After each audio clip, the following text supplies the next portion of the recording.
on the Six Screens Telenetwork, earning the reputation of giving all the right ingredients, uninhibited, in exposing the hard, cold facts about the Watchtower Society. And now, Disney.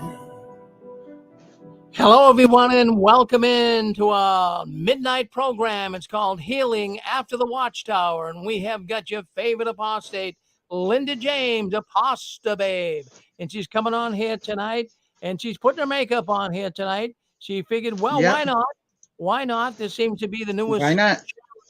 challenge lately. Put your makeup on while you're doing it. That's fine. So what's on the agenda tonight, Linda? I'm just going with what we've been talking about all day and a little bit of whatever anybody wants to bring up, because that's what we usually do. We kind of highlight what's been going on lately, and then I let the conversation just really flow supernaturally, and we never know where we're going to end up. Okay, hold on one second, Linda. We're just going to make sure the phone's working. For some reason, we're not getting a phone line open here. Let's see what happened here. Why did that happen? Let me see what happened to that. Okay. Huh. Well, looks like the phone line went off for some reason. I'm going to redial again. But anyways, in the meantime, say hello to the audience, and I'll be taking care of this. Okay. Hello, Six Screens audience. It is me, Apostle Babe Linda James, in the Raw. And I also need to remind you that I am your favorite apostate, because reminding you that I'm your favorite apostate is also a form of brainwashing. And as long as I keep telling you that this is a technique of brainwashing, then it's ethical, okay? So I'm ethically brainwashing you. I am your favorite apostate. So anytime you think of Apostle Babe Linda James, think your favorite apostate, okay? Yes. So I think you can remember times when we were in the Kingdom Hall and we'd be graded in the ministry school, and they would say things such as repetition for emphasis. I'm repeating for emphasis. Anytime you think of Apostle Babe, think your favorite apostate, okay? Thank you.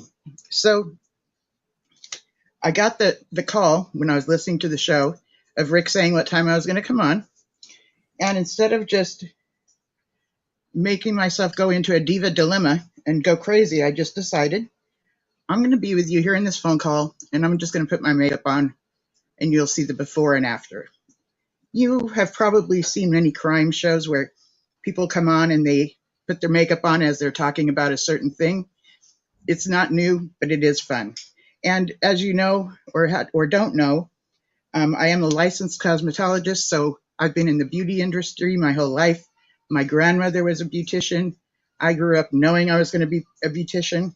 And the main reason was, and this was a big deal to me growing up when I was a kid, even though I was a tomboy, I knew that if I was a beautician, I would always be beautiful. And my mother was beautiful. And so, you know, the organization is very image conscious. And to think it didn't rub off on me would be funny, would be silly. So I'm wanting to just kind of go along and put my makeup on and talk about a little bit about Norway, a little bit about the Kingdom Hall murder, suicide. And I've been listening as the day has gone by and hearing the things that you've had to say. And I know that we can get into conspiracy thinking, but at the same time, what I want to encourage is independent thinking and critical thinking. So let's take what we do know and say to ourselves, so if it's this, something we do know, could it be that, or that? You know, so we're not really, the point of talking about it is not really to come to the proper, accurate conclusion, but to bring up our imagination of how we know things go with the organization, okay? This way, when we can think ahead of what might happen after that, what might happen after that, it really prepares us to live life. And by the way, if you see behind me, this is definitely a new look that I have going on here. And I'm wanting to try to do the podcast in different areas of my apartment And I was gifted this whole thing recently and set it up, and I'm just loving it. So I'm giving this a shot and seeing how it goes and looking at it later. What I don't want is distraction, but I do want it to be kind of homey and casual looking. But I do have enough light on right now for you to see what I need to put on for makeup, because I have to be having decent light for putting on makeup. And the whole point of makeup is usually to simply add to what you already look like. So to emphasize the beauty you already have, or the looks that you already have, and bring it out. When it comes to being on camera, then you can go a little bit thicker, you can go a little bit darker. So I'm going to do something kind of in between, okay? And I'm just going to open things up right now and have us talk back and forth on what people think. And again, I'm not trying to, the fact is we grew up on conspiracy theories, okay? So it's really hard. It's really hard for us to not go there, right? It's a very easy place to go. But at the same time, that should not stop us from critically thinking, you know. And I used to have these meetings with my kids. I used to call them medulla gang meetings. And if some kind of a big change was going to happen in the family, I would have a medulla gang meeting, such as if we were going to move, or usually it was if we were going to move. We'd sit down and talk about it, explain why we're going to move, and then ask them what their opinions are about it. And what that did for them was, instead of life happening to them, they experienced changes as though they were part of making the change. Does that make sense? So in the midst of those meetings, there would be a few things that we still haven't figured out yet. Like, how are we going to move everything from one place to the next place? You know, and so I would listen to, each one of my kids come up with their suggestions. And then I would ask them, so if we did that, what might happen after that? Do you see what I'm saying? I hope you're understanding where I'm going with this. And if that's the case, what could happen after that? And it just teaches you to think ahead and think of the ultimate consequences. And I would also tell my kids, when I did something that would give me a negative consequence, if I got a ticket, or negative consequences from society at large, I would tell them about it, and I would tell them why I got these negative consequences.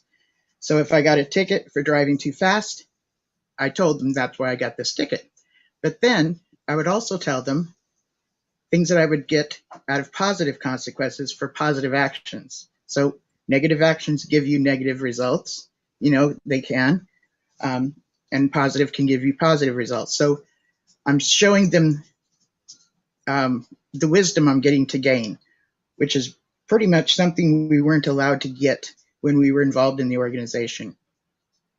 I truly believe that many of the things that we were discouraged to do, such as self-interests, we were discouraged to do it not only because it would develop our own identity. If you seek out self-interests, you're seeking out something that helps develop who you are, right?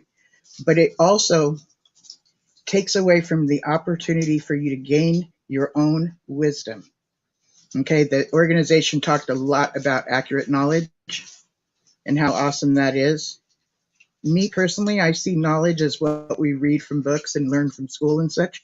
But when you walk through something and you experience something, or you watch somebody else go through something and experience it, we are learning wisdom. The experience is what makes it wisdom. So I believe that making us not, they come up with all these reasons for us to not pursue interests. I believe that it was so that we also would not gain wisdom. It's the lack of wisdom that makes it to where we are socially stunted when we do finally go into society at large, if we choose to do that. When we leave the organization, it's hard for us to function in society at large. Part of it is that we've spent much of our life in an institution, right? Institutional living. So people that leave jail or in prison, if they've been in an institution, they will often suffer from what is called institutional syndrome. And you've heard of people that actually need to go back because they can't function outside in the quote unquote real world, right? It's simply a routine and way of life that they're just not used to. So when we leave the organization, we find out that we are socially stunted, usually the hard way, okay? People are looking at us wondering why we're acting a certain way, which is pretty much what was normal at the Kingdom Hall, normal within the culture of the organization. Cult comes from the word culture. So we were used to being involved in that culture. And then when we go into the culture of society at large, which is much larger, we're actually doing a lot of things that are socially inappropriate, but have no clue, right? So that's part of being socially stunted. You've heard that term, that a lot of us are socially stunted. That's why we have not gained wisdom. We have not been able to learn the ways of the world. And in actuality, wow, there's going to be fireworks going off. I have my window open, so it's going to get fun out here, right? And it's getting close to midnight where you on the East Coast. As a matter of fact, we're going into the last 10 minutes for the East Coast. And they're probably going to drop the ball, I think. I don't know if they do that anymore. But yeah, I need to go back to where I was. Where was I? Talking about wisdom, talking about conspiracy theories, and talking about I'm wanting to encourage independent thinking. I'm wanting to encourage critical thinking. Yes, hi. Hi, Linda. This is the Hi. guy from Florida. I was listening to your program, and I want to thank you for your kind words. I can relate to a lot of what you have just mentioned. Having autism, Asperger's, and all of that. I understand you all very well. So you who do have a level of autism, which autism has a scale. Some, I have autism as well. But we do socially inappropriate things a lot of times because we don't recognize social clues, right? Right. I've been known to do certain things that eventually offend others. Right, and then we don't even mean to. That's a dangerous combination, being autistic in a Jehovah's Witness background. That is a very dangerous life background. It is because most of the teachings are innuendos. You need to combine about 5 things together to come up with 1975 is when we were expecting the world to come to an end or Armageddon to start.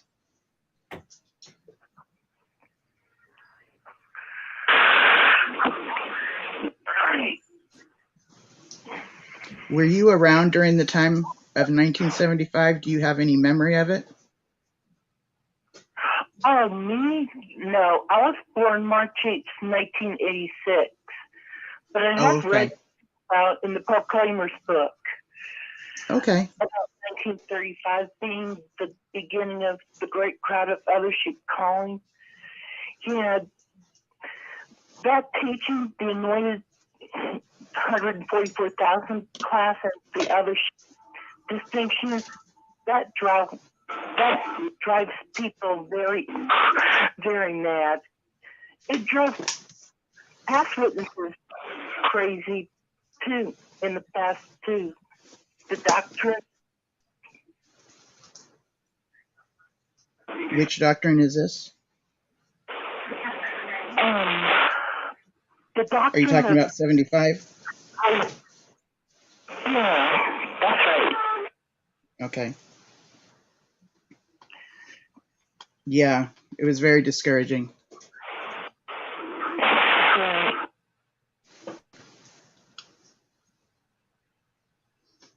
What is it like for you, Guy, when people get upset with you and you don't know why? Is anybody in your life ever explain it to you?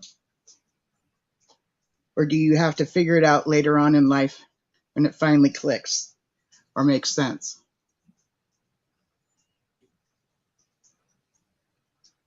Or neither?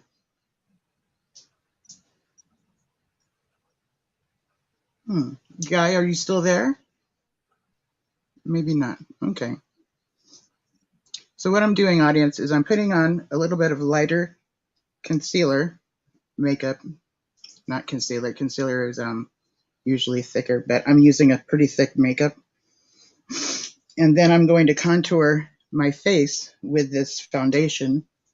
And what the purpose of a foundation for is to even out your skin tone and to give definition. So you're really going to see a makeover, a true makeover today by watching me do makeup. I remember when I worked in the salon, there was this Italian brand called Trucco, which means trick. And with makeup, it's the art of illusion. So what it's doing is not illusion like it's a lie, but it should be accenting the look you already have. Now, anybody else can call in if you want and talk about what's on your mind.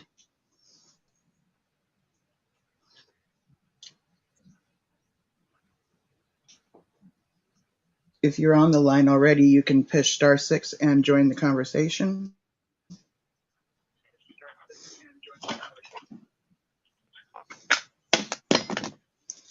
So I'm looking up the number now, which I pretty much believe I know it by heart, but then once I start saying it by heart, I don't have it by heart. So it's 727-731-6701. Again, 727-731-6701.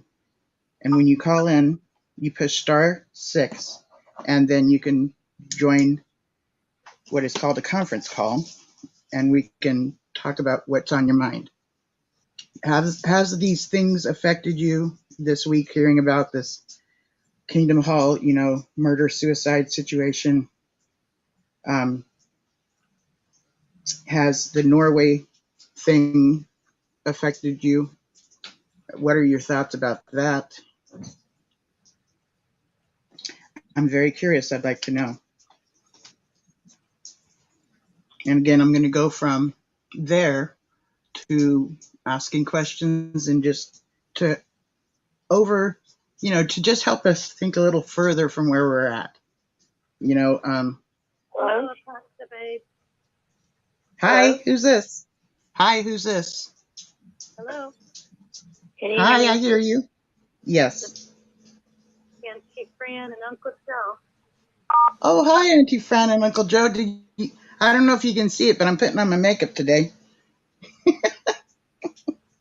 see you. You look beautiful. Yeah, thank you. I love doing makeup too.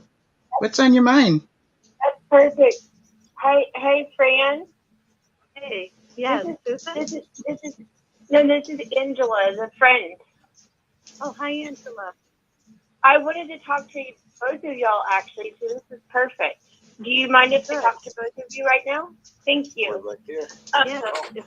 Wonderful. So I've been busy putting things together that we talked about a couple weeks ago, and also been talking to our mutual friend who kind of stoked the idea of a protest in Acadia, Florida. Okay. And wanted to see about talking to folks about that. But mainly wanted to say and ask about thoughts that people had as far as if we were going to do a peaceful protest that would involve the local authorities knowing about, for example, how they circumvent the justice system with the witness rules and the judicial committees and stuff. And we were wondering if that's something that everybody is interested in and think is a good idea, or if there's any concern. Hi, Angela. I like the idea of approaching the.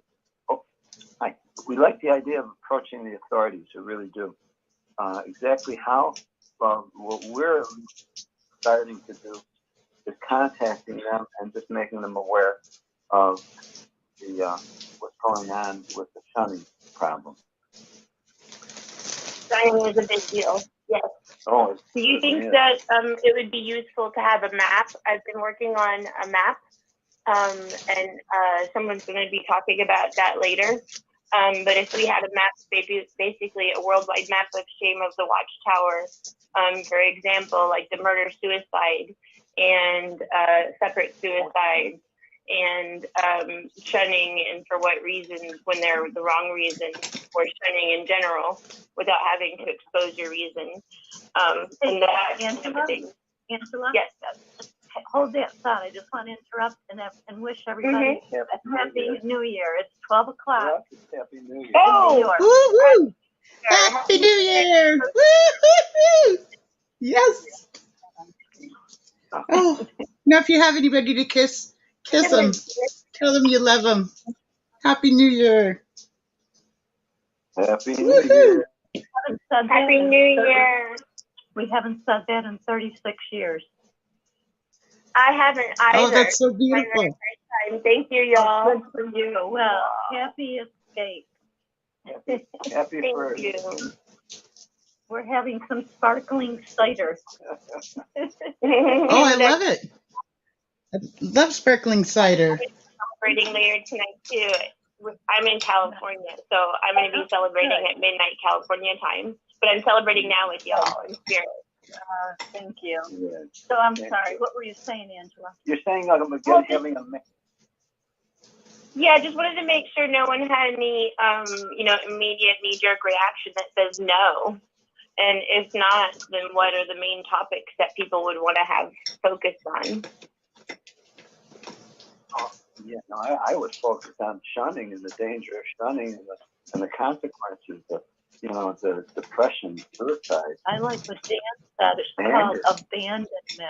Not even shunning. Yeah, shunning sounds like, big deal. Yeah, they don't understand. No, it's coercive. It's a coercive abandonment. What it is. An active ostracism, right?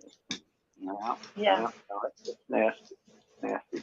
And honestly, I think we're going to see a lot more reaction like we saw in Colorado, because we just had the program before, and what I think is happening is that the witnesses who have to undergo this humiliating, crazy,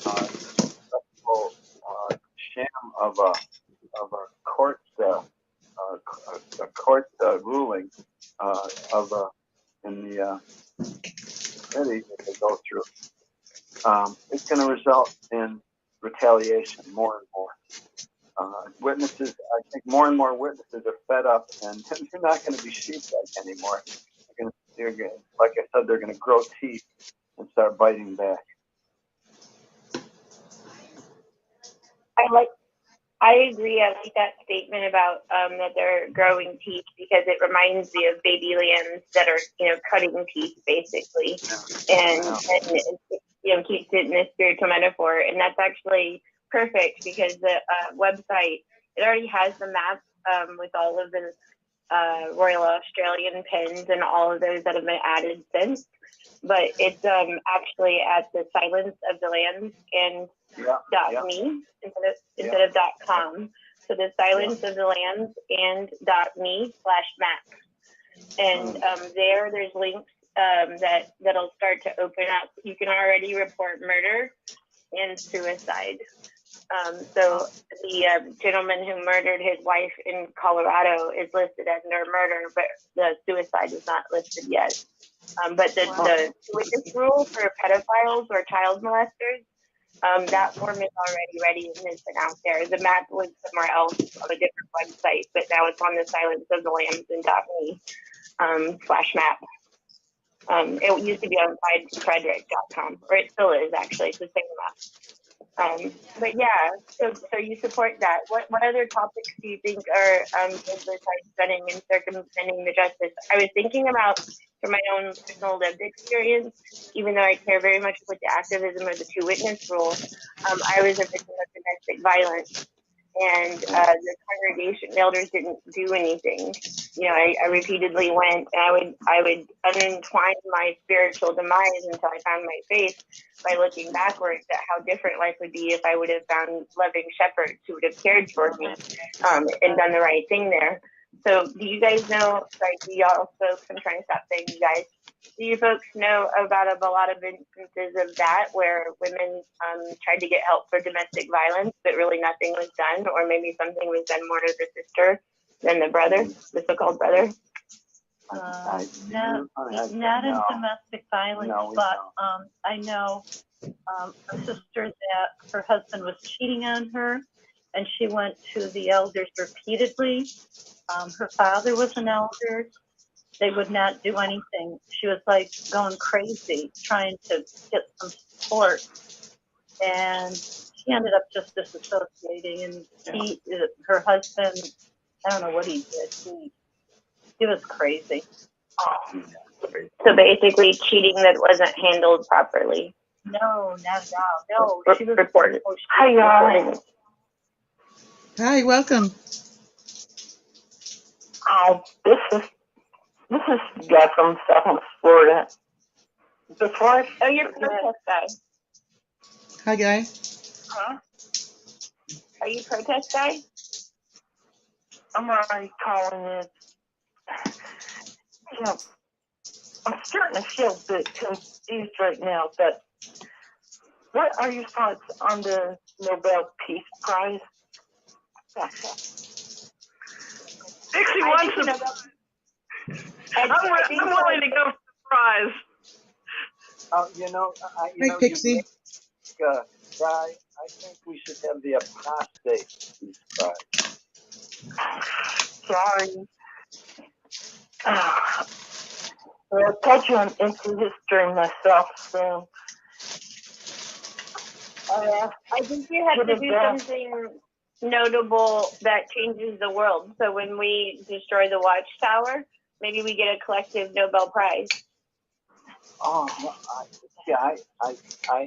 still say we should develop the apostate prize. Oh, absolutely. Well, yes, because we're the ones that are waging peace. Well, maybe make it not apostate. Make it the Jehovah's Witness Nobel Prize. That way, everybody witnessing for and against him can qualify. Because even the PMOs would qualify. Gotcha. No, well, I don't like the word apostate. Sorry, I'm Angela. I like A for Angela. I don't like the word Jehovah's Witnesses. I don't like that God is going to squish between my toes. If Satan's going to be crushed under our feet, I'm squishing Jehovah between my toes. I like that. That's so good. No, actually, our cookies are designed to help sweeten the sound and taste of apostate in there. I got to taste some of your cookies on for New Year's Eve. Happy New Year, Linda. It's midnight on the East Coast. Happy New Year, Pixie. Midnight here in South Florida. Happy New Year. And for you too, right, Guy? My wish is that all XGWs everywhere should start meetup groups for XGWs in all over the world, really. Yeah. Now we're trying to here, but we're just trying to find folks that are exes and disfellowship. It's not easy. So we're trying. I found one today talking. Oh, sorry. Oh, we're okay. A moment for mute to come off. We were thinking about doing protests with like local groups, since each of the like areas don't necessarily have enough Jehovah's Witnesses. So basically with the support of the local government, like the police, who would be upset about the circumventing justice, and then the local community who's upset because we're calling it #knock knock. that, it's a bad knock-knock joke that the guy at your door might be a Jehovah's Witness, because then there's possibility it's a child molester. And so basically looking to see if we can get interest of local communities in a way that we could do all over the place. So like Fran and Joe, where you're saying that you don't really have local support from other ex-JWs, so that you can't really even get a meetup group together, that they would support that. Well, there aren't many around that we know of. So far, we have found 1, 2, 3 in a radius of maybe 30 miles. Yeah. So we're looking. Yeah. We're slowly we're finding. Very small area. It seems like that would be enough to, basically that's enough to be able to sponsor something, like if everybody else was community. I mean, maybe I'm idealistic at the moment, but I'm daydreaming. Yeah. No, big things start with a thought. I did see that, on the meetup thing, it says that there's 11,000 people registered looking for other, like basically for every ex-JW registers, it lets them know if there's someone else in their area. And so there's 49 meetup groups, but there's 11,000 people. And so there's a ton of people who want to meet up, but that aren't close enough to others. Well, Angela, we belong to one. They do a Zoom meetup. Yeah. And they're about an hour away, but they have an ex from New Zealand. Yeah. One from all over.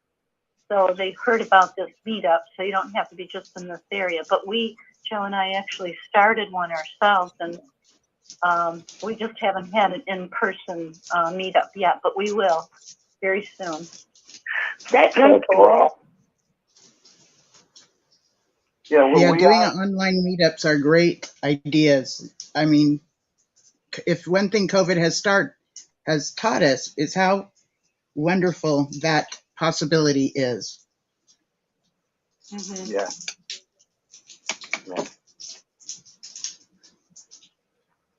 And we find what we like doing is what we call unwitnessing. And people come to our shop, and we ask them if they have heard of Jehovah's Witnesses, do they know of any, and then to quickly let them know we aren't, and we're being shunned, and that if they understand what that means. And then when they say, well, we really aren't interested, or we never talked with them, and I said, well, would you mind actually asking them a question and confronting them with things like child for the pedophilia that they might have in their ranks and shunning. You can actually be helpful. Actually, let the folks know that we really actually need their help. Mm-hmm. Ask them when they come to their door. Yeah. So more people get put up on the spot. It's like protesting. Yeah.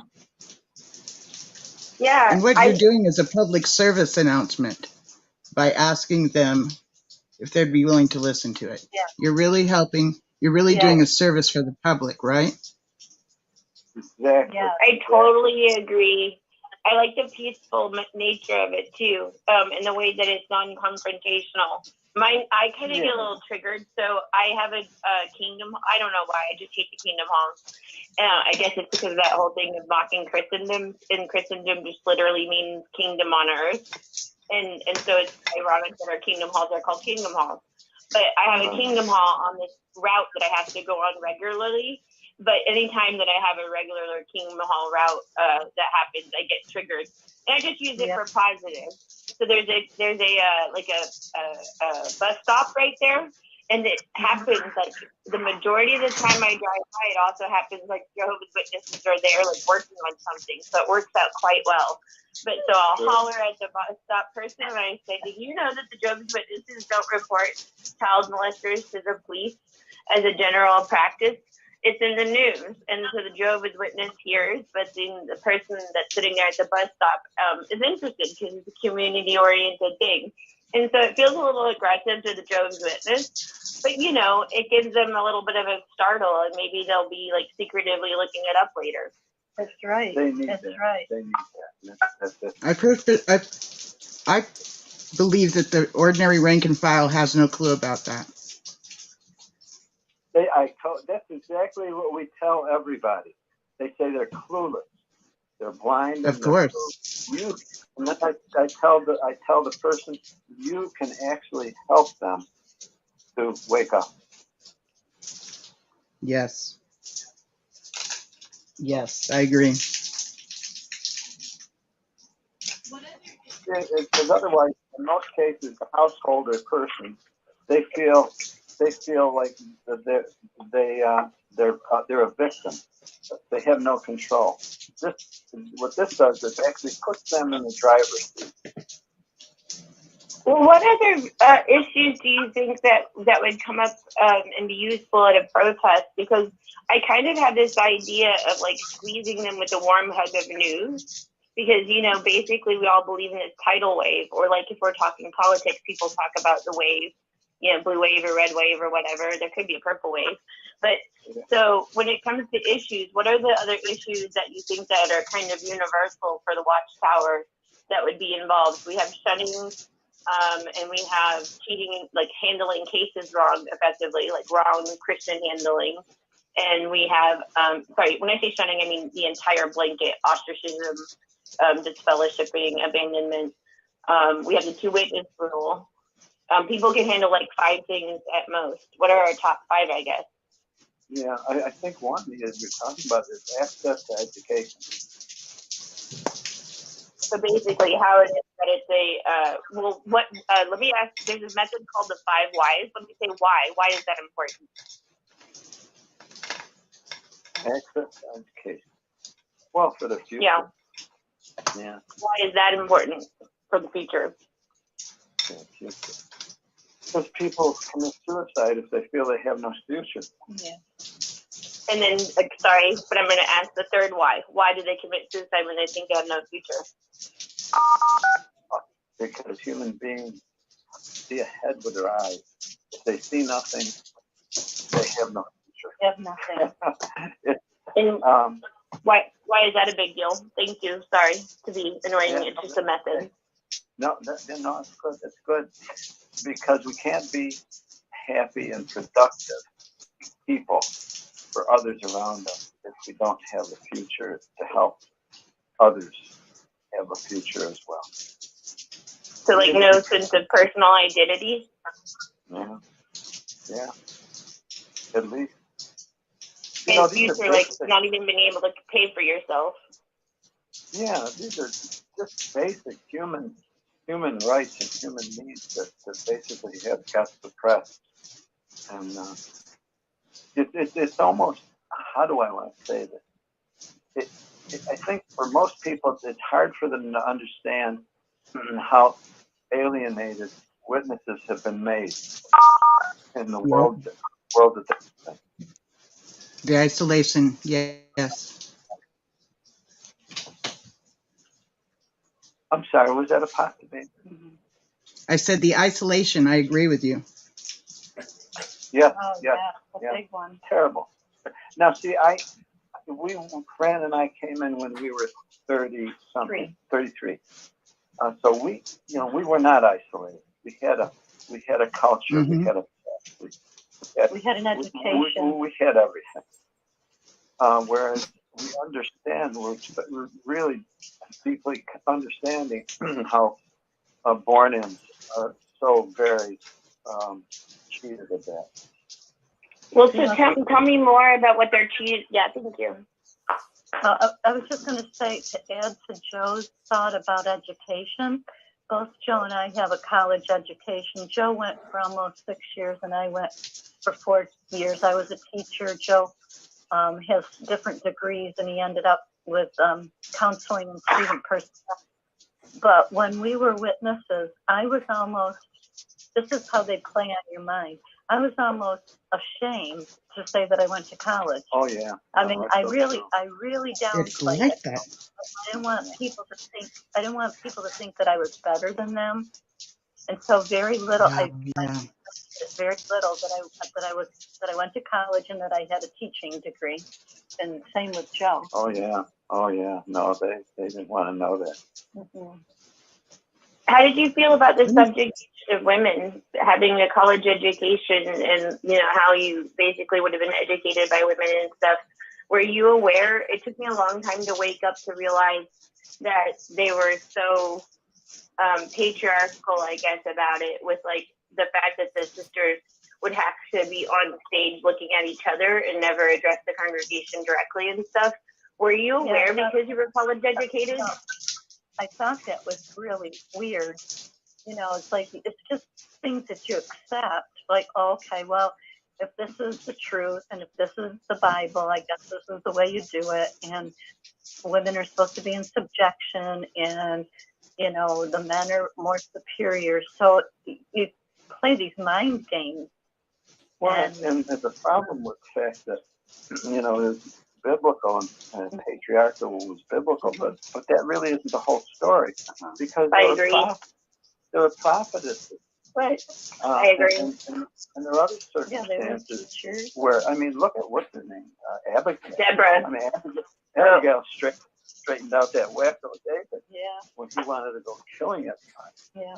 Well, what about the fact that the Watchtower never, ever, ever addresses Deborah as judge of Israel, but she's clearly the judge. She summons Barak, who's the military guy, and says, go do this. And it says clearly she's the judge and was judging Israel and sat under a traitor judge. They just flat out. But so Fran, did you check things, or were you kind of like me, where we don't know any better and don't have time to check because they keep us so busy? Oh, I didn't check anything. No, we accepted, Angela. We were accepting everything that they were offering. Number one, I was. Did you feel like a Stepford wife too, Joe? Did you feel like you got Stepford wife? Oh, what was it like? Did you change the way you related to Fran as a male-female relationship, like the rules? Yeah. I can say he did. Yeah, and that entered my role as a father as well. I actually took on the same kind of attitude that the Watchtower people had, that the Watchtower leaders had, and I truly regret that. It's sad. Well, they were like bullies, and we bullied our kids. It was bullying. And we would never have done that. We would never have treated our children that way. How did you bully your kids? Just using your words, how did you bully them? Well, just for one thing, it's so important to obey, and that if you don't obey, you're going to die in Armageddon. And we would discipline them, just for any little thing. We would discipline them. And sometimes we would line them all up. There were 4 of them. And if one got in trouble, they would all get a spanking. It's like, we're just going to do it to all of you, just to teach you a lesson. So, yeah, we were. Thank you for being sorry. It was very disappointing. Thank you for being honest and sharing that with us, because there's a sense of obligation to be such on top of your children. Thank you. Yeah, It resulted in so much self-hatred. I ended up hating myself for the person that I became.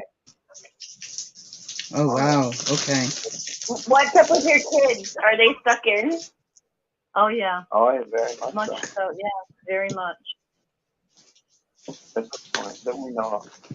They're all pioneers and elders. They shun you? Oh, yeah. Very much. Oh, yeah. What was it that makes them shun you specifically? Like, what's your thing that you went out for? What's your claim of glory? Good question. I went out because of CSA, and I told them all about it, and they said it's a lie. You can't believe it. It's on the internet. They had all the normal propaganda, yeah. No, they were covering. They're just covering for something that they know is true. And then our daughter, she was in pioneer school. So she called us up on a Wednesday night. She says, I'm still confused about something. Do you believe that the governing body is the God's anointed here on earth? And we said no. She says, well, I won't be able to have any more contact with you. So that was it. Wow. We hadn't heard from her. That was August 3rd. I wrote This it down. past year. This is something that many don't know, Uncle Joe and Auntie Fran, and let me just emphasize this. When people get disfellowshipped, it's not because they're asked if they no longer believe in Jehovah, but they're asked if they still believe that, the governing body is being used by Jehovah. That's a And really if you don't good think point, so, Pastor Babe. what? That's a really good point, because that's a really good point. When I was, so I'm technically still a Jehovah's Witness in this weird, very weird, very, very weird, convoluted story that I'll tell everybody right now. But I have this elder I call my elder, and he's actually, you mentioned 1975 earlier. He's an elder in San Diego, and he was in Pacific Beach with his wife, surfing as a surfer in 1975, and so they got fear-mongered in and got converted in 1975. But anyways, so yada yada, many years later, when I come along, he kicks me under the table when they asked me. Like, I didn't even want to go get reinstated. I just agreed to go back to some meetings for my parents out of a weird whim, following the Spirit and agreeing to. And so then I get invited to a meeting where he has convolutedly put together a committee to bring me back in on his own volition. Yeah, I mean, he's kind of a good guy because he's useful, but he's still in, and I think he's still mentally in also. But anyway, I'm, mostly certain of it. But he kicked me under the table, literally kicked me under the table so that I jump and go, ow. And when they said, literally, the question of, do I believe? Because he knew, he was coaching me ahead. He knows better. He knows I don't believe. And so he kicked me under the table when they said, do you believe that this is Jehovah's or God's sole channel of whatever on earth? And I said, of course, no. And he was kicking me under the table. And so they actually, they sent me out, or I can't remember. It happened all very quick, but basically That's the very bottom line. He still won. He convinced them to let me in, even though I was very clear with my no, and there was very clearly something that took place under the table between the two of us, and that's how I have all kinds of. Wait a minute, stuff, but whatever. Are you saying you were reinstated after stating that you? Yes. Wow. Okay. We need to mark this in history because. And Joe said about their daughter, that it's just Jehovah and whether or not it's the channel, because it really is. But yeah, I was literally reinstated. They're not saying channel so much anymore, or they backed off for it a little bit, and they might be bringing that back. They use terminology they recycle. I'll shut up because I'm liking the conversation. I just wanted to really emphasize that whole. You must believe Jehovah God's using the governing body. Jehovah's Witness again for a while. It's been since 2011 or 12. So the language has changed significantly. All those trigger words. It's kind of hard to keep up. Thank you, Apostle Babe. I understand that you go to the meetings for us so that we don't have to. That's funny. Well, I think I heard you right. You're welcome. Yeah. So you would say I'll go for a protest, and also the do-it-yourself kit for everybody who wants to do it locally is a good idea if we're successful the first time around. Oh, do you know who? I think everybody has to do their part, whatever it is. I mean, if somebody feels that they want to protest, I say, have at it. Yeah. They check with the local laws. Yeah, you don't want to get yourself in jail. Unless you're that's what I'm willing. going to do. Unless you're put together a checklist. Yeah, unless you're willing to go to jail, I think that's part of it. See, we grew up. Well, no. That the First Amendment that protects the Jehovah's Witnesses' freedom of speech and freedom of assembly and freedom of religion is the same one that protects us. So actually, it's the First Amendment is the right to protest also. And so, like, actually, all across the United States, we have the ability to act very 70s-like. And that's why I was thinking, you know, how do we solve the problem of folks? I guess you have people, but maybe, like, we'll pick on Allie Big Toe. I know she changed her alias recently, but maybe, you know, she's somewhere where there's not a lot of XJWs or something. But I know she's in a college town, you know, and so if people are in a college town, then all it is like you were saying, connect with the local folks, let them know in advance what's up, and be a little bit stealth about it. But everybody likes being a little secretive. And then, you know, basically we can start to like organize it even so that several of them across the United States happen the same day. But it starts out with just what is the checklist so people feel comfortable. And like you're saying, Joe, that you contact the local authorities and let them know what's up and say, do we need a permit? Well, also, it would be responsible for us to understand what's not okay and what is okay. That would be responsible because there is a history of people being thrown in jail for protesting. That there is that history. So finding out why or at what point that will happen. Is it at the point of we've been asked to leave because the police showed up and then we choose to stay longer? Is that asking to be arrested? Or is it something before that? Is it because we littered? You know, really find out what can get us arrested and what is protected. Yeah, and so Okay. actually to answer that, so everybody who's interested can look at their local ACLU, you know, so you have a state ACLU at least. And then, you know, metropolitan cities like LA and New York and stuff will have their own ACLUs even. But the ACLU will always have a page specific for your state. And they have a PDF that says, know your rights about protesting. And all across America, public space is free for protesting. So that's why marching is such a big thing in protesting, because they're using the fact that you can walk on the public street.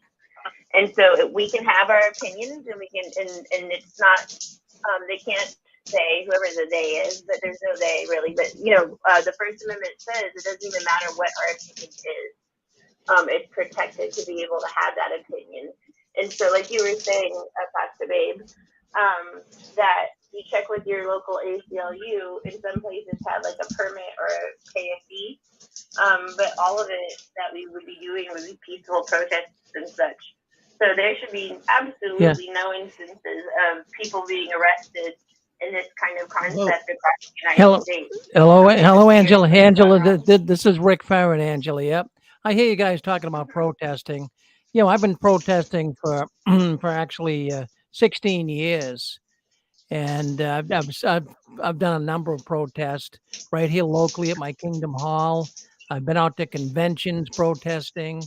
We even had a big protest all night. I went up to the biggest protest one of the biggest they ever had was up in Warwick back in 2017. And we had a number, we had like 54 people up there. They came in from all over the place. And we had a really good time. And I tried to, in fact, even had a protest all planned. That was November 5th, 2017. Yeah, and we had, so I was there, and we had it all on film. And then I had a protest all planned for 2020 in August. I booked a big hotel up in New York, and I had that all set to go. I put a big deposit down on it. I was going to rent it out a big ballroom, so to speak, big conference room.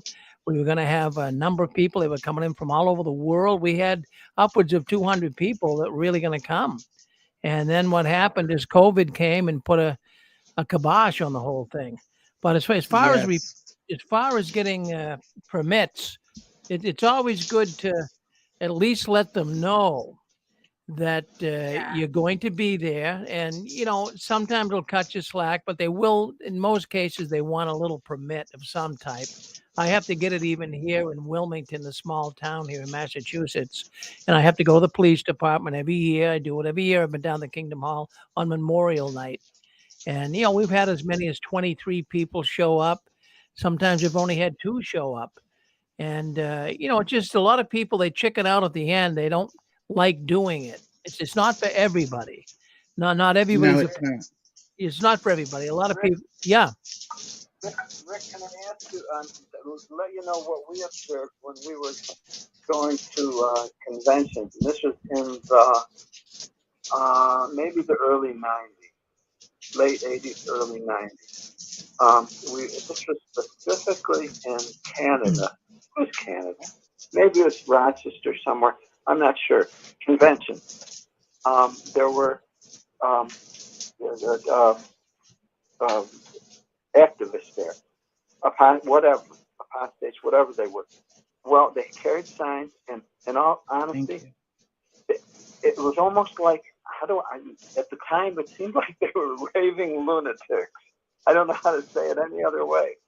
Was that a common thing? Well, it depends. What you do is, there's Christian groups that come out, and it's too Christian. They're in your face with, Jesus is God banners and signs, and that doesn't work. You're not going to get the witnesses out on scriptures. I tried to hit them. I'm in the sign business, and I've got some beautiful signs. I mean, if you get on my YouTube and go back a while and see some of the protests we have. I made a lot. I made a lot of the signs for the Warwick and really big banners, the Australia Royal Commission, because that's important. A good sign is important because it gets them. That's the only thing you got to get the message out. So I think it's important that people. Yeah. Yeah, the idea, actually, you were called out as being one of the foreknown people of knowing what to do and like who to ask. As far as like who to ask, Rick, you were totally the top of the list. And that's why I was like wondering about the topics that everybody would agree on. Like you were saying, like 5 different core messages are better than a bunch. And then do you believe, what was I going to ask you about permits? Signs. Who are the key people, do you think, across the like JW network of folks to be talking about such a thing if this were to be real? Well, here's what I found, and I would never want to throw cold water on it. I love protesting. Man, I'll tell you what, I would rather go to protest than to Disney World. It's just you get a real adrenaline rush. I don't know what it is, but I mean, all of a sudden, I feel like I'm on top of the world. I don't know what it is, but it's just something that just makes me feel really good. And what I do know is like I said, a lot of people, and I never pushed anybody to do it. Many times I had so many people all lined up, and then, they couldn't come because their cat was sick, or, all kinds of things. And, it's they do chicken out, and I can understand it. I ended up getting triggered before the San Diego one, and I was trying to psych myself up, and my girlfriend said, if this is causing you so much anxiety, why would you want to go and do this? And I said, because I have to move past the anxiety, So sometimes we get triggered and don't even see it coming. But I showed up later. Yeah. Well, no, some people did that too up in Warwick, but we had a good time up there. But we, I called what I did. I mean, I tried to do everything the honest, legitimate way. And so I called up Orange County. That's the county that we were going to be protesting, and that's in front of the Watchtower headquarters in Warwick. And so when I called the county, they said, well, we're not really sure who you'd call. Gee, they gave me the real runaround. And the guy told me, well, he was the commissioner, who says, well, you really should have a permit, and you got to do this. So I said, okay. He says, you have to have insurance, which you really don't. And you were right, Angela, and I heard you earlier. It's your right to protest. You think these Black Lives Matter people and some of these protesters you see get permits? No way. And you have a right to do it. The only thing if they're professional organizers, I'm sure they've checked into whether or not they needed permits, right? Yeah. Well, what it is you do have the right, even without a permit. You'll be questioned. They'll question you.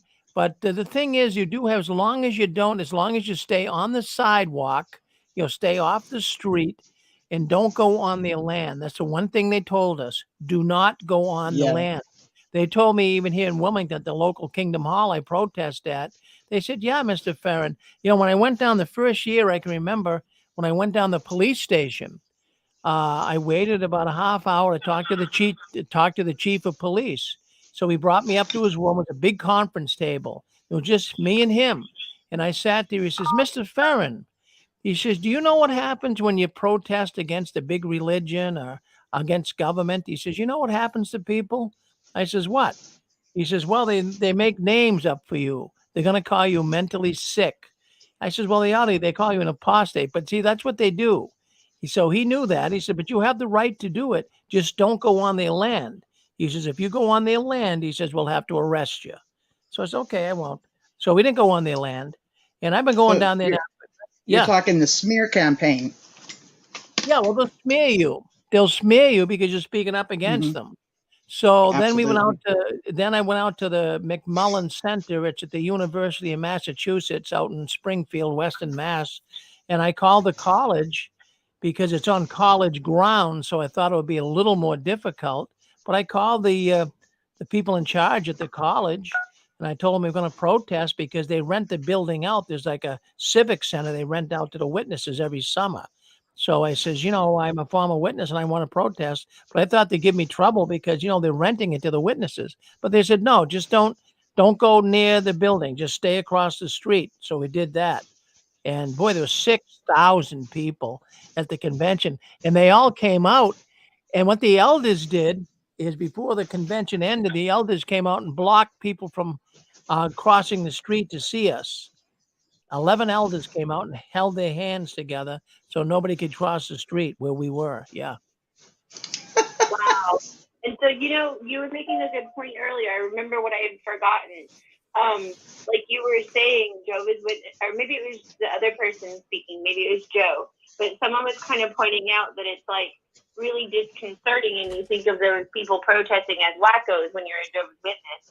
But the idea here would be not so much the Jehovah's Witnesses, because we know that that's kind of the standard reaction, but the fact that we'll have unity across all these different people who will be starting to pop up and do the same thing. So it's more about the messaging and the local news, having a local news article about it, and then it's starting to be viral, I guess. So not so much idealistic, thinking we're going to actually rescue any Jehovah's Witnesses this way. But that's why I think it's great to kind of get together with everybody and figure out what our messaging is. Yeah. Isn't today's style of protesting more of a silent protesting? Whereas before it used to be very, very loud, very, very aggressive, and today's kind of protests are more about reading the signs you bring. Are you talking to me? Yeah, like over in China. Anybody? Right now, they can't actually, their government is so tight that they can't even have a sign. And so they're actually putting up white signs. No, I'm not suggesting we do that. But the idea that, that the media is going to be more interested in what we're talking about than the Jehovah's Witnesses. So it's not about trying to even be anywhere near them. Because, for example, that we're thinking of, I won't name it right now, to tip off the Watchtower or whatever. But in this place that we're thinking of, it's a really small but affluent area. And they have all kinds of, Rick, you can also use the streets as long as you're not blocking traffic. Like, for example, if there's not a sidewalk, because the street is still public. It's about that's true. Yep. That's true. Yep. Yeah. And so we're thinking, it might be a little far, but it's like 2 miles from the civic center where they're having the assembly to the courthouse. Right. And so I at first thought, march from the civic center to the courthouse, but it's like, oh no, let's do the other way, kind of like the bride gathering together people along the way. Because it really is about the idea that the community, if we can somehow get to community folks in advance, that it's not really going to be tons of ex-J-dubs, but a bunch of the community with those ex-J-dubs that are present who are really upset about how they are put at risk. Their families are at risk. Because if anywhere there's a Jehovah's Witness Kingdom Hall, there's likely to be a pedophile hiding, a child molester. Well, that's right. Hey, what I got here, I'll put on YouTube. This is when I first protest years ago. I'll put it up on YouTube. You can kind of just listen to a little bit of it. It was in front of the Kingdom Hall in Wilmington, Massachusetts, but I'll share this now. Let me put this up. Just listen to a little bit of it, kind of get an idea what we were doing there. So I'll play it so you guys can hear it. Hold on one second. Hold on. The world of the Jehovah's Witnesses. This is their memorial night, they call it, celebrating the memorial of Christ's death. The strangest thing about it, very, very few witnesses actually partake of the emblems as true Christians do. Only about 8,000 out of 16 million people who attend will be partaking of the emblems. It's a strange practice. What you're looking at behind me is a group of demonstrators that are protesting the policies of the Watchtower organization. Let's take a look over here. We have a man right here. He's representing the unknown witness. He's a former Jehovah's Witness, does not want to be identified. And the thing is, he's representing all the Jehovah's Witnesses that have died because of adhering to their blood policies, and who actually, many witnesses have committed suicide because of the fear and the strain that the Watchtower organization psychologically puts on them. But you can notice up here, these signs are telling it all.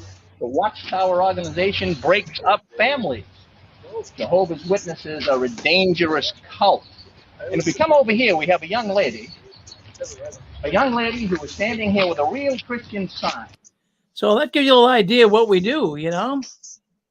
And I've done that 15 times down at the Kingdom Hall locally here. Yeah.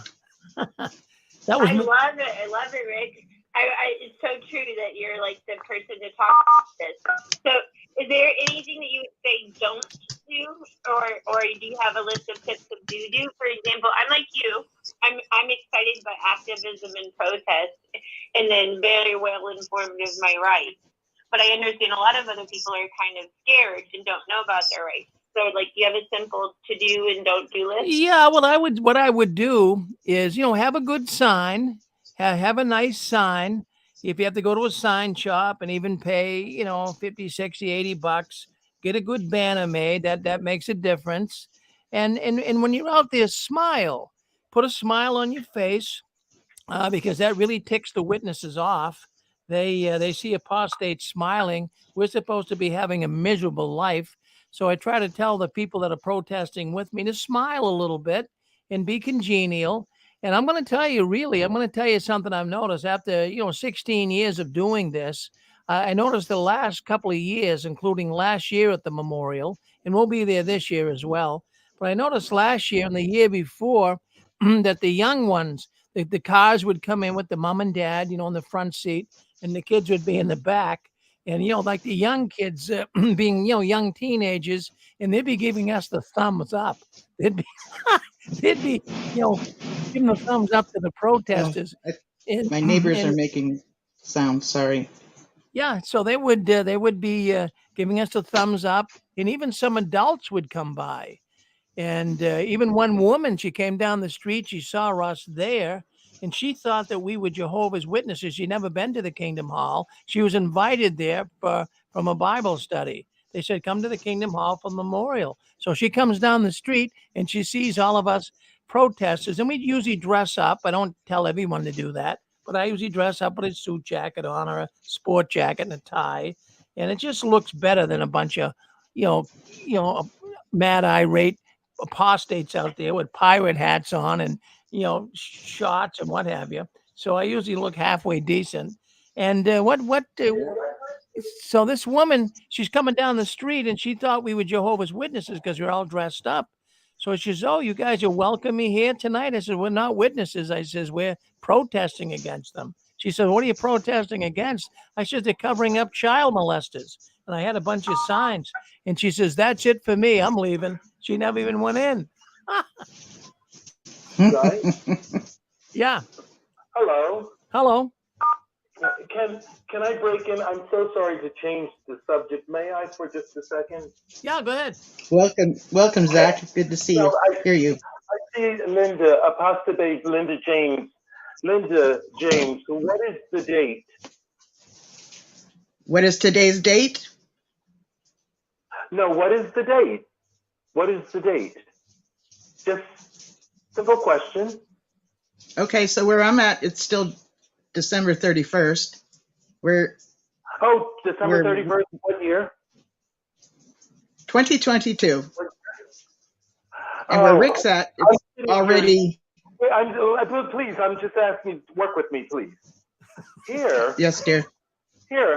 I'm sitting in 2023, and I want to bring you well wishes from the year 2023.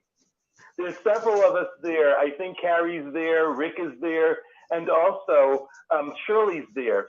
We want to bring you well wishes. We'll try to get the year all straightened up by the time you get here, okay? And I wanted to talk this before those central time zoners get in here and it gets too crowded. Happy New Year. I had to do that. I had to do that. We're in 2023 here. Yay! No, but I had to do that because it's a small window. It's one day a year that I could make that joke, and just for a few hours. Happy New Year. Okay. Happy New Year. Thank you. I'm going to mute myself. Thank you. Okay, get back to the subject. I love the chat room. And I just came on the chat area for YouTube, and I was hearing hello and from different people, and it's really good to see you guys. You know, I love you guys to be around and to watch your conversations, whether you agree with me or not. I love the fact that we think how we get to think today. That's freedom, and I'm so thankful for that. Hey, do you wanna talk protesting? Do I want to what protesting? Yeah, I have a little bit of experience protesting. This is Gilbert. Like, you are my favorite protester of all time because you did this thing in the water and you spun around and you told the organization off just like that. Like a boss. Your own. You know, I understand. That was a moment in time. Oh yeah, I remember that. Yeah, that was wild. But you know, you have to make it your own. And I know she's asking some good questions, but like, I'll give you an example. When Rick Barron and we were over there, we actually sent a door-to-door mailing campaign to all of the rich houses where the body lives in Tuxedo Park. So they actually, everybody. I ended up getting a few of those flyers from Zeb. Yeah, and then we went door to door. We went preaching on the street. So remember, Rick, we were out in the city streets preaching, and we were passing out the flyers. Yeah. Well, I'll tell you who was there with us. I'll tell you what, that the W5 TV crew out of Canada, they came down from Canada, Toronto, to film that event. And that was put on W5. It's a television program in Canada. And that was put on there. That's the 60 Minutes of Canada. And so they actually filmed us going door to door. And they got me on that. Because Trisha knew her, the host of that show, both from Canada. It worked out beautiful. Wonderful. So they came down and they followed me around. They said, "Do you mind if we follow you to the next door?" I says, "Okay." But, that's kind of intimidating, a guy with a big TV camera, and you're knocking on a person's door you never met. And they said, "We just want to, see what she says." I said, "Well, I don't know what she's going to say, so I'll tell her." So anyways, I knocked on the door, and the woman came to the door. And I said, "Well, don't mind the big camera. You're on TV." It's like you're on candid camera, And so I said that. I said that we're, I'm one of Jehovah's. I was one of Jehovah's Witnesses, no longer, and we just wanted to alert the people that there's a cult in their backyard. And she says, "Is that right? Well, what is that?" I says, "The Watchtower." A lot of the people right there in that area, Gilbert, if you remember, they didn't even know where the Watchtower was. Correct. Yeah, it was unreal. We had a good time, though, right? It was good. Yeah, it was great, And then the other thing I did, because we did over 1,000 postcards, but that we mailed plus what we handed out. But another one, I had a postcard made of the Australian Royal Commission, just the information on that, and people would send me remember Rick and Linda, there was everybody would have a congregation list of everybody's name and address. Well, people would send me people would send me like $20 and go, hey, that'll get me like about 60 postcards stamped. And we would put it on the postcards, and everybody in the congregation would get the Australian Royal Commission postcard. Now that was funny. Yeah. Oh wow. Was anybody ever arrested? No, but we came close. I came close. Watchtower has sent me a letter that I framed saying that we will arrest you if we catch you on our property. That was the night I met you, Gilbert. And we met away from that area. We had something to drink and talked and visited. Yeah. It was right after that they sent me the letter. They intended to have me arrested. So well, I thought we were gonna get arrested up at Warwick, Gilbert, because the cops came by and they said, no, don't go over there on their land. And what happened is a couple of the guys, Parker and a couple of the fellows that were with us, and they went over there to the guard gate, and they weren't supposed to do that. So the whole mob went over. There was 50 of us, and I was thinking, gee, that's going to cause a problem. But you get kind of into the situation, and everyone walked over to the guard gate, and we wanted to see if we could talk to a governing body member or someone, but they wouldn't come out. But remember, they turned the sprinklers on. It was a rainy day, and they put these high-powered sprinklers on, trying to soak us. And they did not want us there, that's for sure. Yeah, when I saw that, I ran straight towards it. I was like, hey, I'm going to let them hit me, So I let them hit me with the water. Yeah. But you know what? Right before that happened, we had a pre-meeting. Not everybody, but a good number of us. We gathered at a parking lot, and we had a pre-meeting. And the police officers were there, state police officers, and Spike R, the teddy bear guy, and Parker, and Neil the Great Apostate were talking to the police, and they had their jaws wide open, and they just could not believe the stories that they were hearing, and they were all behind us. They were really, really happy that we were there. So they didn't feel like it was a threat. The people should feel comforted that the local police force, I like to call them the officers of the peace now that I remember it. So basically the officers of the peace are interested in the peace that we're looking for. They're supporting us in general. Correct. And you also have to think about your budget and then your location. Like, what are you doing? Where are you protesting? Sometimes a billboard, or if you're like in Europe, if they use public transportation, you might want to just put a sign on the buses that are going to take people to the convention. Stuff like that. You have to think, outside the box, like, where your money is going to be spent the best.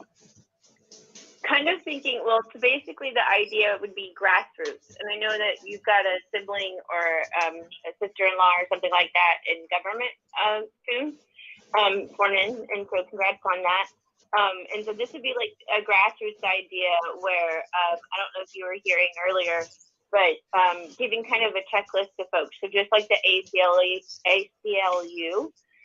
tells you what your rights are in each state. So, like if you have a stronger state like Florida is pretty strong against protest, even though they still protect it. And so it's a do-it-yourself guide, grassroots, and as much as possible free. So basically at the level of 99-cent store with Rick's awesome slogan and doing it 70s style or Black Lives Matter kind of thing. Do you have any thoughts on that?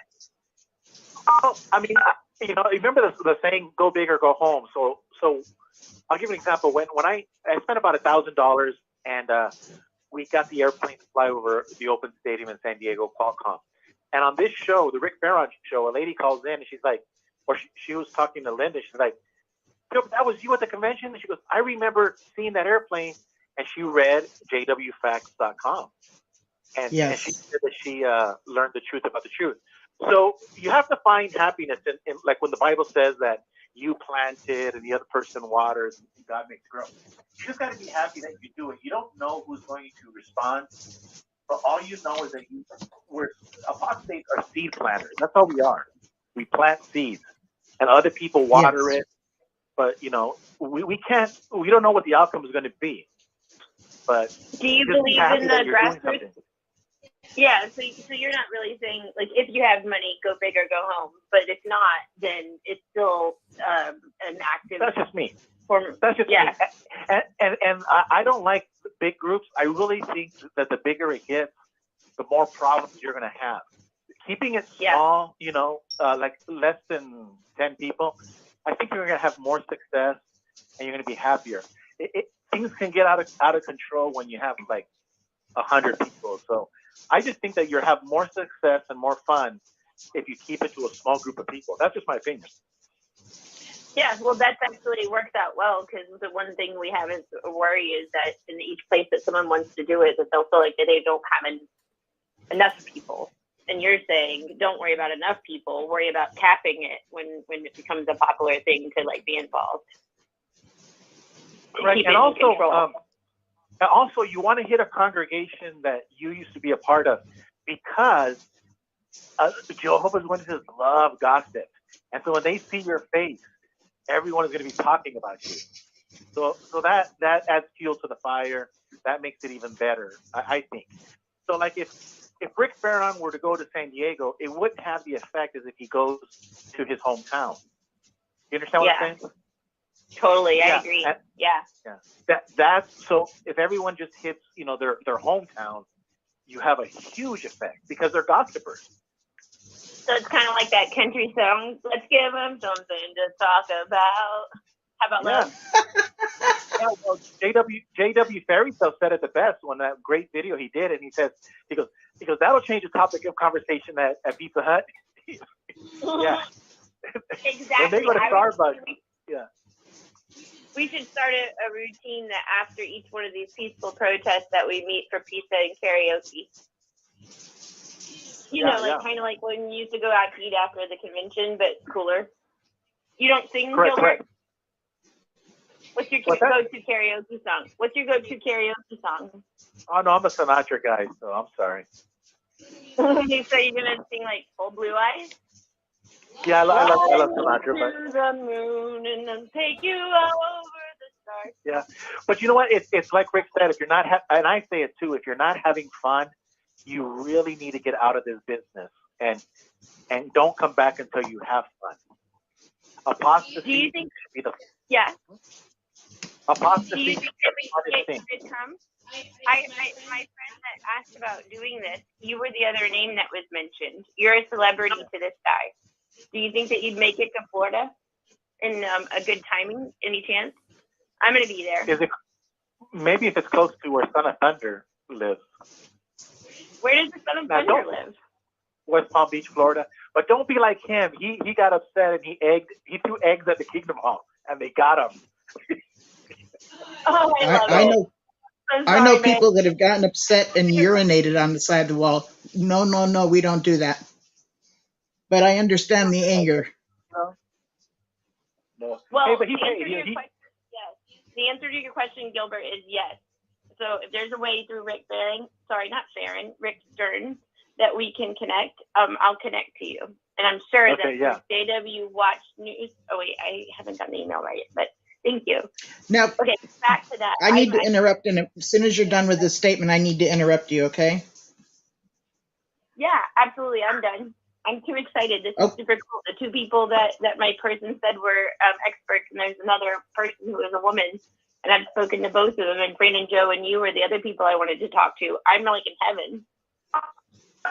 No, Gilbert, I just wanted to quickly ask Gilbert, do you remember doing that video where you showed people the map that Angela was speaking of earlier, where people could find Jehovah's Witnesses, different crimes of Jehovah's Witnesses? Oh, are you still there, Gilbert? No, but I do know, like when Son of Thunder did that, he owned up. He he owned it, and don't do anything illegal. But if you do something and you get, just own it. Just tell the truth and work with the police and pay your fine. And exactly. And so I'm proud of him. And what they did to his mother and his marriage. Yeah. I'm not saying it's right, but at least he manned up and he paid the fine. His mother was with cancer at that time, right? Correct. Has she already crossed over, or did she beat the cancer? I had to get off of mute. I put myself Yeah. on Okay. mute between the Yeah, the idea of Gilbert is. Oh, sorry. No, I think she crossed Go over. ahead, but Angela. I think I have a delay. I'm very sorry. It's like a just enough. I will always stop to be polite. Gilbert and Linda, the idea is to use that map you were talking about. Yes, sir. Hello, I've just got to break in. This is Joe. I lost Fran. She went to bed, and I got to thank all you guys for your activism. You're dynamite, and I'm going to say Happy New Year and everything else. Good to all, and we'll catch you again soon. Happy New By the Year, way, Jeff. Thank you so much. Happy New Year, Uncle Joe and Auntie Franz. And I did get the cookies, and they were like so amazing. They were my apostate cookies. They were just like such a wonderful moment with each cookie I ate. It was wonderful. Thank you so much. We want to do something to sweeten up the idea of apostasy. Thank you. You're welcome. You're welcome. Thank you for witnessing against. Thank you for witnessing against Jehovah. Y'all make me inspired. Oh, yeah. We're working at bringing as much reproach as we can against the organization. Good. It's a bad God. That's right. Yeah. Love you all. I love you, Uncle Joe and Auntie Fran. I'm so thankful that you guys have came onto this scene and just the purpose that I feel that you have behind you. It's just very positive. The wisdom, the love, the gentleness. Thank you. I experienced that all from you, and I appreciate that. You're quite welcome, and I appreciate every one of you all too. Love you. And being new to Six Screens, Joe, I just wanted to say I love the way that y'all call into each other's phone calls, because sometimes you can only get to one of the Six Screen programs, but it's really lovely to get crossover from different people that host different shows. I'm very excited about your suicide show coming up. And it's weird to say that, but I'm looking forward to it. Well, it's necessary. Our goal is to provide something that helps all. You're doing good things. Thank you all. Love you too. Love you. Love you. Good Thank you, night. Joe. Good night, Joe. Good night. Good night, Joe. I was amazed at how they talked about their kids and some of the things that they did while raising their kids and how it affected them psychologically. I think that's to be so compelled. important that we talked about that too, that authenticity in sharing it, because I have to say, even though I have the same discipline, I haven't looked back. I'm 43 years old, by the way. I know sometimes I have a young sounding voice. And so it's weird when you start to wake up all these years later and realize that, I wanted to ask them, did they literally say that the kids might die at Armageddon, or is it just that they're aware of how we were implicitly told so often? My parents never said anything, never used a threat of Armageddon, but I'm the one that called in that night falling apart with the nightmare dream of dying and going into the darkness because of not being good enough, which I call the Armageddon dream, even though I know it's not technically how it works. The organization made it very clear. Fair. Huh? The organization made it very clear that people that do not survive Armageddon is a last and eternal death. To their kids, right? I missed what you were saying because we were both talking at the same time. Can you say that again, please? You don't think they actually, they were really point blank with it, so I know we can ask later, but do you think that they actually said to their children they might die at Armageddon, or do you think it was just implicit? That particular couple, Joe and Fran? I don't know. Yeah. I didn't hear them say that. Both? Oh, So you're there. kids Hi. threatened with Okay. Armageddon by their parents directly? Wow. Wow, Yeah, that's look, hard. my brother, So hard. my brother in Arkansas, told me in one of his Bible studies, also became an elder with him. He told his teenage boy that he is not going to miss him in the new system because he's going to be so busy in the new system. So he needed to get his act together. Can you imagine your dad telling you that he's not going to miss you if you die? Well, he's getting a new memory, right? No, Yeah. but that's cold-hearted. You mean nothing. Yeah, you mean nothing to me, and he's put up as exemplary. That's an exemplary comment? I just can't understand. I mean, I can't actually grasp it. To me, it's such child abuse. It's my mom said that to me just the other day. Oh my God.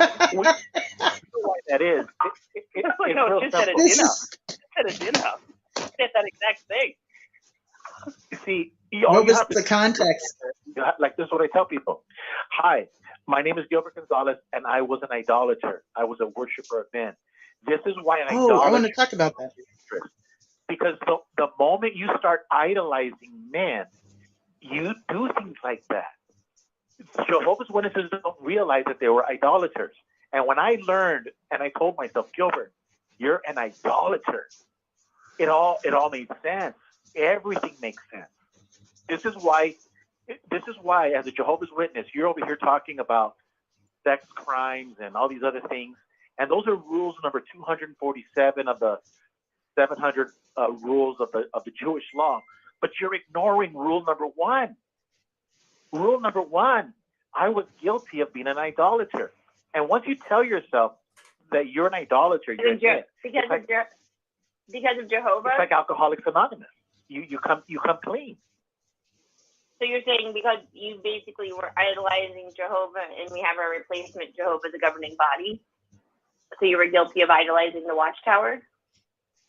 Yes, and it all makes sense now. When you stop idolizing men, then you will never tell your kid, "I won't miss you if you die." Well, there was a term that used to be used called spiritual fornication. I don't know if you remember that. And that was associated to things like going to another church or becoming a member of another religion. But I don't recall them ever using spiritual adultery. But for you to say you coined it, I'd give that to you, because I never heard them say spiritual adultery, because I've been thinking all along that if you went to another church or joined another church, that would be spiritual adultery. But they call it spiritual fornication. People fornicate before they're ever married. They commit adultery after they're married. You see what I'm saying? The definition doesn't even match the way they used it. Spiritual adultery is real simple.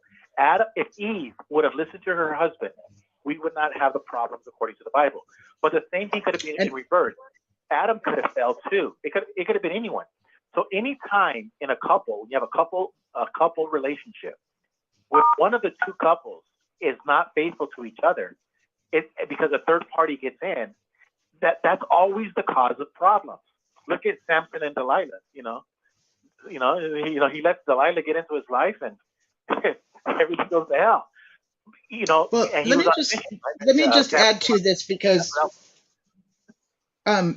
many of the scriptures that are not New World Translations show that Adam was right there with Eve when the snake was talking to her. So I've often thought, why didn't he do something? Maybe he was just as mesmerized as she was, or under the influence of whatever he was saying. But this story of Eve being the only one deceived and that Adam was nowhere around, I challenge that, okay? I hear what you're saying about women not listening to their husbands, but I think the lady that got shot this weekend listened to her husband. So I'm not always about listening to the husband. Scripture says to submit one to another. Could there be a teamwork kind of talk? No, what I'm saying is, like, a wife should always ask her husband, "What do you think?" And a husband should always ask his wife, "What do you think?" And the two are that one. I like. One decision. That's what I like. Thank you. because Eve made a decision without consulting her husband, or vice versa. It could have happened the other way. That's what I'm challenging. If he was right there with her, I completely they agree. together, Sorry. he could have interrupted her. He could have told her, spoken to her ear. Why didn't he say something when he was right there with her? So I've seen scriptures that say he was right there with her, not like he was off doing something else and she was the only one. This is the thing. Women are pictured as being the weaker vessel. Let me just finish this out, okay? Women are thought of as the weaker vessel. You know, we're more vulnerable and we're more easily deceived.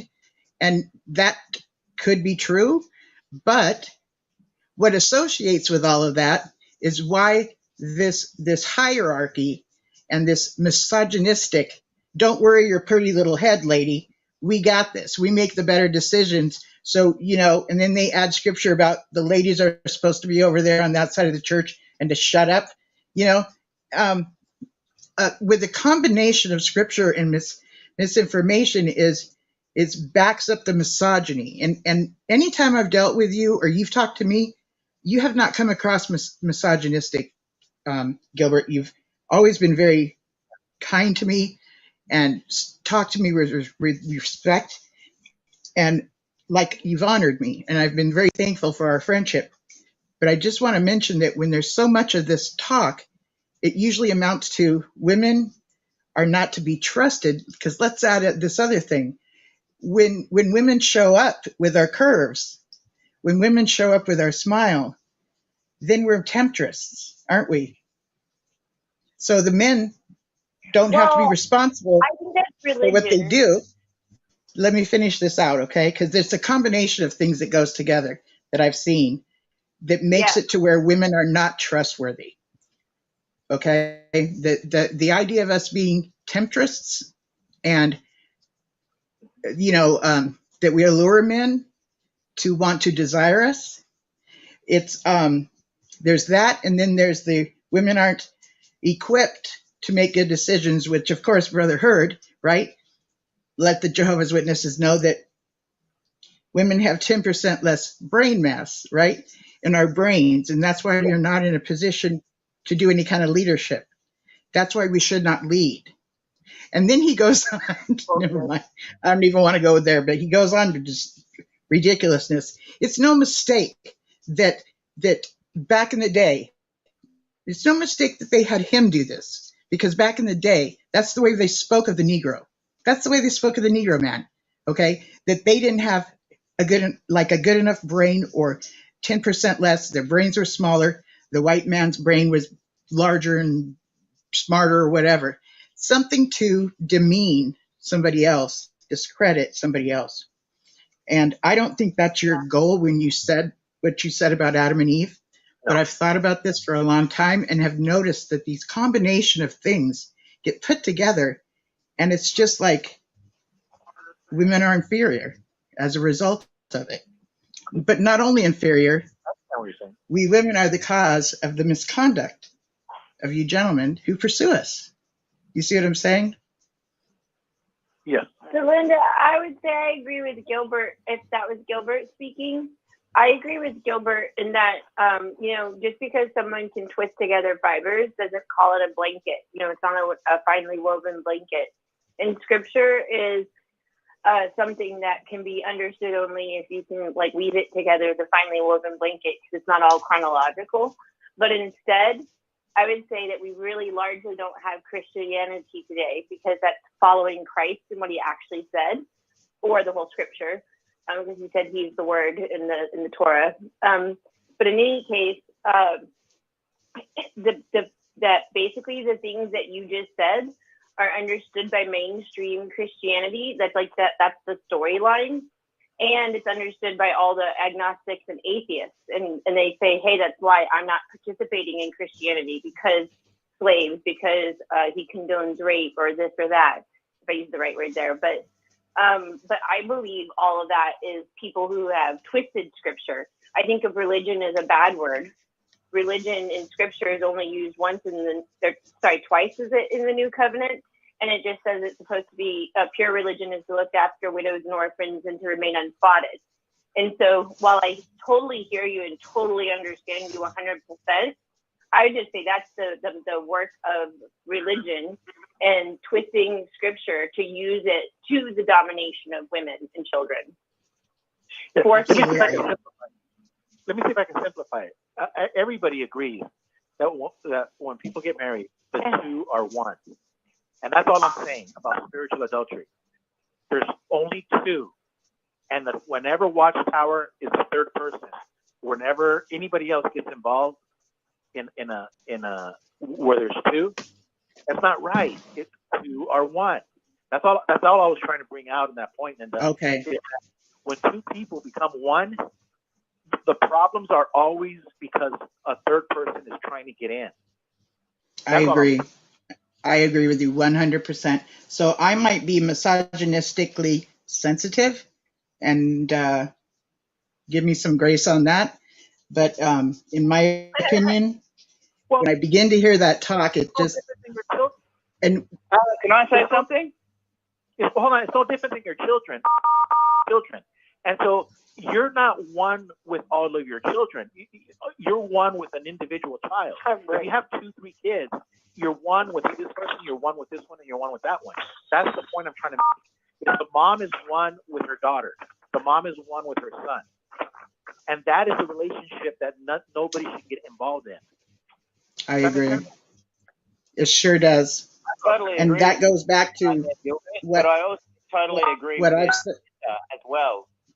I just think you chose the wrong story to use for your example. I think that the story of Adam and Eve is so misogynistic and has never made sense to me that it is one of those things that does trigger Linda and a lot of other people pretty immediately, just because of the way that it's been used to keep women down.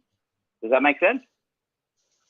So, like, I totally agree with what you were saying, and I think Linda does as well. But I also think that it's just that story. It's the Adam and Eve story that's quite triggering. Well, I think I agree with you. I'm not sure, but if you're saying that the story that we've been told is triggering, absolutely. Like, I do think Linda. Yeah, absolutely. And the way that it's always been used in religion has always been triggering. But the thing that I always thought that it showed that Eve was actually smarter than Adam. Yeah.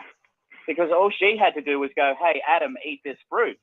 But she needed a magic snake to convince her something she'd never seen before. You know, she actually had to get tricked to eat the fruit, whereas Adam was just like, yeah, okay, I'll eat it, whatever. You know, he didn't even need to be tricked at all. Satan could have come down and just thrown him the apple and gone, oi, eat this. And he would have gone, okie doke, he ate it up. So, like, the story is so annoying in the way that they use it, especially Jehovah's Witnesses. You know, that, I understand. Again, that the woman was the temptress and all of that. But when I listened to you talking, Ben Gilbert, I'd never thought that you were talking in that way. All I'm saying is I think it's just the story itself ends up triggering people because it's such a, you know, it's been used in such a misogynistic way. Well, there's I just like to say about that women being temptresses and all of that. When I was growing up, whenever somebody said, you know, a woman has to dress modestly so that she doesn't tempt men, it always felt like, what kind of men do we have around us? You know, that if I wear something provocative, are these men going to think I'm a temptress as well? You know what I mean? Like, it always just made me think lesser of men, never of women. Well, when I told my teenagers to be careful when showing cleavage, I was saying it to my son too, because they used to let the back of their pants drop, you know? That's cleavage too. So pull up your pants and pay attention to how much cleavage you're showing, you know? And I'll tell you one thing real quick. Brother, because it's still true that basically in scripture, it talks about God when he finds his wife. And the very first thing it talks about is how he adorned her. And he didn't adorn her as an unattractive woman. Correct. And so, now, you know, it's just twisting. Yeah, there. Please. Let me say something. I'm not going to try to convince you Gilbert. about the Genesis. Go ahead, Gilbert. quote me because this is my quote. Are you ready? Yep. I tell people all the time, this is from, you can quote me. My quote is, simple made complicated is evil. This is what religions do. They take a simple passage of Genesis chapter 1, 2, and 3. They take a simple passage and they make it complicated, and that's evil. That's what religions do, is they take the simple, like for example, Jesus says that your yes be yes and your no be no. That is simple. Yes. But you leave it to a religion who can twist those words and make it complicated. And so that's so by me saying that, it's up to you, the reader. You, the reader, can make up your own mind. That's fine, because simple made complicated is evil. It doesn't have to be complicated. Everything is simple. And when I try to complicate it, is because I want to have control over you. A simple person will just say, well, look, you read it, I read it, you go your way and I go my way. It's Mm-hmm. But not religion. Religion is going to get you and me fighting over something so simple. You understand? Yes, okay. and I will admit this was very triggering to me, and I'm not just saying it out of I'm just admitting it was triggering to me. And the things that religion has done with scripture contributes to my triggering. So, yeah. Yeah. Well, I was triggered too. It was one of the very first things that I went to go I take a walk completely back understand to. that. Yeah, and then the other thing that I went to was the contradiction of the Watchtower saying that Deborah wasn't a judge. So I was all about women's rights as kind of one of the earliest things. I love your message, Gilbert. Your message is the two become one, and don't let somebody from the outside tear the two apart, tear the relationship apart. And the whole purpose of a cult is to tear the family apart and to replace the family. And that's what you're talking Gilbert about. had a good point earlier. Yeah, and Gilbert had a good point earlier about how the point is about Genesis.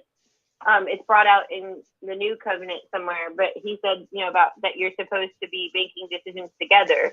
And so effectively the flaw is that they didn't make the decision together. She chose to eat, and then she chose to offer him. So again, there's no actual saying that the woman isn't equal. It's just saying that you're two halves making a whole. Yeah, you're letting a third party in. That's all I'm saying. Is that whenever there's a third party, and listen, just real quick, too, this is what I always ask you: what do you think? What do you think? Who do you say I am? So that's the point. So you read Genesis, and it says, Linda, what do you think about Genesis? And then, for example, Life After Religion, he's saying Genesis doesn't make sense. Okay, that's fine. There's nothing wrong. Even Jesus wanted to know what your opinion was, but religion doesn't want you to have an opinion. Religion tells you, no, it's like this. And I say, no. Everybody views things from different angles. It's good to have an opinion. And guess what? Your opinion is more than likely wrong because we're only 50, 60, 70 years old. Mm-hmm. It's okay to be wrong. It's okay to have an opinion. It is, yeah. And that's all I'm saying. I hear you. I like your style. And thank you for listening to my how it's been affecting me, and thank you for going a bit further and stating that clarity of not letting a foreign anything come between, the marriage or the relationship between son and daughter, father and daughter, our kids individually. We can't let outside influence dare to interrupt the relationship that we have built. Matter of fact, I was watching Hook the other night, right? The movie Hook. And that was part of that movie, is that Hook wanted to replace one of the characters' father. And I was looking at that going, oh, that dirty scoundrel. But that's exactly what the Watchtower does, doesn't it? If a father is no longer attending the meetings, that child is a fatherless child, isn't it? How dare them? We can't let foreign anything come in between what we've built up with our own relationships, family or friends. We also have to do. We also have to surrender the competition, and so this thing about Genesis, we're not competing. We all have different opinions. And I value your guys' opinion. See, I value your opinion because you're my sister, you're my brother, the other gentleman. And that's what they don't teach you at the Kingdom Hall. They don't teach you at church. You just listen to your brother. And if he's wrong, you're probably wrong too. And in 10 years, when your children grow up or when you get married or whatever, you're probably going to change your mind. We could, yeah. Have opinion. Yeah. That's very possible. It is, Hey there, can I make a comment on Genesis? Yeah. Yeah, what was interesting, this is Life After Religion, this is Dan. What I found interesting, Linda James always says, critical thinking.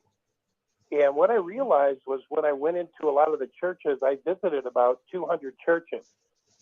And, wow. A lot of them had the narrative, like, the witnesses that women, encourage man to take a bite. And then, anyway, one day I was sitting in the back of a church and they were actually reading Genesis, and wow. It blew me away because, one thing that happened was they said, Satan said you'd become like God, right? Knowing good and evil. And so when you read down to verse 21, I think it's 3:21, it said they become like us, knowing good and evil. So I went into a church and I asked the pastor, now this is what Linda James is talking about, critical thinking.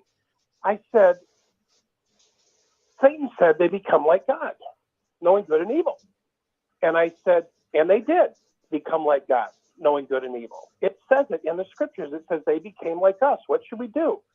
And then God or Jesus said, well, by God, don't let them eat from the tree of life, because the day of their eating of, if they eat from the tree of life, they'll live. And they said, whoa. And then I said, well, it said the day they're eating of it, they were going to die. And they didn't die on that day. So I asked this pastor with a pure heart, I said, did Satan lie? Get out of my effing church. I got emails and another one. Don't ever bring that up. And here's the other one I said. Did God know it was going to fall?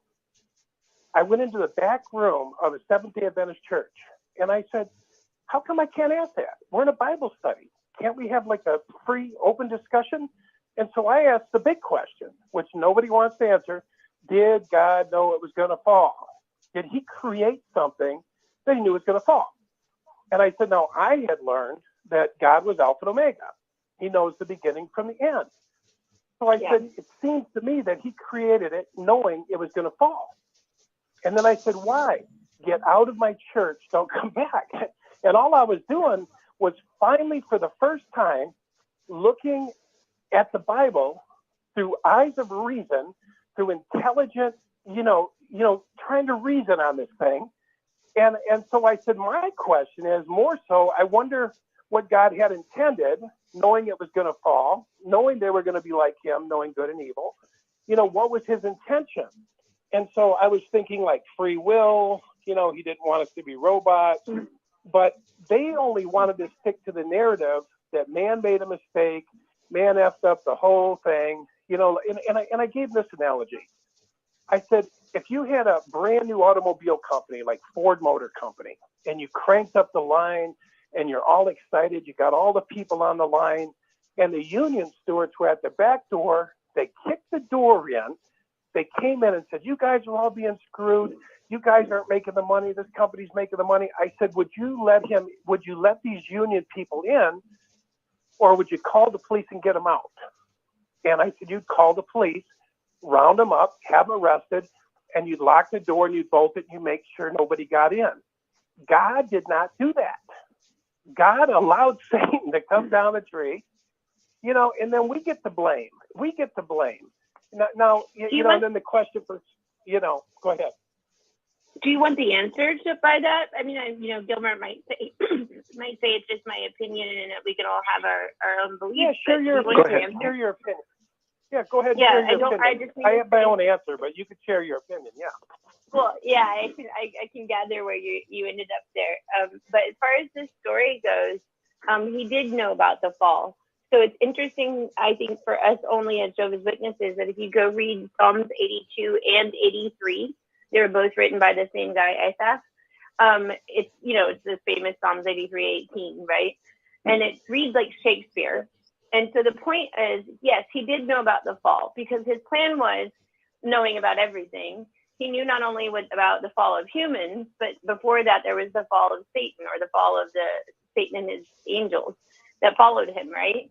And so in Psalms 82 and 83, we learn that there's this Shakespearean thing, all the world's a stage, and there's also the universe. And he says to the gods, because I identify Jehovah as a god, just not God. He's one of the gods. And so he says to the gods, like, hey, you're going to die like mere mortals. Later, Christ comes and uses to defend himself against the Trinity, saying that he's just the Son of God rather than God himself. He says, don't you know that you are God, and to whom the word comes, yada, yada. And so the original part of, does he know about the fall? Yeah, he knew about the fall, but the opportunity that's given to us is in John Steinbeck's book, East of Eden. And it focuses on the phrase, thou mayest. There's this wise Asian guy who teaches the James Dean character about the Bible, basically. And thou mayest conquer sin. And so effectively, those who thou mayest and do conquer the sin, we all thou mayest, but those who do conquer sin are yada, yada, those who are the mere mortals who will take the place of, he said to all of his angels, you are sons. And so effectively, God has said that there's an adoption program and that we can all be God, both those son angels as well as us as brothers and sisters of Christ. And those who, conquer, thou mayest, get to take part of that adoption and get recreated as God. So yeah, he knew about it from the beginning. It's just large adoption program from basically before there were any kids involved. Yeah, that's a very interesting, and I agree with you to some degree. I'll tell you why. Because I feel like this, and these are just perspectives, okay? But I feel like we're playing God. A lot of your New Agers are like, I'm God, I am. I'm like, absolutely, you are. In fact, in Deuteronomy it says, I've made you gods. Get up, lead the nations. Get up. What's the matter with you? I made you gods. And then, like you said, Jesus quoted, "Isn't it true, ye are gods?"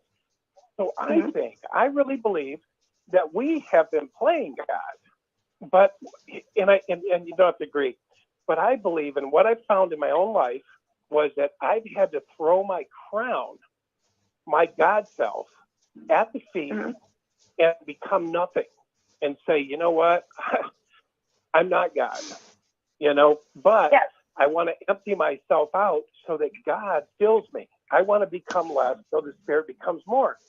And that's why I think the world's in the mess it's in, because everybody's played God. Everybody's playing God. And it's kind of like left brain, we're survival of the fittest. We're trying to figure things out with a very limited thinking. But, like they said, the thinking that got us into this isn't going to get us out. So I just feel like God consciousness, or, God in man, or what Paul said, Christ in man, the anointing in man, hope of glory.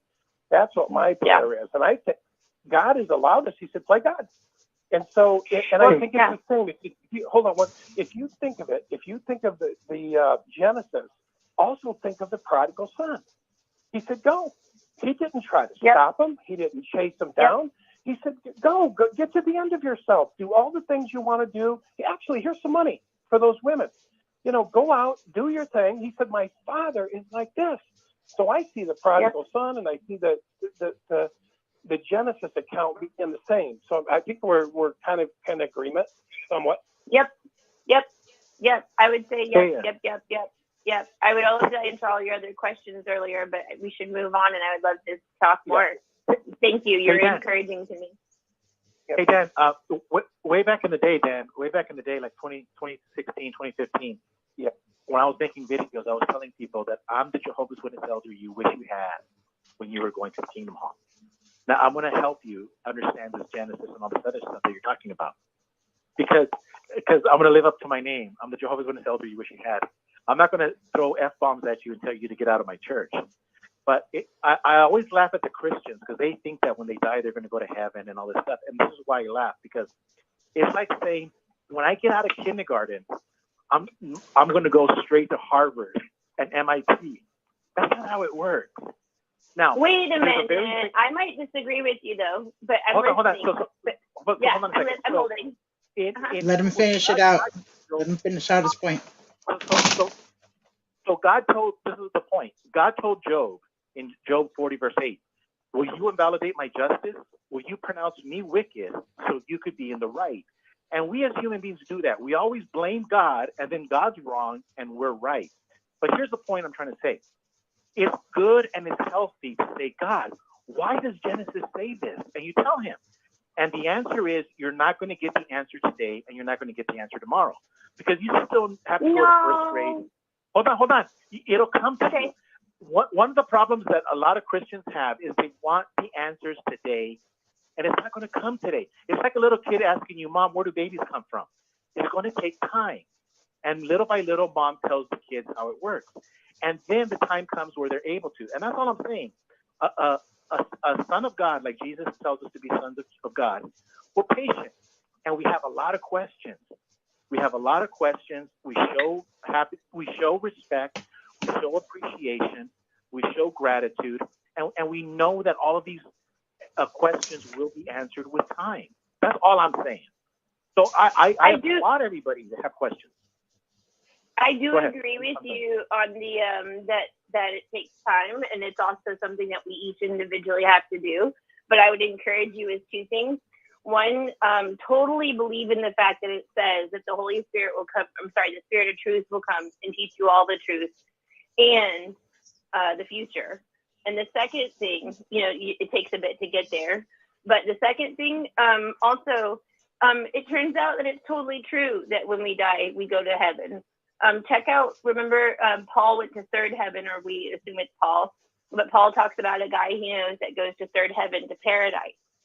And he talks about how, But Carl Sagan and others have proven that there's more than like 15, 16 dimensions. So Paul's only talking about the third. That goes to prove my point, that he's probably going to the third grade. And there's 16 more dimensions. What I'm saying dimensions are not the same as heavens, though. Those are different. We don't know that. That's the whole thing. No. What I'm saying is we do. We know about dimensions. Dimensions are okay. Well, that's where we disagree. We disagree in that I'm going to live in what I do know. Now I'm going to speculate and I'm going to have my opinion, but I'm never going to go, because I used to do this as a Jehovah's Witness. I'm never going to pretend to know everything or to know what because Jesus told me, Gilbert, don't even think about tomorrow, because you have no idea what tomorrow's going to bring. Does this make any sense, Linda? Yeah, go ahead. I'm sorry. I'm not arguing with you.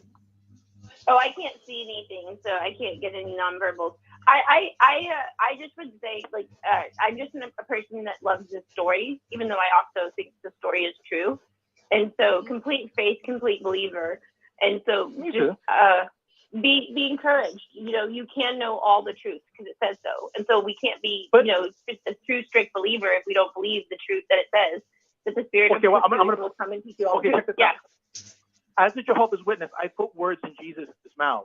So the Christians will say, well, the Holy Spirit will give you the truth. But that's putting words into the mouth. Let him finish. Let him finish out what he's saying, please. Okay, hold on. Let me explain it. First of all, Jesus is the truth. But most importantly is this.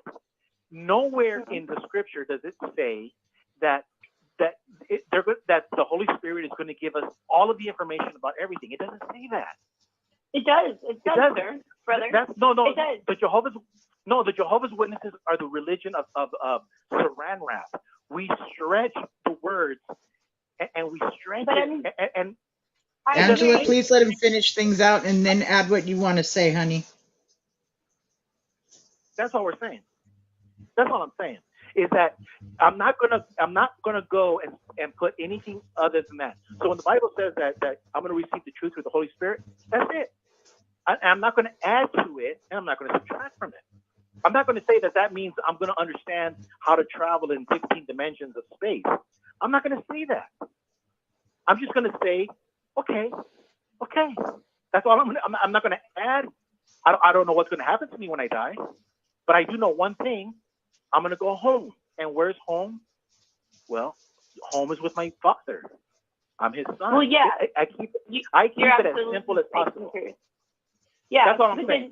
That's me. So then, I agree with you. So keeping it as simple as possible, while you were speaking, I found the verse. So John 16:13, Christ says himself, he says, but when he, and that's why we know that the Holy Spirit is a he, when he, and it's not an addition, I'm reading the Berean literal Bible, when he, the Spirit of truth shall come, he will guide you into all the truth.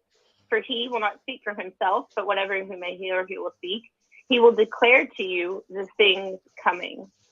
And so that's the verse, John 16:13, Christ's own words, that keep pursuing truth because you'll have all of it. You know, as long as you have the fervor, he'll give you the answers. And I don't like anything that isn't written. So I completely agree with you. You and I will get along great.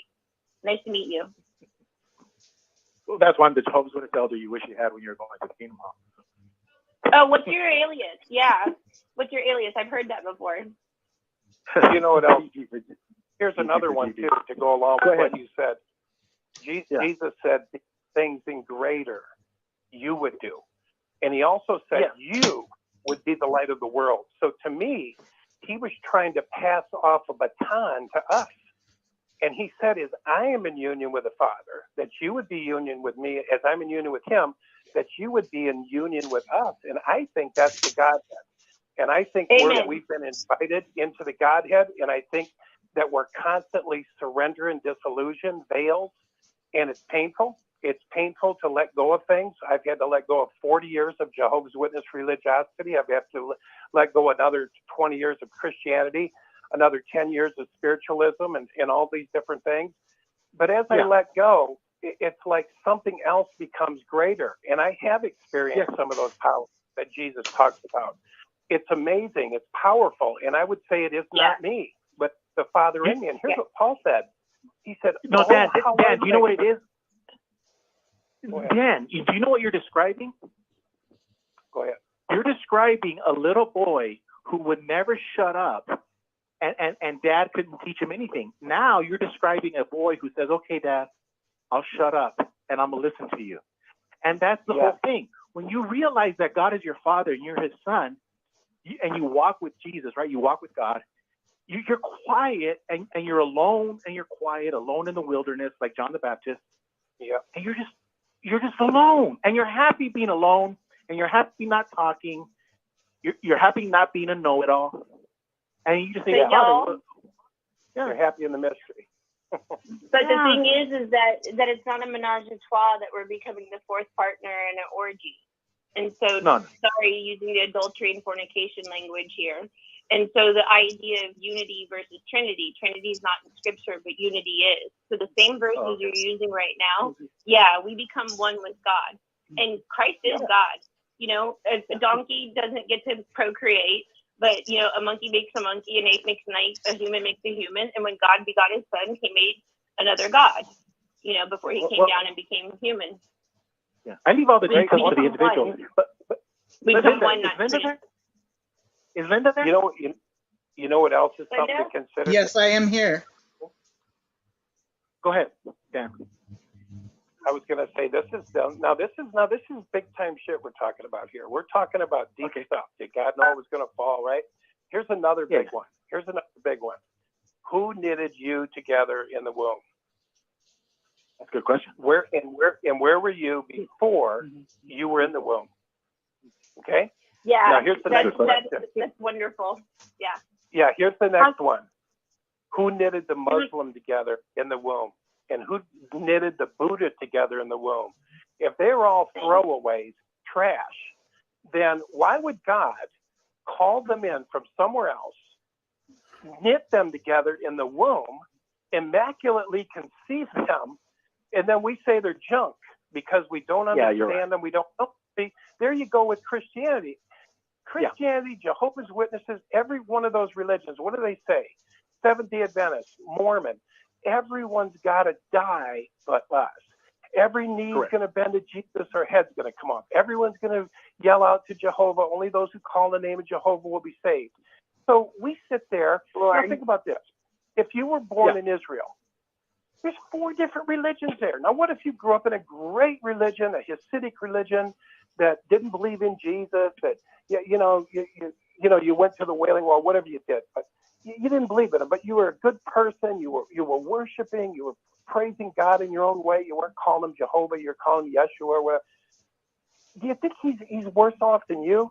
Do you think he's any different? That could be destroyed because you don't know Jesus? I mean, this is religiosity, and that's something God opened my mind to. By the way, I'll answer that question. This is what because I'm going to keep it simple. Well, Jesus said, "Shine your light." So when we're dead, if you shined your light and you showed love, like Jesus said, to love thy neighbor, then guess what? Yeah. You get to pass into the fourth dimension because we're in the third dimension. So you get to go to the next dimension. Kind of like in school, you get to go to the next one. And that's my answer. But is Linda there? Linda. Yes, I'm here. Can you hear me? Before yes, I was told something that's going to blow your mind. You ready? And this is all speculation, but this guy told me this. Speaking of Genesis, do you know why Adam and Eve went to the bushes and when they found out they were naked? Why? When Jesus was in the Transfiguration, Moses and Elijah were glowing like Jesus. They were glowing in the because they were emitting light. They were light emitters. Right. Well, scientists know that our brain and our body is always emitting light because of the electricity, right? So when they ate, supposedly, this is what this guy was telling me, is that when they ate from the tree, right, they stopped emitting light, and they saw each other in flesh, and they were no longer. Oh, that's interesting. And I just thought that was fascinating. Now, I'm not saying that's what happened, but I'm just saying normally people would start having a conniption fit and wanting to execute this friend of mine. And I just thought that was like, wow, I've never heard of such a thing. That's a very interesting concept of that. I thought that was interesting. It really is. That's my whole point. And is I talk to Dan about this and just talk about it. It's beautiful. Right. It doesn't have to be like you're confirming it's right or wrong, but the creativeness, the imagination that goes to have somebody come to this conclusion with what they already know and build upon it, that's very fascinating. So you don't believe the story that says that they were ashamed of their nakedness is the reason? No, I think they knew they were naked because they stopped emitting light. They were but like when you said that you were pondering the reason of why did they put clothes on, it says in scripture explicitly that they put clothes on because they were ashamed of their nakedness. And so because they weren't emitting light. And also that kind of explains why animals, like, you know how they say, well, the lions didn't attack them. Well, of course not, because if you were to get a fire next to an animal, every single animal is afraid of fire. So you're not the guy earlier that says you stick with the story. This is a different person speaking. No, I just like the story. That's all. I just find the story fascinating. I'm learning voices. Thank you. No, I'm just finding the story fascinating. That's all. I love the story. Yeah. I've never heard of it.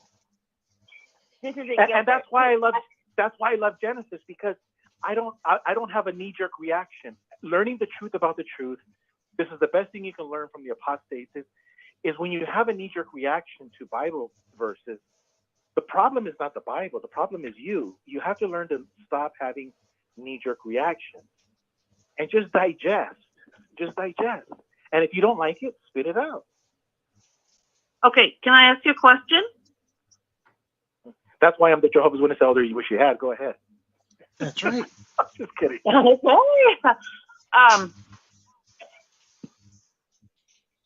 Are you aware of the fact that the Bible was written in Hebrew? Yeah. And that it is a very extremely important thing to understand the book as a Jewish book, because it was written by Jews for Jews, because Yahweh chose the nation of Israel in Genesis 12 as his people for an everlasting covenant. So when Yeshua returns, where do you think he's going to be returning to? Exactly. Amen. So I wanted to follow up. So let her finish out the point, Angela. Let her finish out the point. Let them have the conversation. Is this Sherry? Yeah, this is Sherry. I love Sherry. Welcome, Hi. Sherry. Hello. I'm sorry. So I was just finishing up. I'm saying, where do you think Yeshua will return to? And I believe I'm not 100% also sure, but it points to Jerusalem, perhaps. I'm not 100% sure, but I can't so this out. But it would where. not sound unreasonable. Okay. But and what's going to happen? Okay, can you let's just back up? Let me backpedal a little bit. What's going to happen when he returns? Do you know what the events that will take place that will happen when he does actually return? I do. No. I mean, I've heard of stuff, you know, when I read Revelation, and yeah, but when Jesus, even Jesus' words when he talks about the Son of Man returning, but you know, if this has been going on for 2,000 years, so it's very possible it might not happen in my lifetime. Is what I'm thinking. Okay, so, well, okay, that's all speculation. That's all fine and good. But do you know what is going to happen when the Messiah does return? What are the events that are described in Scripture? No, enlighten me. Well, I believe there are a number of passages that clearly state that that he will have the lightning will flash from the east to the west, the whole entire Shemayim will light up, and he will come on the clouds with a whole host of angels with a sword in his mouth, and every eye shall see him, and every knee shall bow, and every tongue will confess that Yeshua is our Messiah. Yeah. Okay. Amen. Now this might offend you guys, but I love Jesus. But I'm gonna say it. I'm gonna say it. If Jesus were to return, I'll say Jesus. I really didn't care to read the book of Revelation much, and I didn't care about all these details because for 2,000 years you hadn't come, and it was more likely you were not going to come in my lifetime. So okay, instead, wait. Can I just? No, hold on. So instead, I decide to live my life in putting into practice the words that Jesus spoke on the Sermon on the Mount and in the red letter editions of the Bible. That's my sincere belief. That I would tell Jesus Christ, you know, Jesus, I don't care about the sword in your mouth. I don't care about the horses. I don't care about the angels. What I do care about is something that I can control, and that is loving my neighbor and letting my yes be yes and my no be no. And if Jesus punishes me for not caring about his white horse and the 4 men of the apocalypse, then so be it. He's going to punish me. Okay, well, you know what? You know, you might be offended at what I have to say, but I think you need a legitimate biblical education because you are grossly lacking in understanding of numerous scriptures that anybody who really diligently studies the Bible would know. And just like I said, it is a Jewish document. It needs to be looked at through the Jewish eyes. I got something better. May I just add in that he just, Sherry, this is Linda, and I just wanted to add something in. Can you hear me?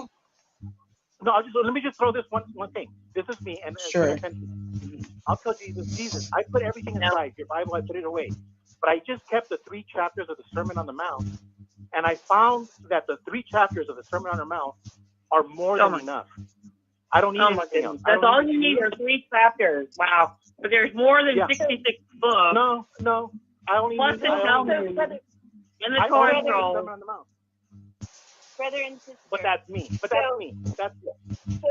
So brother. And I'm gonna go to hell. No, she didn't say that.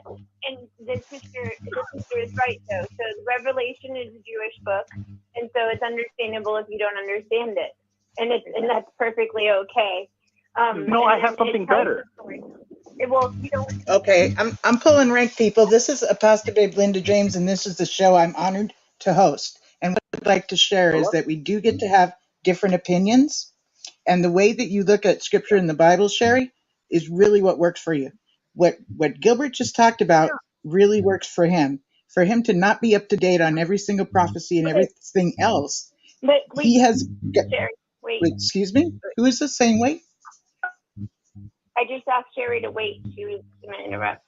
Oh, I see. Okay, so we get to have different opinions, and what I don't approve of is putting people down or talking condescending to them for having those opinions. I want us to have a respect even though we don't agree.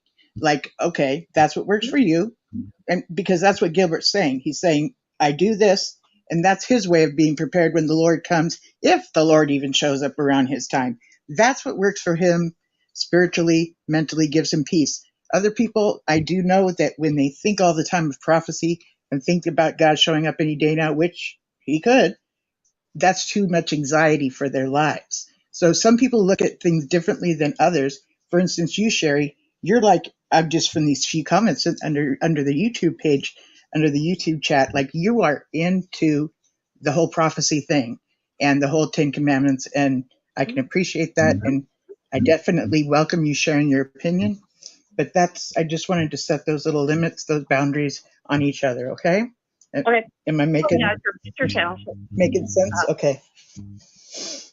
And then I thought that offering how the story goes, because I do believe this story, but I also love to talk about it as a story because, if we have a fiction book, we like to agree in a book club about how the fiction book actually works. And so this, true Is this story. Sherry talking? No, this is Angela.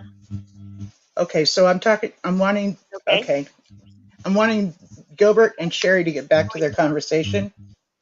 You might have joined in, but go ahead and finish that up and let them talk, please.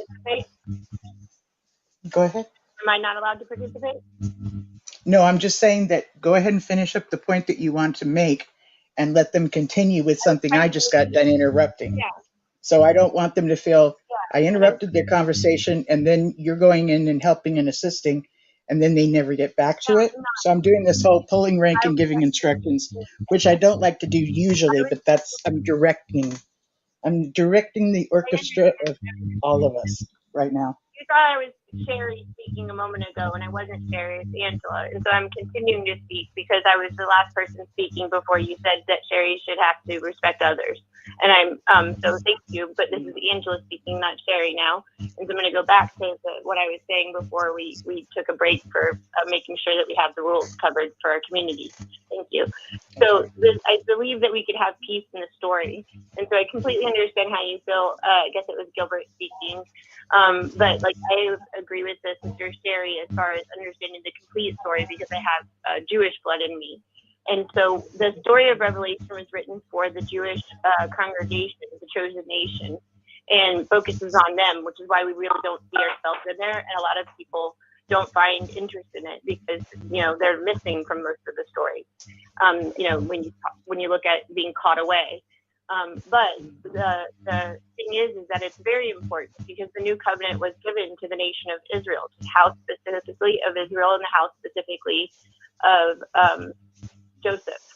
And so we get to take a part of that early, but Revelation tells the story of the 7 years of the end of the world as we know it and what happens when Christ does arrive, and for the Jews who haven't yet at that point in time during the time of short era of faith accepted him as the Messiah. And so absolutely for all the people who were talking about what would it be like to be Jewish and then find out you're screwed, paraphrase it, that's not how this story goes. Every promise that he made, he's going to make good on, and we basically go back to the Old Testament and finish fulfilling the rest of the Old Testament prophecies that weren't fulfilled already. And so there's quite a storyline. There's also, to give you a little hope, the reason that it's been 2,000 years is because Hosea is, again, the Old Covenant, told the Jewish nation that after 3 days that he would raise them up. And so we were talking about earlier where Satan, thank you, sister, where Satan said that they would die that day. Well, they did. They died before the end of the 1,000 years because back then time was God days and God calendar. And so the same thing with Hosea. 1 day is 1,000, 2 days is 2,000. And on the third day, the Jewish nation will be equal to the Christians who are under the new covenant. And that's just basically a real big, huge overview or on basically how Revelation intertwines with the Old Covenant texts that have not yet been fulfilled, and how he fulfills on them being the chosen nation and that they will rule the world. But they're only going to rule it for 1,000 years, and only through a remnant, that 144K bachelor thing. And meanwhile, the Christians are told that they're going to be kings and queens. We're all kings out of all nations. We're going to reign eternally. So we reign after the 1,000 years with the whole infinity and beyond, where time is over and we're all recreated and stuff. And so just basically, it's a beautiful story. And basically, the more that we open our heart to love, we find that we love not only the chosen nation, but just like someone, I think it was you, Gilbert, saying earlier, that we also love the nations who we're going to be divided into sheep and goats, just like we're already sheep. Okay, so I appreciate what you've shared, and I'm going to cut you off real rudely, but I'm wanting Gilbert and Sherry to be able to get back to their conversation. And I'm sorry for being rude, but I don't want to let this go on too long because they're going to lose their trend of thought. If Linda is yelling at me right now, I can't hear her because something's going on in the background. But I hope she's not yelling Somebody's at me. yelling at you. And I would actually hang up right now. But somebody else has something else going on in the background, or there's echo or something. Was I in trouble? You're not in trouble, but I'm just explaining that I'm being very abrupt. I'm being very, if it's rude, I know it could be rude, but I'm really wanting to get back to Gilbert and Sherry. They started off something. I had something I needed to say, and then you let me know that you were talking when I interrupted and that you wanted to finish your thought. And I appreciate that, and then I'm wanting them to get back to talking. Yeah, so they should get back to Gilbert it. and Sherry, are you still there? In trouble Can I say something about a different? I need to know.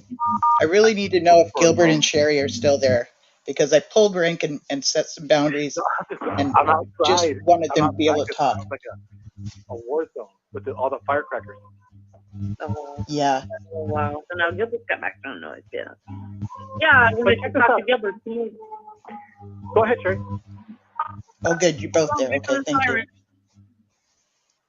Go ahead, Sherry.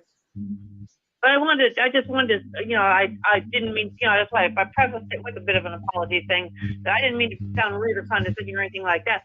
But I think that you are very much in need of a legitimate biblical education. Yeshua is not going to come back for just your average Joe who's just going to mosey along and pick 2 or 3 chapters out of the whole entire Bible and the Torah and the Tanakh and on and on.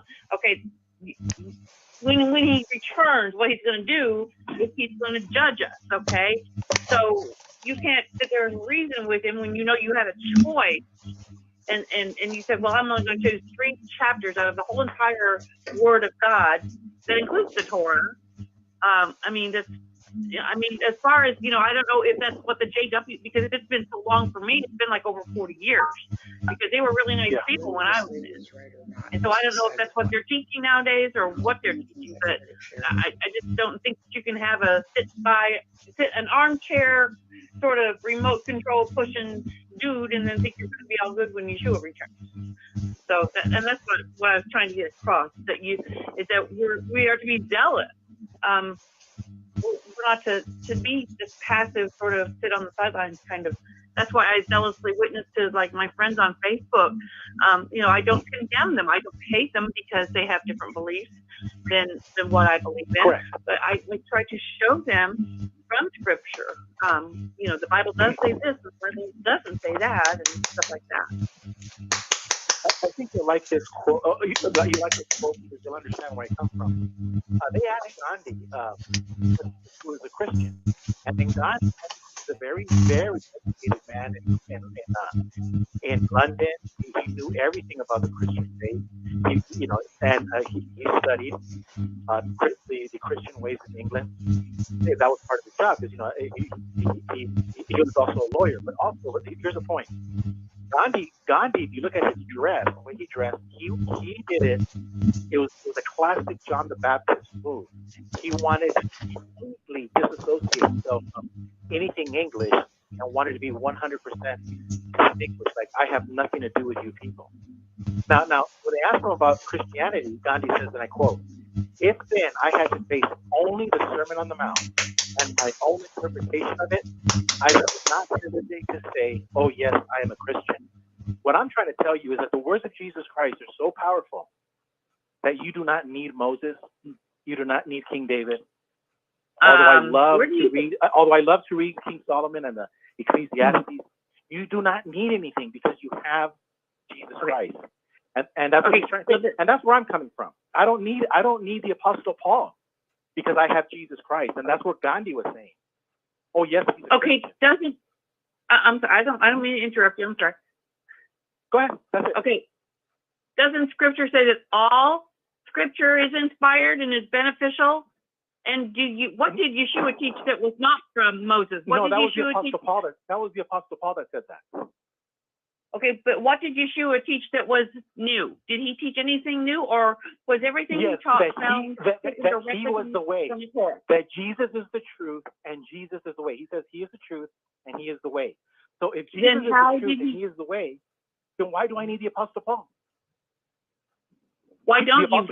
So you can't learn anything additional. Then you stagnate, and then when you stagnate, you die. Okay, I'll answer that question. It's like Jesus is the great teacher, but Jesus did not do a good enough job, so I have to go to the Apostle Paul. I don't think no. That's not biblical. Then I don't need to go to the Apostle Paul. I got Jesus. So you don't wait. No, I'm sorry, but you're showing arrogance. I'm getting. No, it's not. It's simplicity. Simple, simple made complicated is evil. Simple made complicated is evil. Go ahead. May I ask first? So when you're saying you go to Jesus, you're actually going to Matthew, Mark, Luke, and John. And when you go to Paul, if you do go to Paul, those of us that look at Paul's writings, okay. So in Revelation, it has an interesting little riddle. And I don't know if it's proper to call it a riddle, but basically it says that the foundation of the city will be the 12 apostles of the Lamb. And the Lamb, recognizes that he's died. And so, are you speaking to Sherry or Gilbert when you say you? I'll answer that question. If Jesus came to earth and he spoke, why did he need to come back and do a do-over? He doesn't. I'm saying is that I am. Yeah, because there were things. Excuse me. No. So the 12 apostles is Paul, because apostles have to be picked by the person themselves. So even though they tried to pick Messiah, Jesus said, and Paul says in every single one of his letters, that he opens it by saying the apostle. And we know when he became the apostle, when Christ met him on the road to Damascus, and he was being, And so Paul is an apostle, and I'm just trying to say that the sister is right, even though Paul's the one that said that all scripture is inspired. The other scripture where the brothers were writing, they also spoke in Acts and said, hey, Paul's letters, and, sometimes hard to understand and people twist his words, just because he's hard to understand, I guess, a little bit. But the main point is, you don't actually get to go directly to Jesus. You're going to those apostles who then, through people who use their names, wrote down the gospel or good news for us. And so really, you're still going to the apostles' written account, and Paul is just another one of those equal 12 apostles. And I understand that I've heard about people who don't pay attention to Paul's writings, but the thing is we learn about how to behave as a congregation only through Paul's writings. So it's pretty interesting to kind of set Paul's writings aside and see what would you lose for it. And I think that there's a lot. I think it's also really compelling to think of him as one of the 12 apostles, and that he's just another one of the writers we're thankful for telling us about his first-hand experiences with Christ, even though he was Christ dead as a zombie or whatever. Okay. Well, let me help you understand why I don't think it's Paul. Because when Jesus said... Jesus needed the Apostle Paul. That's really arrogant, hold on. Isn't it? Okay, hold on. Okay. No. This is what I was talking about. The Apostle Paul murdered a young man, so he has his limitations. So just real quick, but Jesus says that your yes be yes and your no be no. Never, ever in the history of human beings, never in the recorded history of human beings has a man spoken like Jesus. Jesus also said, give to Caesar what Caesar and give to God is God. No one has ever spoken that way. So all I'm saying is, like John mentioned, give Jesus a chance. I don't need anybody else. I don't need anybody else. But I do consider them. I do consider them my brothers. I do consider Paul my brother, and he's my equal. I do consider Peter my brother. He's not your equal. Yes, they are. But they're not there. They're not your But he just said he considers. That's the way he sees it. That's his view. That's his opinion. He gets to have it. Moses is my equal because we all belong to Jesus. We're all his children. I understand what you're saying. In scripture, there is actually hierarchy. Remember how John, the greatest on earth, is still going to be the least in the kingdom? And so are you greater or equal or lesser than John? No, Jesus got to wait for that stuff. Jesus told us to talk to each other like brothers. There is no. Jesus said stop calling them. Jesus said stop calling people father or rabbi. When did Jesus ever say the Apostle Peter? When did Jesus ever say the Apostle Peter? He didn't. Jesus, excuse me, I was saying John. So John became Jesus. Do you know what Jesus said in the end of John when he talked to the Jesus was making. Excuse me, that's a very male and no, we're equal. In the conversation. We're not equal. Treating me inferior to you because my conversation topic that I was trying to meet you with, you're moving away from it. Thank you. So it was Jesus that said that John is the lowest in the kingdom, even though the greatest on earth. And so Jesus, who you do respect, needed 12 apostles, and he also said that there's hierarchy. There's also hierarchy as well as when we're recreated. Some people will have celestial bodies, it says, and some people will have terrestrial bodies. So very much there is hierarchy. Those 12 apostles, that's why we point to 12 from Revelation. You're not equal to them. They're going to be sitting with thrones and judges, and then the foundation of the city is the stuff. You're not a foundation of it. So we are all brothers and sisters, but some of us are not equal to others. Okay, the sons of thunder, their mom said, one of my sons goes to your left and one of my sons goes to your right. But listen, stop doing this. Stop trying to tell me that one person goes to is above the other. It is not in my position. No, it's not in your position. It is not in your position as a human being to do this. Excuse me. You need. I'm it's allowed not in to your have position too, and I'm allowed to say that Jesus said that, and he said it. Just because you don't know that it's his quote, that makes you the Antichrist, not me. I'm just a messenger. Don't shoot the messenger. So I'm allowed to have I'm going to tell you. Too. Jesus told the woman of the son of thunder. Jesus told the mom of the sons of thunder to stop trying to elevate people in positions. That's all I'm saying. I'm not elevating. You just try to change it again off of you're Jesus. Talking about all of these positions. I'm telling you what Christ said, and I'm trying to tell you what Christ said to correct you, and you're trying to say that that's me being wrong. Christ said that John, who's the greatest on earth, is still the least in the kingdom. And so he established if there's a least in the kingdom, there's definitely going to be people higher than him. That's called hierarchy, logically. Okay, hold on. And so while you just proved my point. Argue with Jesus, not me. No, that's Saran wrap. You're stretching the scriptures. No, that's I'm not stretching the scriptures. It's a literal quote. Can you read the you're stretching. No, you're adding to it. I'm not. You're adding to it. I am You're not. adding to it. It says John will be. What does it say? Excuse me. It says John will be the least in the kingdom. That's I didn't add anything. It ends right there. It ends right there. It ends right there. Yeah, and that's what does that mean? We don't know. Jesus never used the word hierarchy. No. It's in Greek. Yes. You know Jesus never used the word hierarchy. This is the problem with Christians, and I'm one of them. The problem with not actually understanding logic. So you're adding to it. Excuse me, brother. Do you know that God is the father, the head of the son, and the son is the head of the congregation? That is a hierarchy. Do you not understand hierarchy logically? No, I understand saran wrap. I'm not going to add to it. Don't you insult me. I'm not saran wrapping anything, and I understand that you're perfectly happy, but I am not, and you have caused that. Don't insult me. Okay, I'm sorry, but I don't want to be above anybody. I don't want any kind of hierarchy. Then don't put me below you, and tell me that I'm misquoting scripture or saran wrapping. Because the so-called brothers call sisters their sisters too. You don't insult and then call me your sister. Remember, God says keep love. Take the candle. Love. All right, there. Give this guy the candle. Go ahead. Yeah, I'm sorry. Did you tell me what to do? Is my turn over? Okay. Because you told me. I had to get off of the stream and get onto the phone because it was very hard for me to hear the stream of the StreamYard. So now I'm on the phone. I can hear things. Excuse me? What?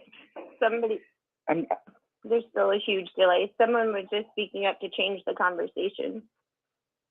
Okay, but now I'm here on the scene and trying to explain why all of this time has gone by with total arguing. And what I want to make clear is that we get to have our own opinions on this show. I mean, I didn't hear half of this because my tablet, I was getting echoes and it was my fault.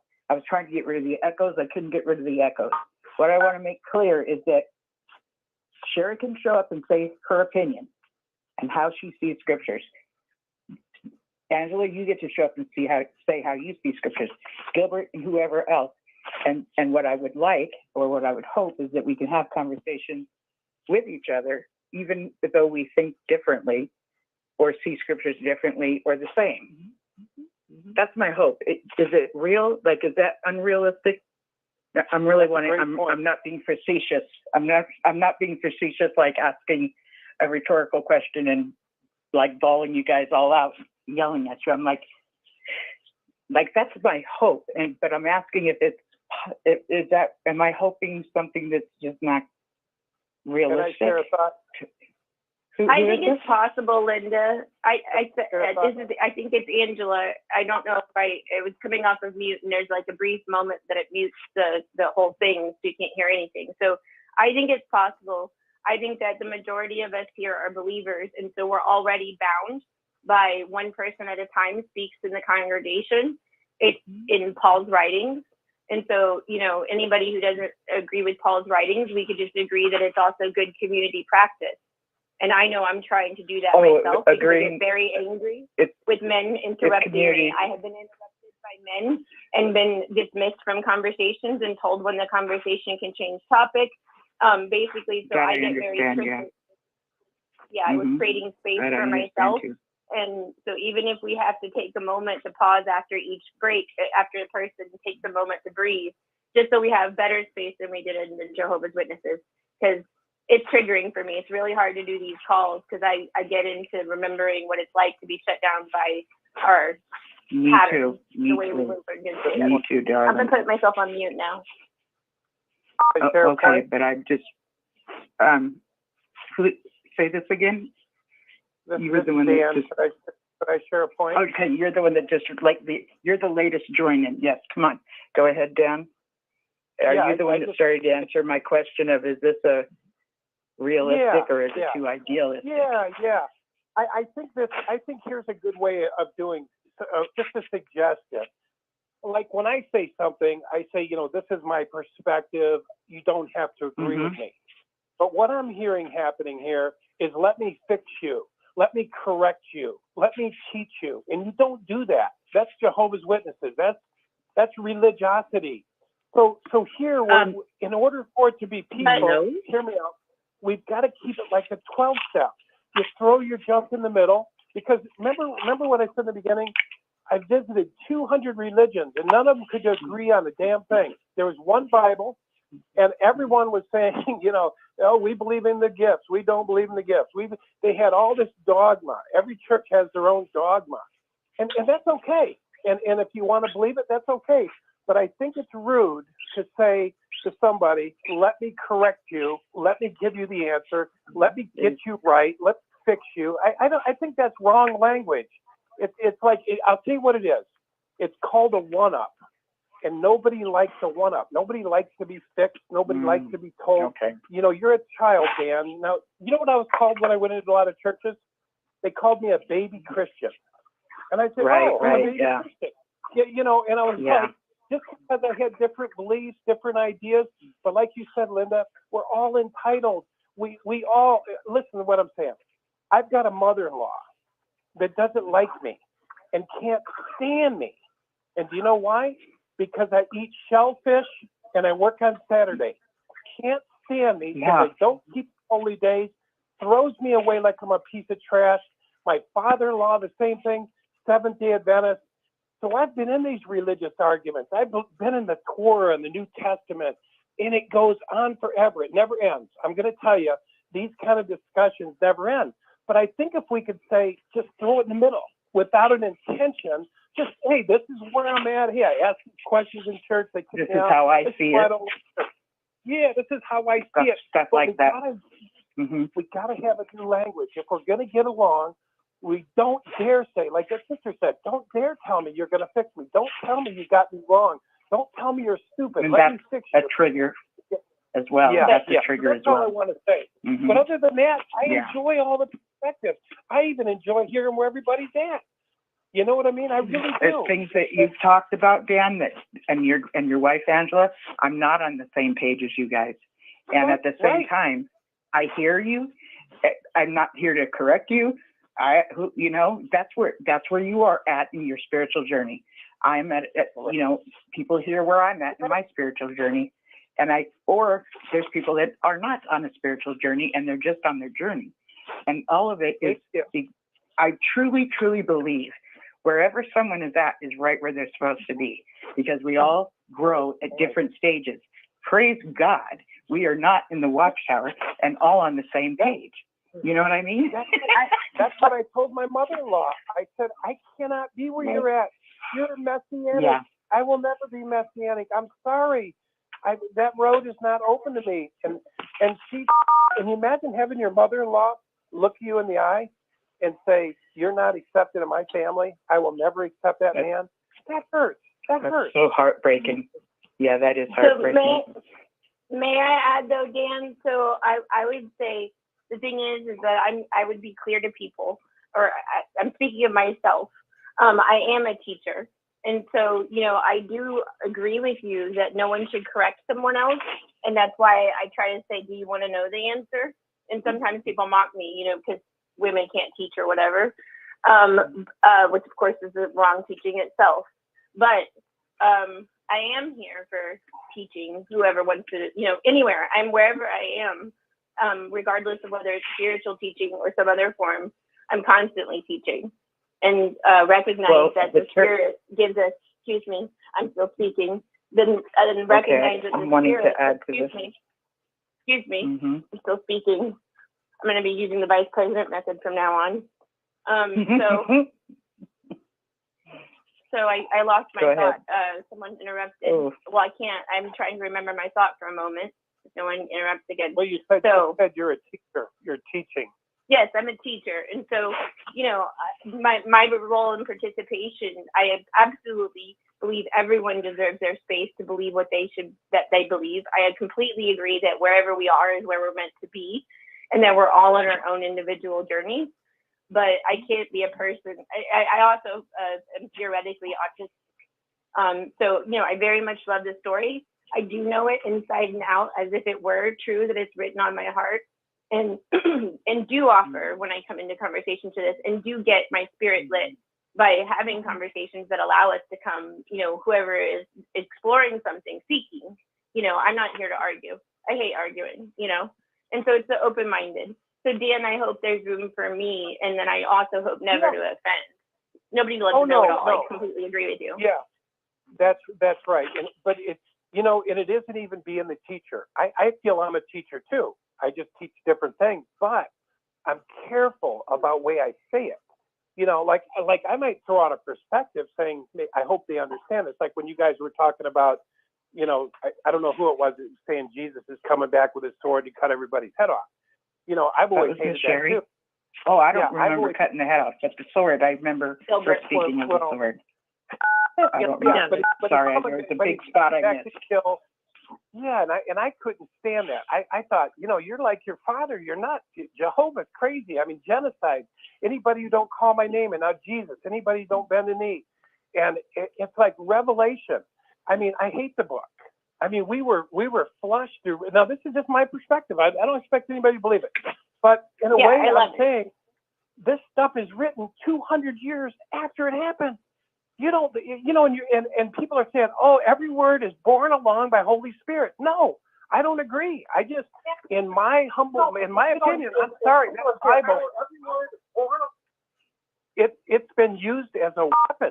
And I'm telling you, I've got a belly full of ulcers because of an angry God Jehovah who is going to kill me for masturbation or whatever, or missing the mark. And here Jesus said, Here's another one. Jesus said, I didn't come to judge. The woman comes to the well, and he goes, I'm not here to judge. Turn around. He says, turn around. Then the men bring the woman over in adultery. Jesus is writing in the sand. Jesus says, whoever has a sin, cast the first stone. And then what does Jesus say? Go away. Don't sin. Come on, turn around. And so I don't see, now this is my perspective. You don't have to agree, but I don't see it. I believe our judgment is now. When we break the law, we suffer. I don't believe that we're going to stand in line and Jesus is going to say, shame on you. And then why would Jesus say we were going to be like him and do greater things than him? You know, we're not junk. We're not beggars. We're not, you know, I don't know. Now, see, in a way, like I'm teaching, but I'm not saying you have to believe either. I'm just saying that's where I'm at. It's kind of like that's where I'm at. I guess I'm not teaching. And what I'm hearing from you is the grace. You're talking about the grace of Jesus. Is the big thing I'm hearing from you. And by the way, it's 11:29 here in Southern California, and you guys will hear the firecrackers start to go off, or whatever they're putting on. You know, so I'm just letting you know you might hear some background louder noises than the usual. But please go on. I hope you can pick up where you left off, Angela. Thank you. And can't wait to celebrate as a West Coaster. So, Deanne, I'm sorry, I have to interrupt you again. I forgot to say that tonight I'm going to cut off early, meaning about a half an hour after my midnight, I'm going to cut off early, simply because it's New Year's and because I just want to. And can I say this? I'm finding that 2023, hello? You hear me? Oh, sure. And I do hear you. Angela, do you mind if Zachary comes in? I don't have anything of great significance to say. I'm just saying I'm finding that 2023 is getting quite crowded. Okay. Just joined you, Zach. Colorado. Just joined. You're here too? Please, we got to make things better. By the time Linda gets here, so it's all nice for her. It's raining over here too, and all I keep thinking about is the Weather Sisters singing, "It's raining men, hallelujah, it's raining men, every touch of men." I just keep thinking about it.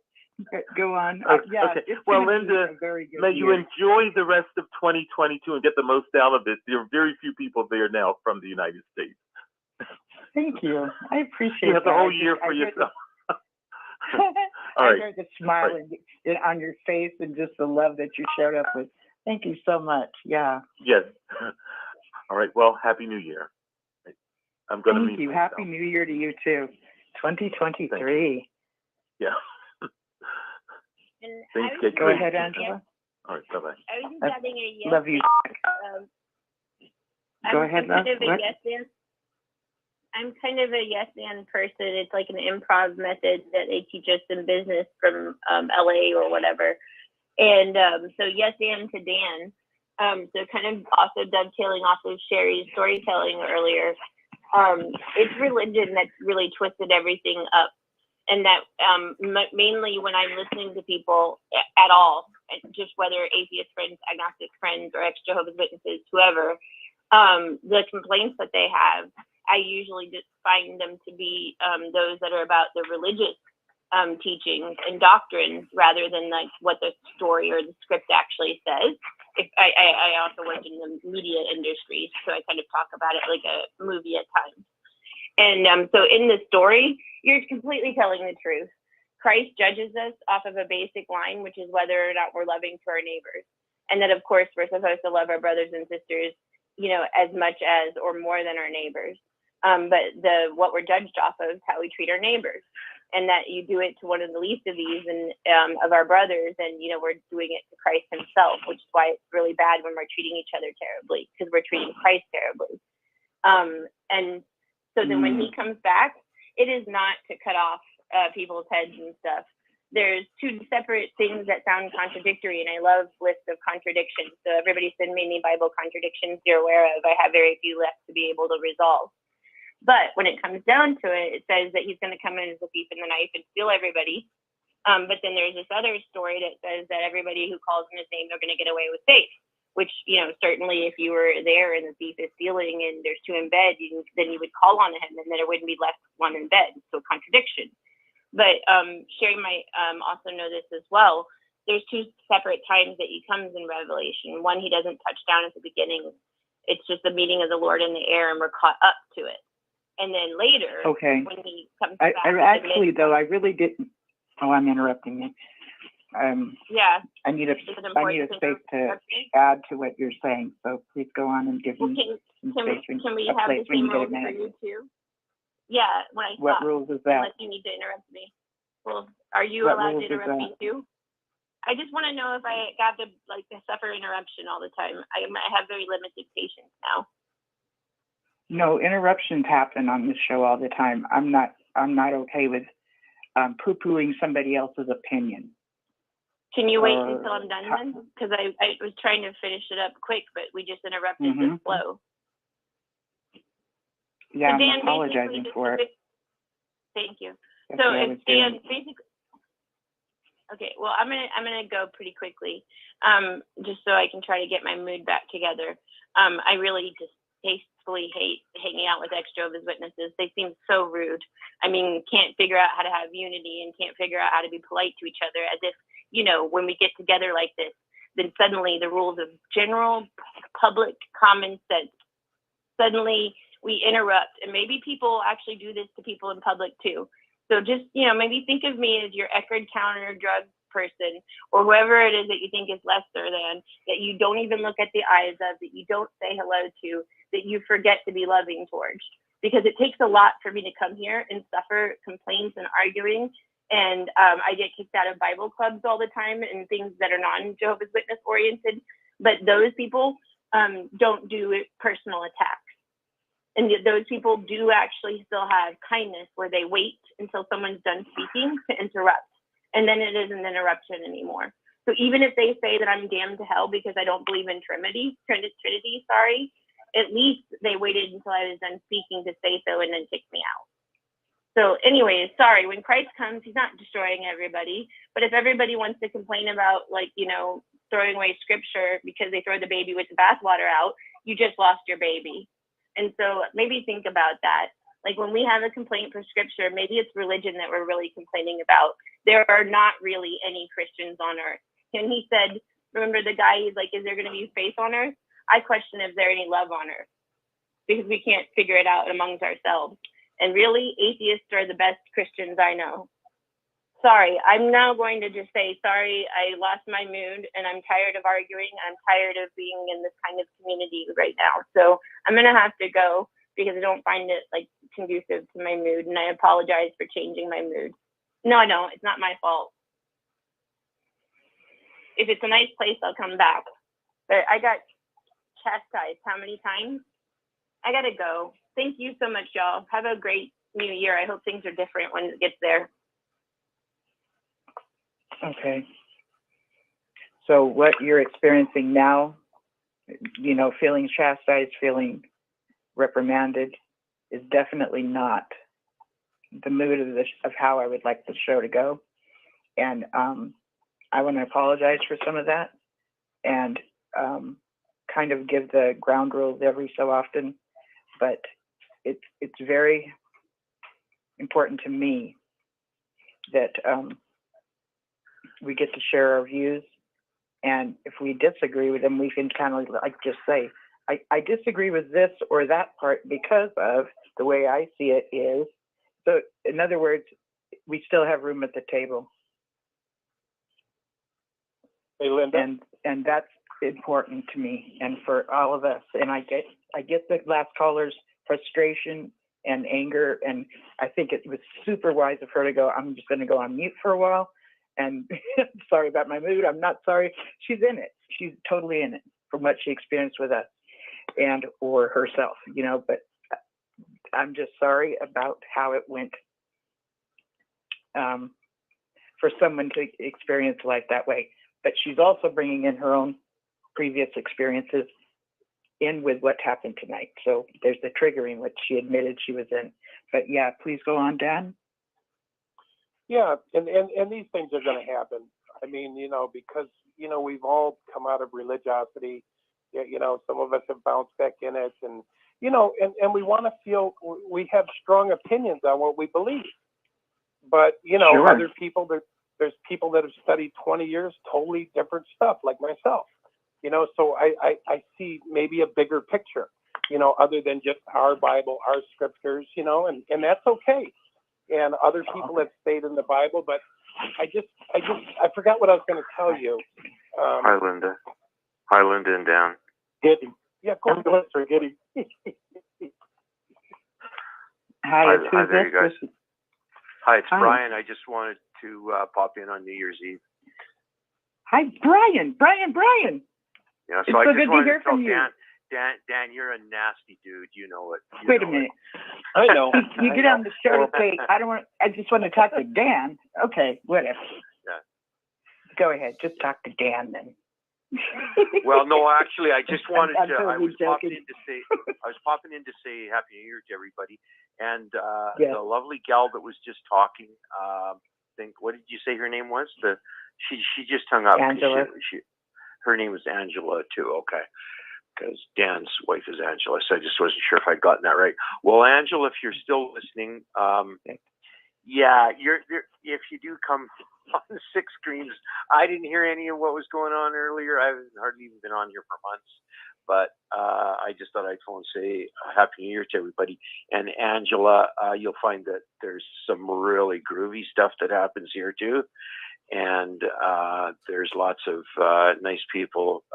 Some of them have really strong opinions, though, at times, and it can get. Well, if you're an ex-JW, you know what kind of people you can run into. Some are easygoing, some aren't, and they're all at different stages. So, and unfortunately, I think she's right.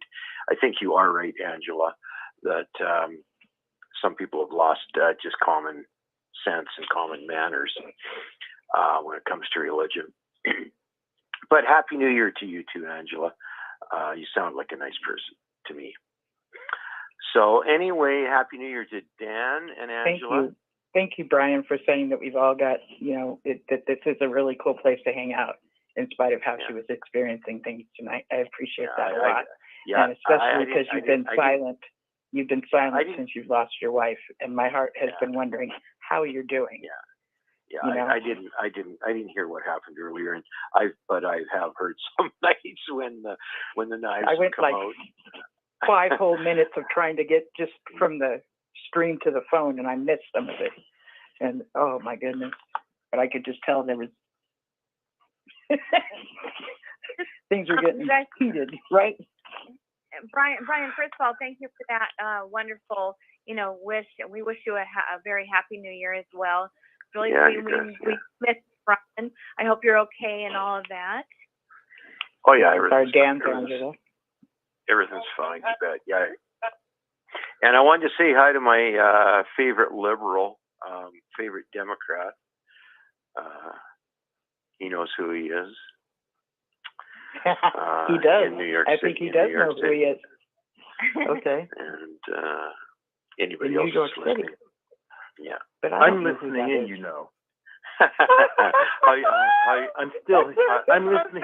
I'm doing stuff. Sure if he lived in New York. Brian, how are you? Brian, Happy New Year. Brian, are you still in 2022? No, I'm Mountain Time, so I'm now in the future. You're here. You're with us. Now in the future, and you're in 2023. I told Linda we're trying to improve things so that everything can be nice by the time she gets in 2023. We have got 15 minutes left, so we better hurry up. She's one of the few people still in 2022 in the United States. And Alaskans and the Hawaiians are next. Well, good to hear you, Brian, actually. Yes, good to hear you. The Hawaiians are after us. Yeah. So anyway, Happy New Year to everybody that's listening. And I hope you guys... you too. Whatever was wrong in 2022, hope it gets good in 2023. I hope you hope you make lots of money. I hope you make lots of friends. I hope you're healthy. I hope you come and understand the meaning of life better this year. Yeah. And as a Christian, I hope Jesus returns this year, but I'm not really expecting it. And basically, that's it. Best wishes to everybody. Love you guys. Love you guys. I love you dearly, Brian. Happy New Year. Happy New Year. Usually, hey, Linda, I remembered what I was going to say. Oh, please share. I just remembered what I was going to say. Sorry, I forgot. But I was just going to say in our communication, because we're trying to work this out with our family too, because we have totally different religious perspective. If you talk to somebody who's in the Jewish religion, everything's Torah. Everything's, Matthew, Mark, Luke, John. I'm sorry, Genesis, Exodus, Leviticus, Numbers, Deuteronomy. And it's all about Moses, and it's all 10 Commandments, and it's all holy days and Sabbath. And I have to be respectful, and Messianic too. But I want to say this. I love what Dale Carnegie said. Dale Carnegie wrote a book, How to Win Friends and Influence People. And a lot of times when he talked, he'd say, I'm often wrong, but here's my perspective. And it was such a humble way of saying, I'm going to throw this out there, take it or leave it. And I'm really throwing out what I believe, but I'm allowing you. I'm not saying you have to eat it. I'm not saying, this is for you and this is good and let me correct you. Those are wrong. I just want to reiterate, that's wrong language. It's not respectful language. And no matter if we're a teacher or what we are, we've got to learn those, because we're always with strangers. We're always with people.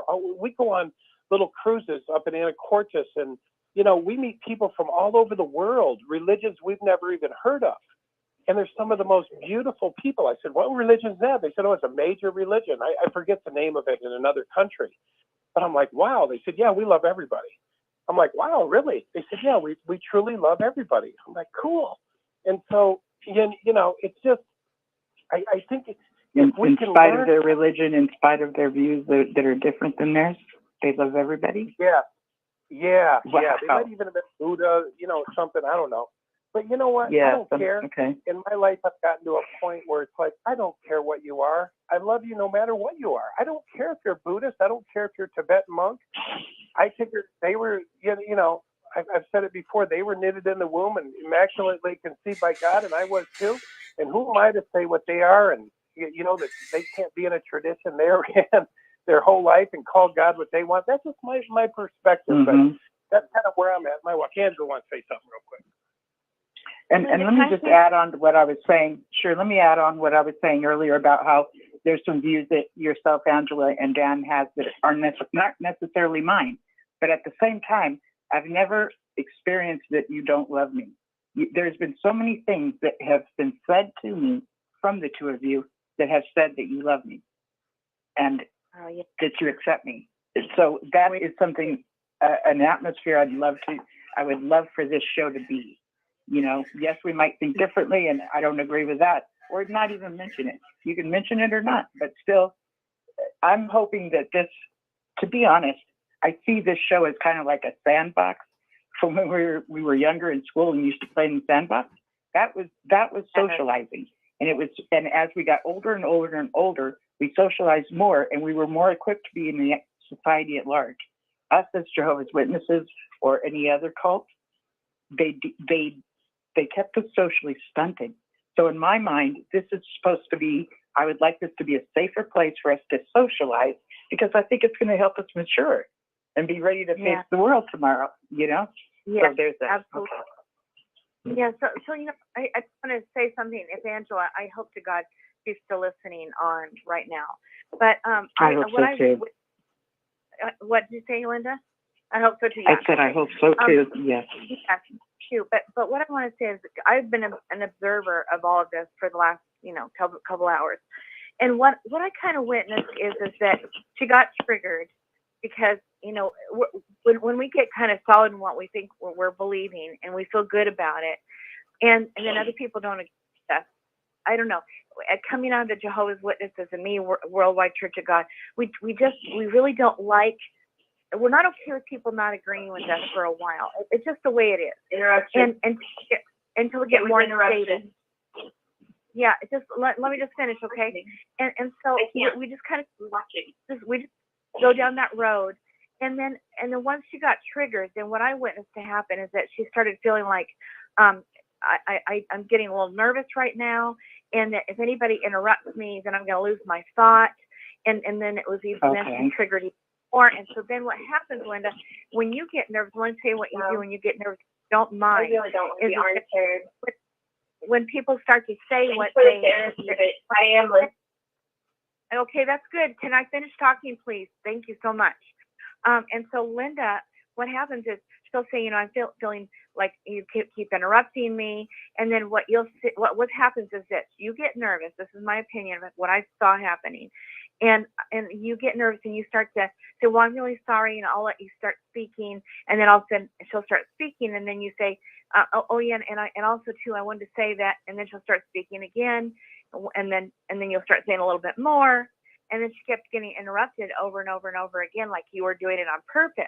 You weren't doing it on purpose. You just do that when you get nervous. Is my way of seeing it, because I've seen you do this, other times, but it seems like you're being rude on purpose, but really you're not. You're just like nervous and wanting to finish. Oh yeah, I want one more thing I want to say. But right when she starts to talk again, then you start saying something a little bit more, and then she starts talking again, and then you start saying just a little bit more, like as if you're trying to just be a real, you're trying to do it on purpose. You're not. So I wanted Angela to know that I've seen, you do this, Linda, when you get a little nervous, and it seems rude, but really it's not. You're not trying to be rude. It's just what you do. And I want Angela to know that you're not doing that on purpose to aggravate her. And I just want to say, because I've seen you do that before, and I know that you're not doing it on purpose. I wanted to make sure she understood. So okay. Let me be understood. Let me be understood. I'm calling back in. I was listening. I'm very angry. Do you understand what you just did was pretend that you're a therapist and that you should then make a lot of assumptions and talk about me when it's basically gossip? That's not very loving. What I was triggered by was being interrupted. That's it. Being interrupted. I don't have a problem with people having different beliefs than I do. That was an assumption that you made that was wrong. And talking about me when I'm gone and armchair therapizing me, what is that? Isn't that making you superior to me, and that you think that you need to give me therapy when I'm not even around to defend myself? So I'm calling in, because I did because someone told me. Linda said, call back in or to listen or whatever, because Dan was talking. So what I'm saying is, I didn't hear what he said. I did not a couple of times at the end, because I caught the end of it and it felt comforting. But now I'm even more angry than I was when I hung up. So please, let's stop doing this. We don't need to armchair people as they're inferior to us. Your assumptions are wrong. And it's very important to me that people know who I am. And so if you don't know who I am, please don't make any assumptions about it. That leap of faith is not a godly leap of faith. I am triggered by being interrupted. I am tired of associating with ex-Jehovah's Witnesses, because they are just as bad as Jehovah's Witnesses. I have not been around this organization or associated with its people and former members for 25 plus years. I get very triggered by the lack of respect that there is between anybody, whether they're witnessing for or against Jehovah's Witnesses. I find it one of the rudest communities on the planet. My problem and my trigger is having to associate with people who don't know how to have common decency when they think that they can put it all down because now they're ex-Jehovah's Witnesses. And you wear apostate like it's a label that you should be proud of. I think apostates do exactly that. They don't know how to control or bridle their tongues, and their religion is worthless. I'm an orphan, and if there isn't room for God's daughter, because I don't have to wait for adoption. It says in scripture, I am the God of daughter. I am tired of being put down. I don't need an armchair therapist. Thank you very much. But if this is what the community is like, I see why people run and then completely never say that they're ex-Jehovah's Witnesses. And that's like me. Yes, absolutely. I'm listening and I'm done speaking. But you could have waited until I was done. I was 2 seconds from done. It's another example. Okay. All right. Yeah, you just repeated everything a second time. That's why I thought maybe I could. It sounded Because more I like was an trying to angry be rant. thorough, No, and you still interrupted. no. And you still interrupted. You're didn't doing get an the angry point, did rant, you? and now you're interrupting me. So why don't you shut up for a little bit and listen to somebody else? You know, you're just ranting, and angry people need to take a break. You know, because like what Linda said, we're on here learning. We're We're learning to communicate. It's not about bashing each other. We're all here trying to communicate with each other and trying to get better. And so, you know, it isn't hate speech. It shouldn't turn into, you know, I hate you people, you apostate, you know, that's just angry speak. And I know that ain't you, Angela. I know that's not you. Because what I heard earlier was a person that was sharp. You were bright. You know, you made a lot of excellent points. And I really enjoyed it. And stuff that I'll take with me. But I think now there's just some anger going on. You know what I mean? And I just think, you know, it's better when we're angry, just not to say nothing, you know, at the present. Because like Linda said, these shows can get out of hand. But if we got the mind of Christ, which you were talking about, then we shouldn't be so easily provoked. We should move into understanding, like it's going to be like this. People are doing the best they can. I even enjoyed Gilbert. I enjoyed everybody that was on here tonight. And I know everybody's passionate. Their belief systems. And everybody wants to share their belief systems. And it's just how we're sharing it is the problem. And like Linda said, we're trying to get better and better how we share them. And that's not a bad thing. And that's why these shows are good. They're actually good. And it's a beautiful place. And I've gotten so much off this show. I've gotten so much off Rick's show. I've been able to communicate. Nobody really judges me. I'm way out of the box. You know, I'm probably not even on the screen. A lot of you're on the screen. You know, I'm way out there. I'm way out there. But you know what? We cannot. We've got to learn not to be easily offended. We really do. We got to like say, geez, you know, we're all a little rough around the edges. We're doing the best we can. That's the mind of Christ. The other stuff is just name calling and putting people down. And, you know, we don't want to get into that, you know, but I want to just say, Angela, you made some great points tonight. I think you're very sharp. She did make great points tonight. Yes, she did. Out of the box, too. She's out of the box, too. She was talking about different levels of consciousness and different dimensions. And, you know, she made a lot of good points. And she understands about the anointing. She understands about consciousness. She understands about, you know, all these things. You know, it was Angela, beautiful. the caller, but or Angela, your wife? The caller. And, the caller, and okay. I just want to make sure. She just got triggered because I know it was just the communication style. People were trying to fix her. You know, let me tell you how it is. Let me correct you. People were saying that to her. And it got under her skin. Oh, but they were. Okay. When I heard her earlier, that she was not like, she wasn't triggered. She had so many brilliant things to say. And I mean, I was like, wow, man, somebody actually, you know, got a pretty high spiritual IQ as far as I'm concerned anyway. Like they're out of the box. They understand Bible perspectives. I was like, wow. So anyway, I still enjoy her. I don't feel anything bad about her. I've been triggered. I've told people to F off on here. I've been, you know, angry at people, but I'm glad I'm learning. I'm learning to temper myself on here. I am a strong personality too. You know, I'm very, you know, strong. And, you know, what's that? Angela said she's sorry. She wasn't trying to do anything. She was just trying to say, she was trying to help, you know, and it sounds like fixing. It sounds like, you know, whatever. But she was trying to be nice. Angela was actually, my wife was actually trying to say a nice thing. But, you know, when we're triggered, it's a filter now. Now it comes through a filter, and we might not see it exactly like it was. But anyway, that's all I want to say, guys. And I'm glad this show's here, and I'm glad to be a part of it. I will always be a part of it. And I know this show, after this show, it's going to be better. It's going to be better. I'm going to be a little better. I'm going to be a little more slow. I'm going to be a little less harsh. I'm going to be a little bit less forceful. I'm going to be a little more not so triggered. I'm going to know when to get off and when to, stay on. So it's all about learning. Jesus never threw anybody away. The prostitute, the whoever, he never threw anybody away. He said, just get better. We're supposed to be moving from glory to greater glory, transforming ourselves into the likeness of God. And if we have that indwelling, we'll move more into understanding than the judgment. But anyway, that's it, guys. Well, I appreciate that. It is now 11:59 here in Southern California. It is a happy new year. We are going from 2022 into 2023, and this year will definitely be better than next year. I really want you guys to think about what you're going to be committed to causing this year. And when you find yourself really narrowing that down, you can refer back to it. An example is that I am committed to cause love, liberty, creativity, authenticity, and education.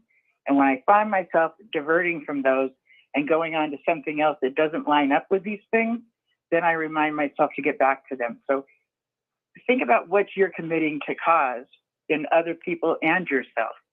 And that's what I hope you do for your, a New Year's resolution. Yes, you can do the traditional ones. I'm definitely for those too. I know the last 2 years we've been doing this whole COVID thing, and life has just really been limiting. And I've encouraged people here on the big screens to not give yourself these resolutions that are pretty much impossible to do, because basically just get by because it's been so oppressive and depressing, us going through the COVID and the restrictions and the whatever. But I want you to know that I am thankful for the people that call in, whether I agree with you or not. I'm thankful for you. I'm thankful that you take the time to call in and share your opinions and share your viewpoints. And then I like to hear the debates happen, which is also kind of healthy, because then we learn to... Linda. Yes. Hi. You're starting Hi, to, like in Star Trek, we can see you starting to energize. Can like you? we see you coming into 2023. Go ahead, finish before you have to do your mic drop on 2022. I'd love it, a mic drop. But I just, I just really appreciate this time, on Saturday nights when I get to host this, because it's such an honor. It's such an honor to have this platform to share some of my own opinions and to hear other people's opinions. Yes, we've had nights like tonight where we've been really hurt and very pissed and yelled at each other, and that happens as well. And a lot of us were not heard in the Watchtower. We were not heard, okay? Today, it's important for us to be heard, and I can understand that. Another thing I wanted to mention is when we were wrong in the Watchtower, it pretty much ended with, you're not going to make it to, the paradise. Anything that you were wrong doing meant eternal death. It really did equal to that. So I think some of us are just, really caught up with being right, or definitely can't be wrong. And we still have a bit of that lingering. And I'm hoping there's freedom from that, where we can be like, gosh, I might be wrong on this next thing, or people have different perspectives, but this is mine, and putting it out there, and it can be safe. When Shelley came in, I didn't get to find out exactly like where she's coming from and everything, but I'm hoping she does call in again, because when she was in the chat, she was talking a lot about the 10 Commandments, but I couldn't put my finger on the pulse of where she was coming from. But at the same time, I was doing that whole interrupting thing and setting ground rules. I just really, really appreciate all of you, and I appreciate that you allow me to share my opinions, and that we're all at different places in our journey, and that's right where we're supposed to be. We do challenge each other, and we also appreciate each other, and we agree with each other, and all of that is okay. All of it is okay. I can hear firecrackers going off in the distance, but not real close to me, which is really cool. 12:03. It is 2023. It's raining men. Hallelujah! It's raining men. So Linda, about the babe, Go ahead. you finally got here. You finally got into 2023. What does it feel like? Finally, it feels pretty fabulous. Yes. Yeah. I'm going to go about another half an hour more, and then I'm going to be saying goodnight. But I did have just in case Brian is listening still, I did have a not exactly a Weisenheimer answer for him when he said his favorite liberal. He knows who he is. Yeah. I think Brian's favorite liberal, I hope this doesn't sound blasphemous. I think Brian's favorite liberal is Jesus Christ. Ooh, maybe so. Think about the work that he did and how they compare with things today. Yeah. All right. So now I'm going to meet myself. Now we can pop the champagne. Linda's here too. You know, I had a discussion in the barbershop. I went to the barber Thursday night. Yeah, I went to the barbershop Thursday night, and you know, I dropped all that. Talked about those people who believe in astrology and what they believe, and we talked about so many things. And there was a person there who mentioned Barack Obama, and then he said to me, you know, and I don't wear that I know a little bit about the Bible on my sleeve. I, you know, talk about current events and that kind of stuff. But he said to me at some point, he said, "Oh yeah, and Barack Obama, was he a Christian?" And my answer was, you know, a lot of people question him, but he said, my Savior, my Lord and Savior is Jesus Christ. Okay. And I said, so if that's what he said, it sounds to me like he's a Christian. And then I said, I don't think that anyone gets to say that he is not, if that's what he believes. And then I said, why did you ask that anyway? And the response was, well, if he's a Christian, why would he allow same-sex marriage? And then I said, well, let's think about that. Christians it has something to do with following Christ or being Christ-like. I said, what did Jesus say about the gay? What did Jesus say about same-sex marriage? And he said something about the Old Testament, and he said something about later on. I said, no. We're not talking about Judaism.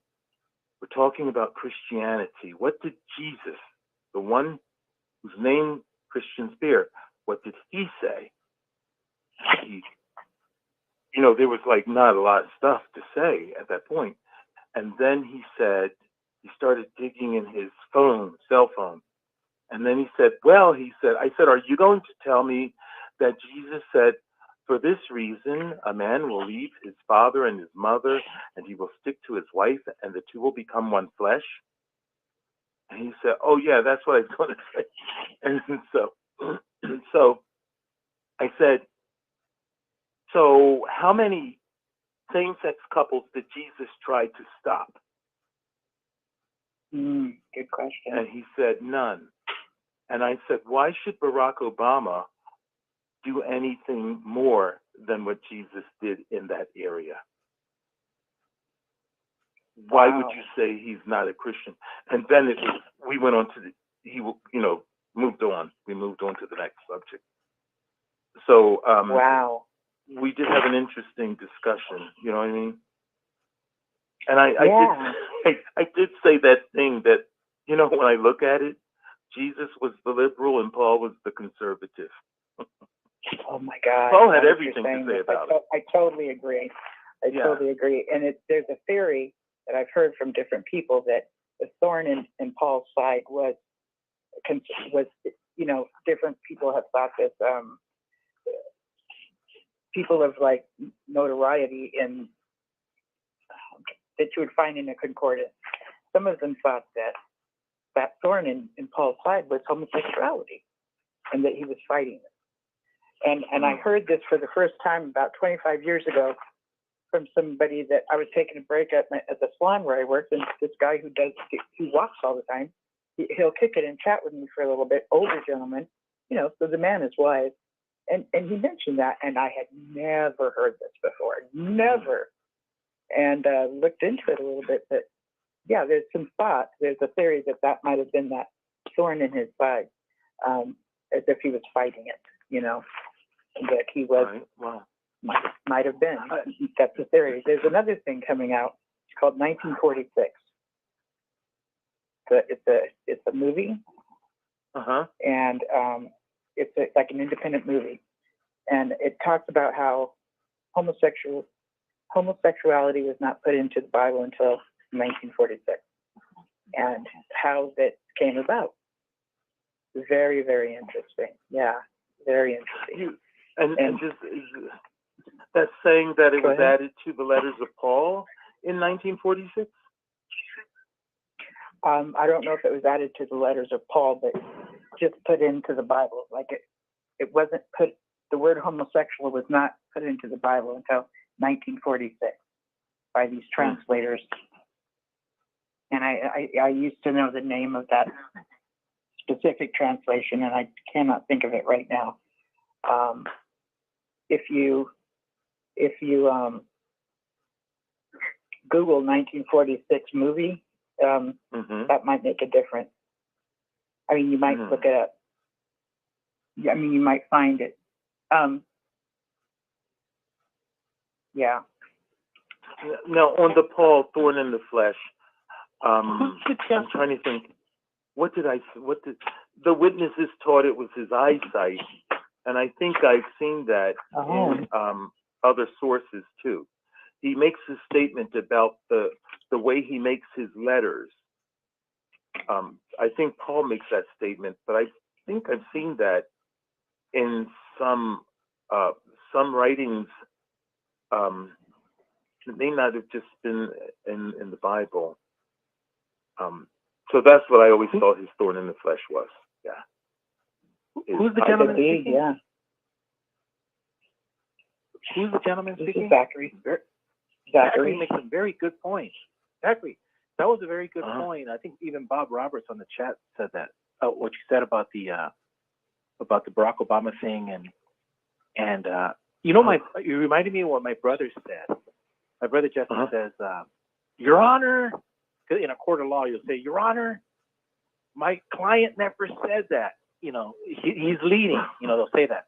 And so one thing I learned, like what you're talking about, and I probably got Angela upset, but when I said about as Jehovah's Witnesses, we did the Saran wrap religion.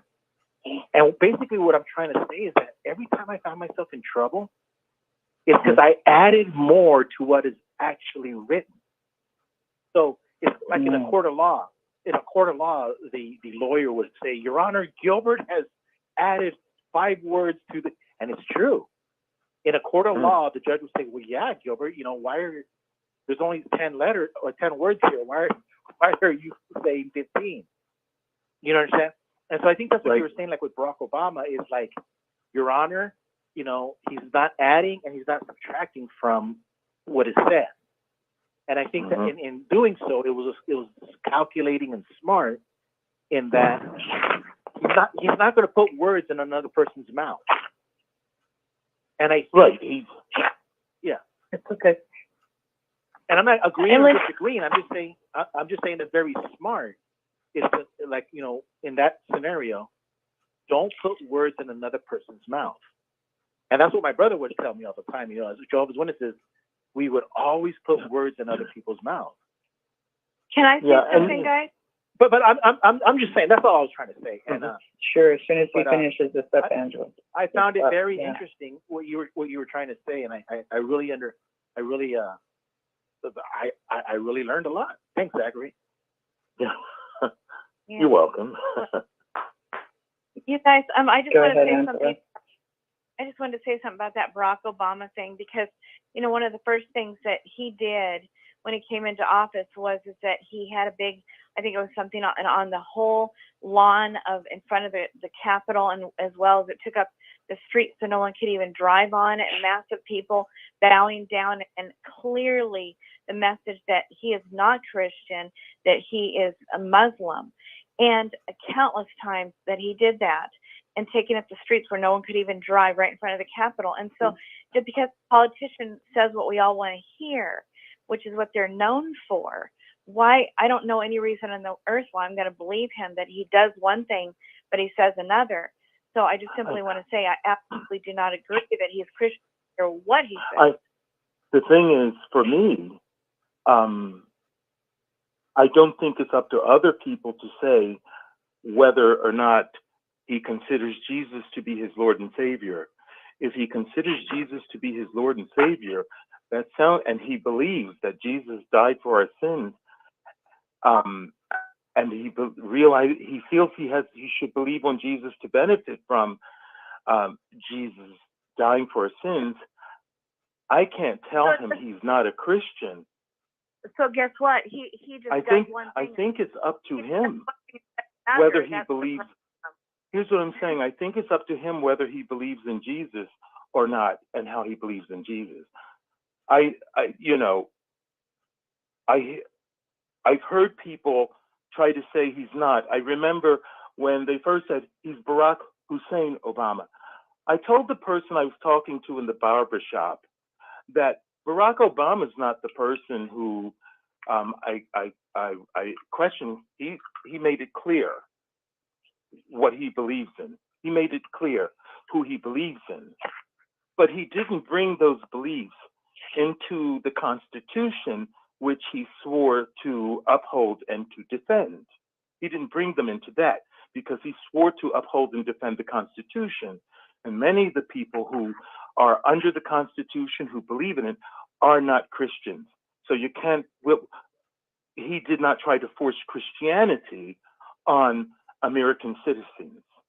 But what I did say to the man was the interesting thing about Barack Obama's mother is, first of all, she was either married to or was involved with a man from Kenya. I don't know that he was Christian. He may have been Muslim. And then she was married to someone, was it from Indonesia or somewhere else? So she's the one who had very unconventional views. If she was a Christian, I don't know, but she dealt with people who were not necessarily Christians, his mother. But Barack Obama, I think that question was raised to him, and he said, I believe in Jesus Christ as my Lord and Savior. To me, that's case closed.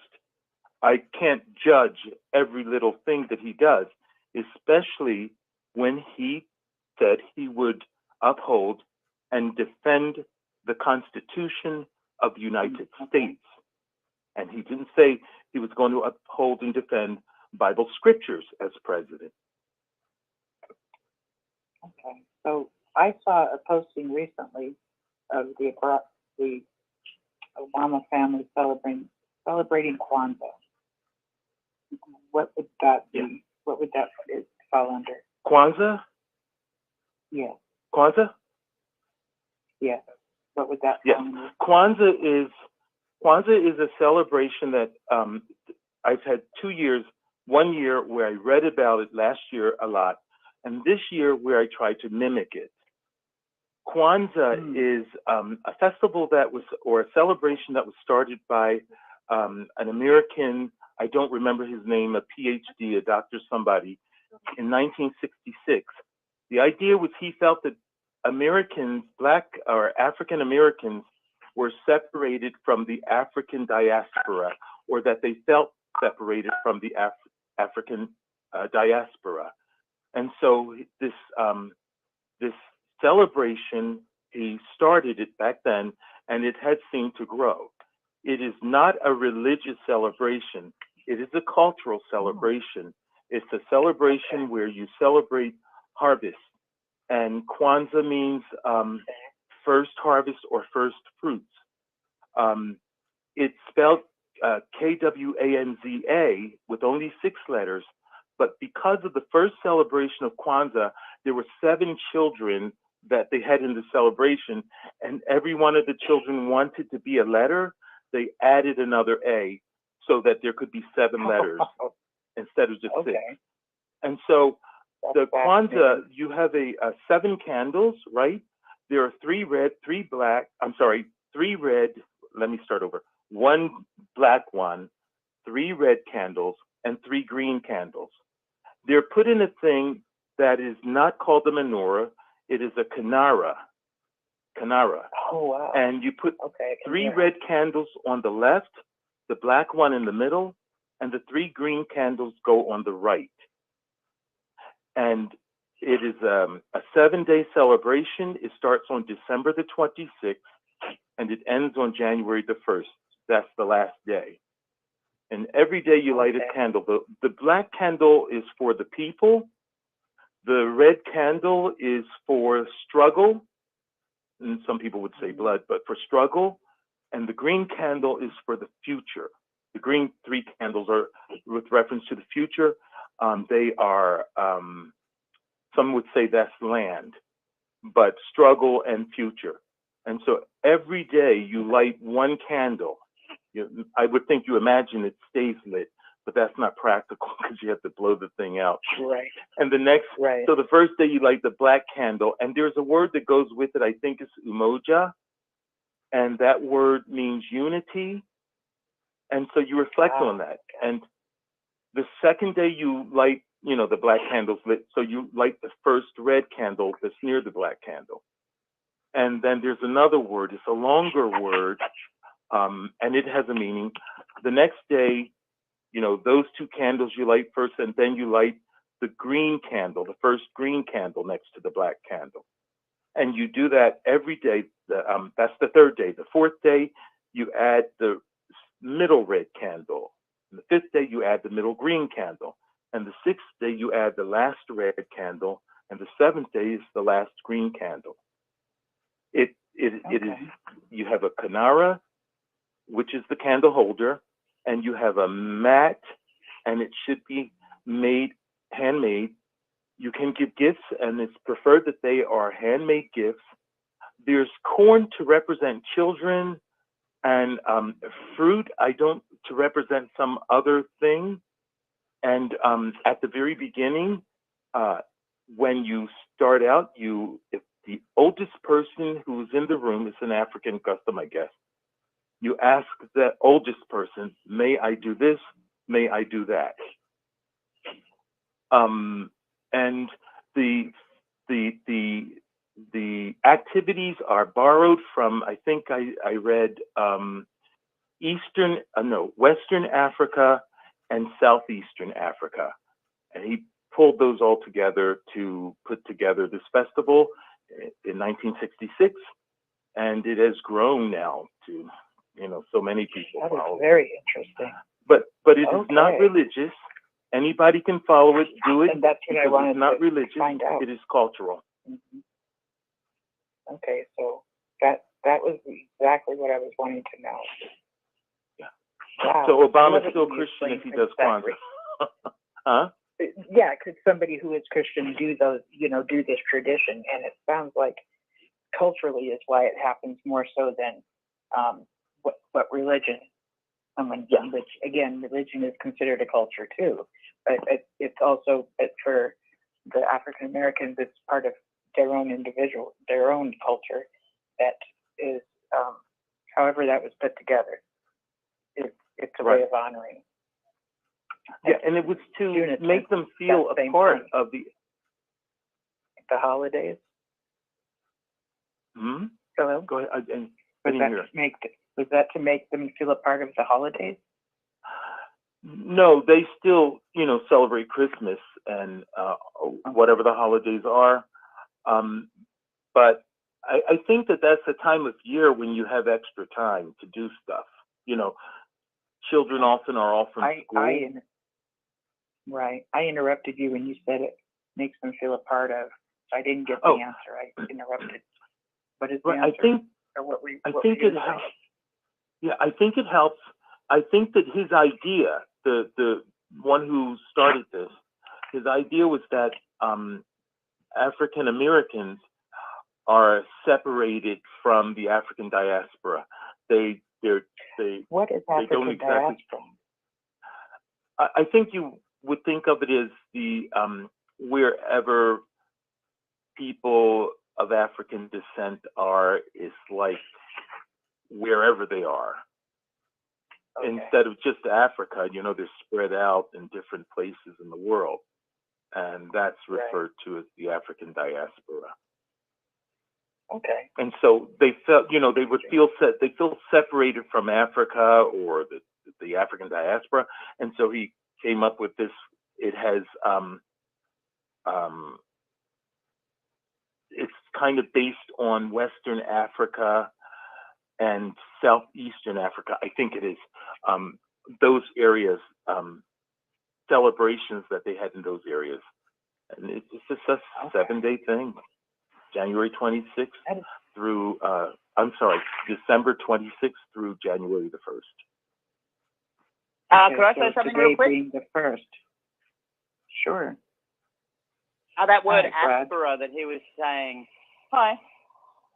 We have a very similar word in New Zealand for Māori culture, and it's basically the word is Aotearoa, and it basically means home, motherland. But we realize that we're so spread out everywhere that it's the motherland that we take with us everywhere. Mm-hmm. The thing that makes me look at another Māori and look them in the eye, and we know we're from the same place, that we're always, like we've got a connection there. It's like, it's a motherland. It means home, basically. But no matter where you are, you take your home with you. It's like a spiritual thing. I like that. Yeah, it's a beautiful word. Mm-hmm. Yes. I like that a lot. I just remembered, I just looked up the version of the Bible that I was speaking about, the translation committee, which was for the Revised Standard Version of the Bible. When they did their translation, that's when they added in homosexuality or homosexual, and that was done in 1946. Okay, so you're talking about the specific word homosexual or homosexuality. Correct. Rather than the concept or the idea of it. Correct. I understand. So words such as feminine, effeminate, or soft, were used before this. But when this translation committee, set down, they came up with those terms were designated for homosexuals. Mm-hmm. That's what they came up with. And I just thought I'd share that because it's such a big deal for the Christian community to be, very much against homosexuality and that it's biblical. And, I hear them say what they say. So this gal, Kathy Baldock, who is a ally for the Christian LGBTQ plus community, which she would have, she found herself involved in them quite accidentally. It wasn't like an intention to go meet them all and, become their ally. It was, it turned into she's meeting more and more people that are. She found herself involved with whom? The LGBTQ plus community. And then she was they offered to, she met this one person who offered for her to come to church with them. And she said, after she got there, she's like, that is the Holy Spirit. and she knew it was the Holy Spirit. So her experience of going to a church with LGBT, with this community was the same as when she went with all these other, straight, Christians too. So today she's a ally for the LGBTQ plus Christian community, because there is one. There is one. Wow. And so she's done a lot of history, and that's where this information comes from. I mean, it's known, but her and the people she got together with came up with this movie called 1946. It's based on, that's when the word homosexual or homosexuality entered the scriptures. And from that point on, it has made it tougher for those that were, that were in this category, this minority. So the ones who it's had the gay? interesting to hear the history. Yeah, the gay, like the... I borrowed from Rachel Maddow. Yes, the gay.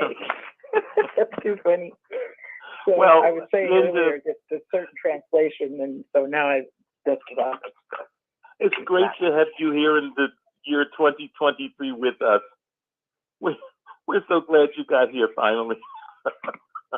I did, yeah. And it's 12:29, and I said I was going to go a half an hour later, so I'm going to pretty much just round up this show. If there's somebody that has a few more things they want to share, I'm welcome to hearing it. But at this point, I'm wrapping things up, and I'm really thankful I got to share this evening with all of you. This week, that this show is really a highlight of my week, and I really enjoyed being able to look at things throughout the week and, find out the latest news and be able to bring it to you. And a lot of things I hesitate on until I get more facts, and then I bring it to you. And I also want you all to know that, I bring opinions, and when I say that, I'm really not always bringing you facts, but I like to differentiate it. So, when I bring transcripts and I read them, or I, bring things that I've come to learn as fact, I bring it up. But I also bring up, this is my opinion, and I really want to encourage others, the listeners, to creatively come up with what they do know and to come up with what it could be. So, to think more than simply what is said in front of us. So it goes back to what I call creative thinking, or critical thinking, or independent thinking, because that was something we weren't allowed to do. So I'm encouraging using your imagination. So that is something that I like to share. So I do get the privilege of sharing facts and opinions, and encourage others to have opinions too. Yes. Did you want to share anything else before we? Okay, good night. All right. Good night. Bye-bye. Background. Good to hear from you, and good to hear from Brian. And I apologize again for how things got heavy duty, and I wasn't on the line because I was switching over. Oh, Hitley, how are you? Hi. Hi, Hitley. Hi, Linda. How are you? I'm pretty good. Yeah, I'm pretty good. It's 2023 over here. Yeah. That was Zachary? Oh, he left. Yes. Oh. All right. Well, Happy New Year, first of all. Thank you. Happy New Year, first of all. Happy holidays. Happy New Year to you too. Yeah. Yeah, I was listening for about a good 5 minutes, of the show, and it's it's good that you do your research and everything. I'm glad that you have the format that you do have. I appreciate that. Thank you. Because it keeps us all well informed, and it's good that you're the type of host that gives everyone a chance to voice their opinion and their thoughts, and we could come up with clarity, and everybody can get some clarity on some things. So just say what they have to say, without causing a ruckus, So it's good. I like how you have everything together, you know, Oh, on I your show. appreciate that. I appreciate. You're welcome.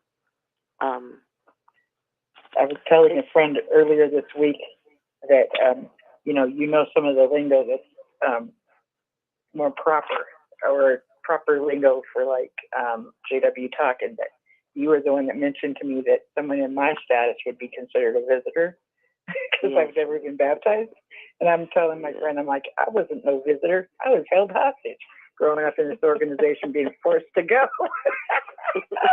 But the JW version, they would see me as a visitor, and I see me as a hostage. I tell you, yeah, because we were all. It's like we were all held captive in this organization, and yeah, see, as a not child, only I was captive in actually physically, but also captive mentally and emotionally and psychologically. It's like they knew. Yeah. You know, it's like this. I call it heinous hierarchy. Knew where to, you know, what to do to affect a lot of people, because everyone's different, but it affected, you know, many members in certain, you know, ways, and it's certainly sad because some have even went to the point, I'm sure, so that happened in Colorado and other places where other, you know, witnesses have gotten and said F it and just went off deep end and not only harmed themselves, but harmed others in the final analysis.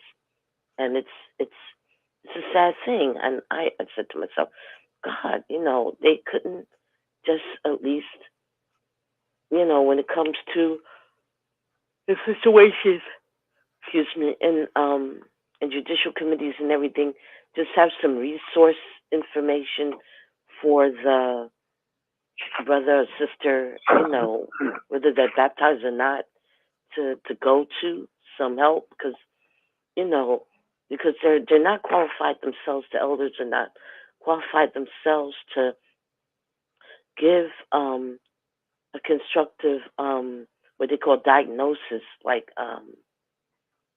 right, you know, like a physician of some sort, you know, and say, oh, be gone, be what you are, be off what you know. They're not. They don't even have a lot of clergymen and women have their have went to college, and they have their what do you call that? Their degrees for to help people in their churches or what have you. While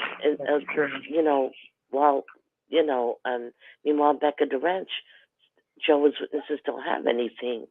They don't have anything. Some of them don't even have a high school diploma or a GED, but they want them to be there in the higher echelon and try to tell somebody else what to do, like they're bosses of many small corporations or companies. Is really, you know, crazy. That's really insanity, in my opinion. Yeah. So I'm really ill-equipped. You know, I had to shake my head at that one. You know. Yeah, and we've come to learn that other pastors, when they go to college to become a pastor, they do learn some psychology. They do learn some like other things like communications and sociology, because they're going to be dealing with the community, and these things are important to understand, along with how they're going to be spiritual, you know, spiritually to direct the flock. So having more than scripture is actually smart. Oh yeah, it's really smart when dealing with society, you know. But yeah, I agree with you. Yeah, and it shows also when it comes to the other religions, it shows that they have care and they think about self-care of their parishioners, because the person, like for instance, the pastor or the you know, the deacons and whatnot, they have all this, you know, or the what they call sheepskin or a degree or something. It shows that they've taken out the time to help to want to help the people in their that they feel they're being trusted over, being trusted over. It shows that they want to be there to be of help. It's not so much some of them just getting money through, from the church, from their people, the followers and members. I'll say it this way, members. So the members, they give a little tithe or something like that. But it's the fact that they some of them do care. And so here's me that they care by having, the degree or the diploma or certificate, So it's something, something. Well, and I know that there's elders out there that do care. That when you're ill-equipped, you're still ill-equipped. I mean, that's true. It was Freddie Franz, who was in seminary school and learned quite a bit before he was recruited into the org. But he wanted to be a person that would be doing what he was doing, so that's what he was doing. He was in college, he was in seminary, and then he ends up in the Watchtower, and he's the oracle. So there's that. Yep, there's that. There's something, because he himself, I'm sure that even though he was being put up on high, and they said that here and there, and there was a former Bethelite who was entrusted as I forgot his name. I forgot which one of this is governing body G 1.0. Carl Klein, that's who it was. He was an assistant to Carl Klein. I think he or another Bethelite who was interviewed. Now wasn't interviewed by this ex-Bethelite who's either an assistant to one of the what I call governing body 1.0, meaning the first set of governing body members like Schroeder and Sidlick and Klein and Franz and Swingle and Barr and all of them. Those are sorry. There was I think there was one or two former Bethelites who were the assistants to either one of the two. One of the members of the governing body then, the first set, 1.0. And they said didn't Lloyd Evans interview him? I think so.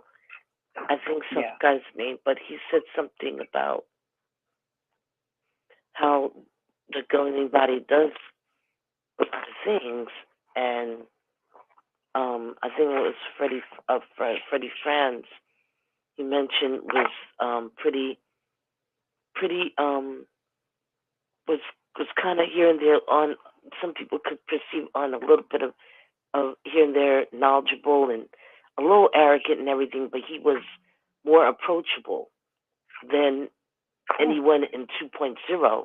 They're not approachable. Like Morris is definitely not approachable, and all the others are not approachable. They said there's some of them, some people, some witnesses try to come to say hello to them, and they have these brothers with them like their bodyguards, and it's like you can't even say hello to them. And I remember when I was with my family, my other 2-3 family members down in Brooklyn Heights, we were living there. We could go to any of the governing body and say, "Hi, Brother Schroeder, how are you doing? Hi, Sister so and such. How's everything with you? I'm good. Yeah. How are things with you?" He said, "Yeah, everything's fine." He said, "Thanks to Jehovah. How was your day, Sister so and so? How's the job going? Those kids giving you problems?" Well, this is what happened, Brother Schroeder. And I was explaining things to him. And sometimes he'll take a scripture, and then sometimes it'll come to mind from, his knowledge. And just shake my hand, and at the end of the day, and I would give his wife his wife would come over and give me a nice hug, and that will be it. You do that to any of them people now, you can't even get can't even get in 10 feet of their behinds, because they got not only the bodyguards, but you see how the compound is. I call it compound when I went up there. I mean, you got to go through hoops and leaps and bounds and everything just to get a doggone tour. Even if it was a 3-hour tour, you couldn't even get that. You'd be coming in looking like Gilligan. They're looking at you like, who the heck are you? Yeah. So it's something else. It's something else. And I hope I didn't go off on a tangent, but it's something else how this organization But has are you talking changed. about Brooklyn or Warwick? I'm talking about Warwick, because there's nothing in Brooklyn now, because all the buildings are gone. Not so much because people like Trump's son-in-law Kushner brought some buildings, but there's some other millionaires and billionaires who brought buildings and renote them to the greater degree that you can't recognize parts of Brooklyn Heights where the buildings were anymore, Yeah. and Dumbo, So, and it's a welcome change. I mean, they even took off the neon Watchtower sign and put a neon sign that says welcome. Yeah, but it's that's like when we found out that they didn't have a permit to even set up the sign Watchtower. Right, exactly. And when I found that out, I'm glad that you and some others have activists have really gave clarity to that, because I was so shocked when I found that out. I was like, they didn't have the permission from the city. We know that New York City, and I know that New York City is strict when it comes to not only foundation and buildings and construction, but air rights as well. They didn't have the permission for the air to gain the air rights to put that sign up. I mean, come on, unless they were paying somebody under the table, keep that sign flashing. Maybe so. Yeah. Maybe so. So it's something else. I mean, Warwick, or Warwick as I call it, it's up there in the boonies. It's up there in all that brush and stuff like that. And I know, I think the guy named David, who is a Bigfoot hunter, we were joking one time about, do they think they have any Sasquatch up there? He said, yup. I said, well, they can have somebody like Harry and Harrington come over and say, I want a Bible study to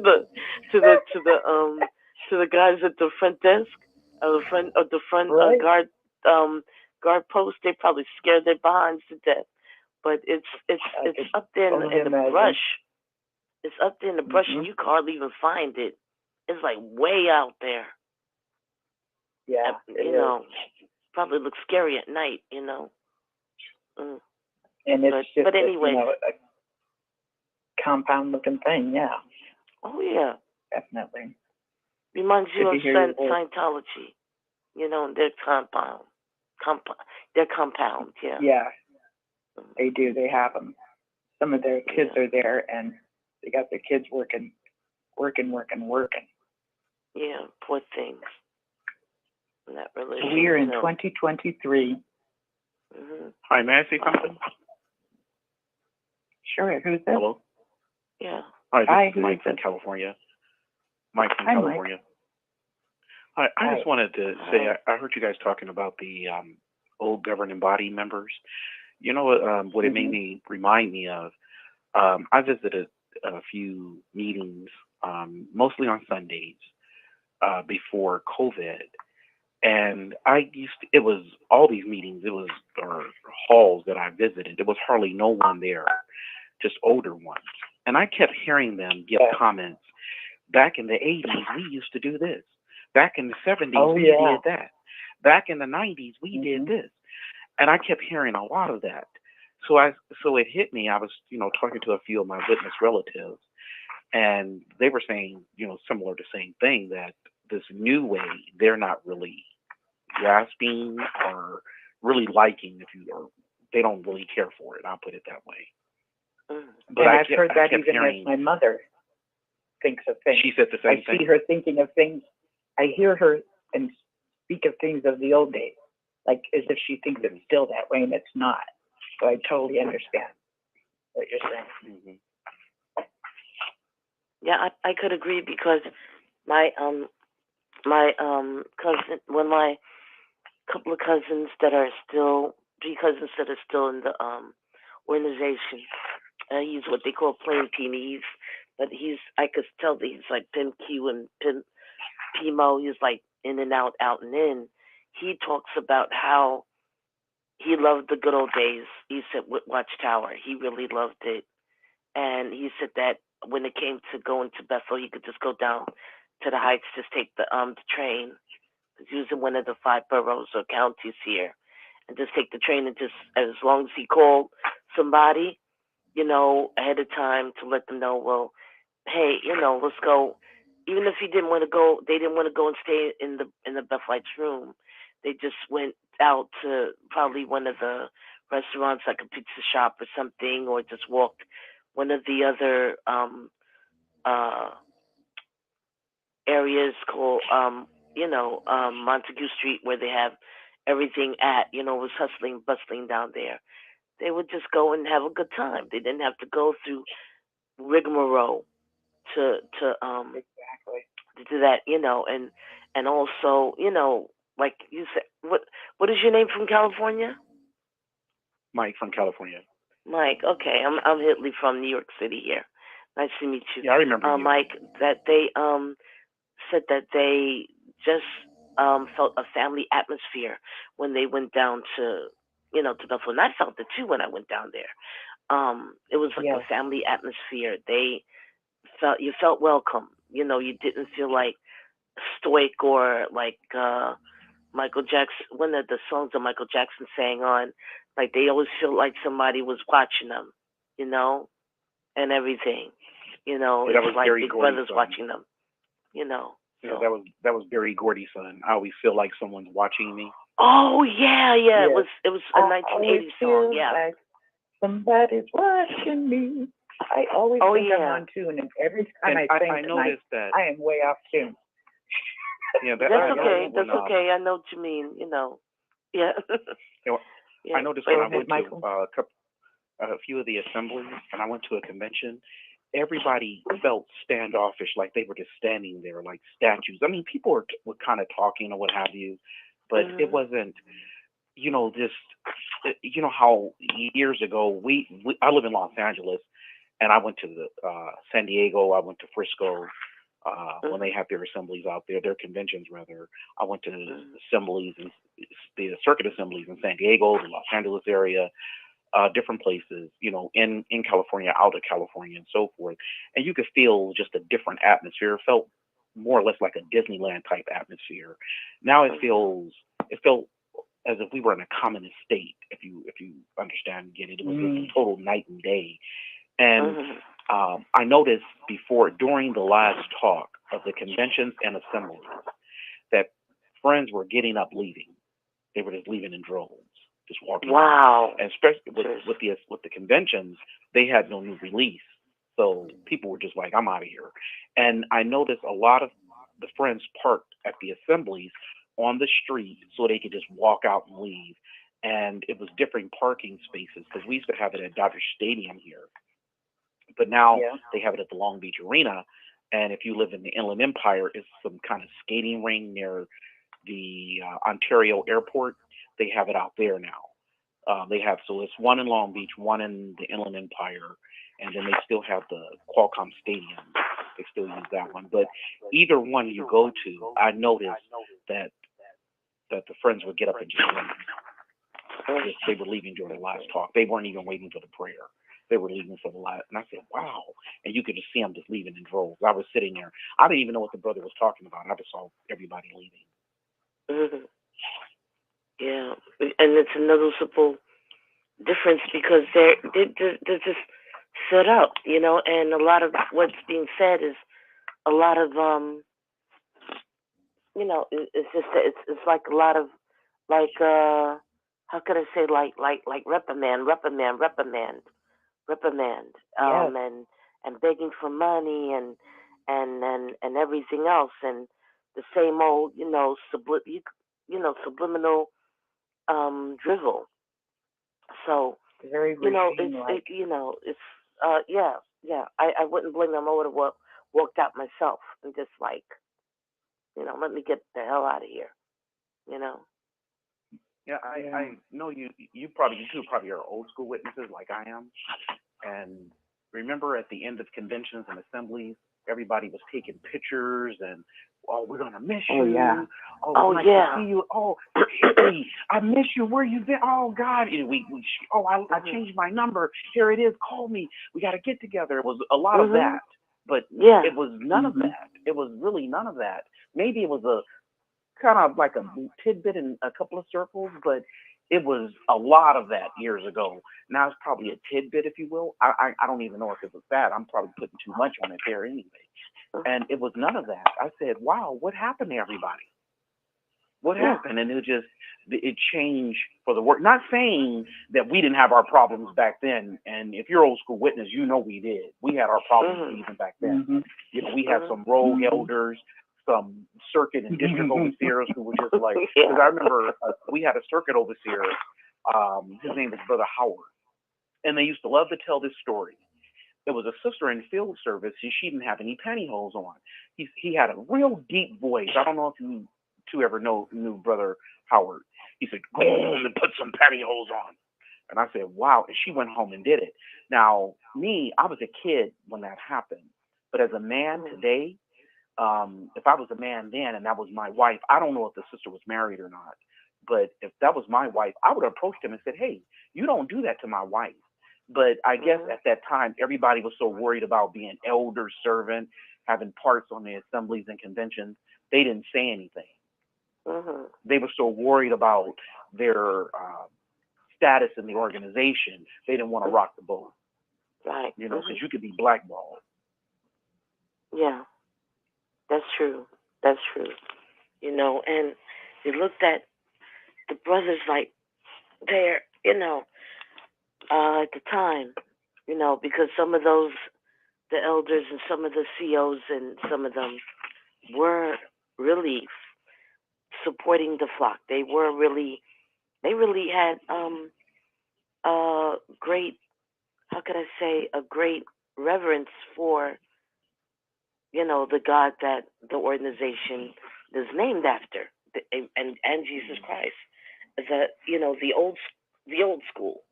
And now the things are beginning to be are being revealed each and every day through research and everything. You see that there's, and what I've heard earlier when Rick was giving had, I think, the World News or something, where they said that about his name and all this other stuff, and the God that they have set up, that the organization has set up, in a way, let's see, governing body 2.0 has things set up. You're like, this is not true. This is a cult, number one, and number two, it's a corporation, number two. That's why I have the word cult formation, because it's an organization disguised as a religion. There's nothing really truthful about it. There's nothing really truthful. So, about this organization.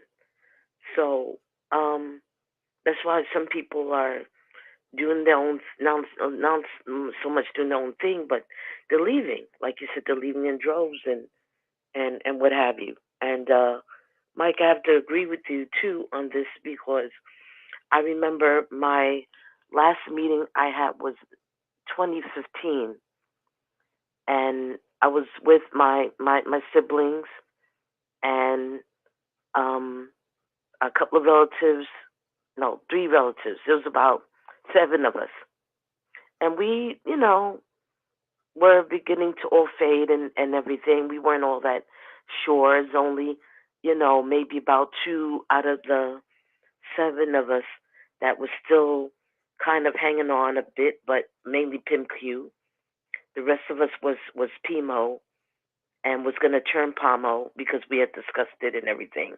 We were at indoor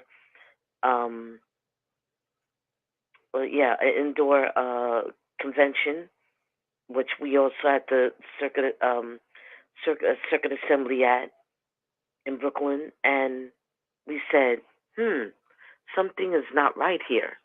You know, you could tell that a lot of the ones on the line for the bathroom, the sisters online for the bathroom, they were looking sad. Some of them were whispering to each other. There were no laughter. There was like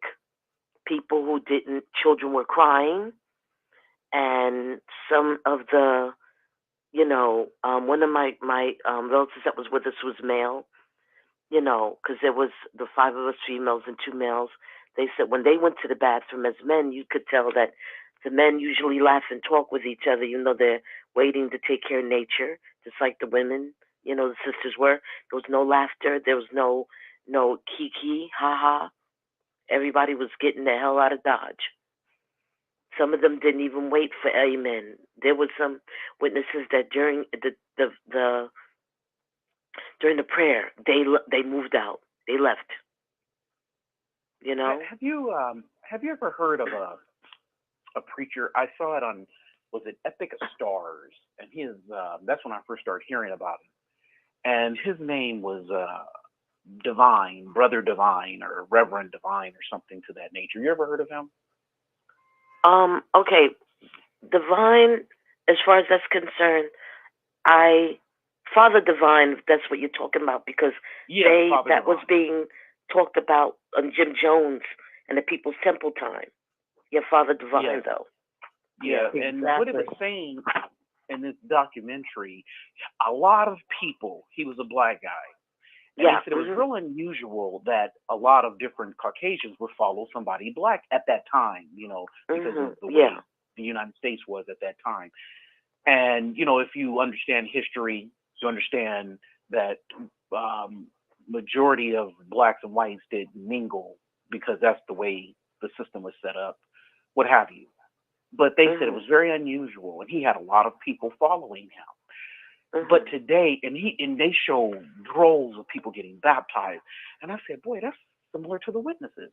But today, it's not, that religion is dying out because it's nothing but old people that's following that teaching, and the religion is old. Nobody new has coming in. Now today, if you remember, you're old school witness. I don't know, you're about roughly the same age I am. Well, I'll just say that I'm retirement age, because I just retired about 2-3 years ago. I just retired. Well, I'm in my 50s, so you remember you remember the well, I thought somebody was in my yard. That was the wind. But anyway, it's raining here in California, in Los Angeles. Yeah, it was raining here in New York as well. Yeah, it was raining and foggy. Yeah. I thought somebody was in my yard. I said, oh, God. But anyway, that's the way it reminds me of that, because years ago, you saw pregnant women, newborns, toddlers, little children, preteens, teenagers, young adults, middle age, older ones, all the spectrum of age was all there.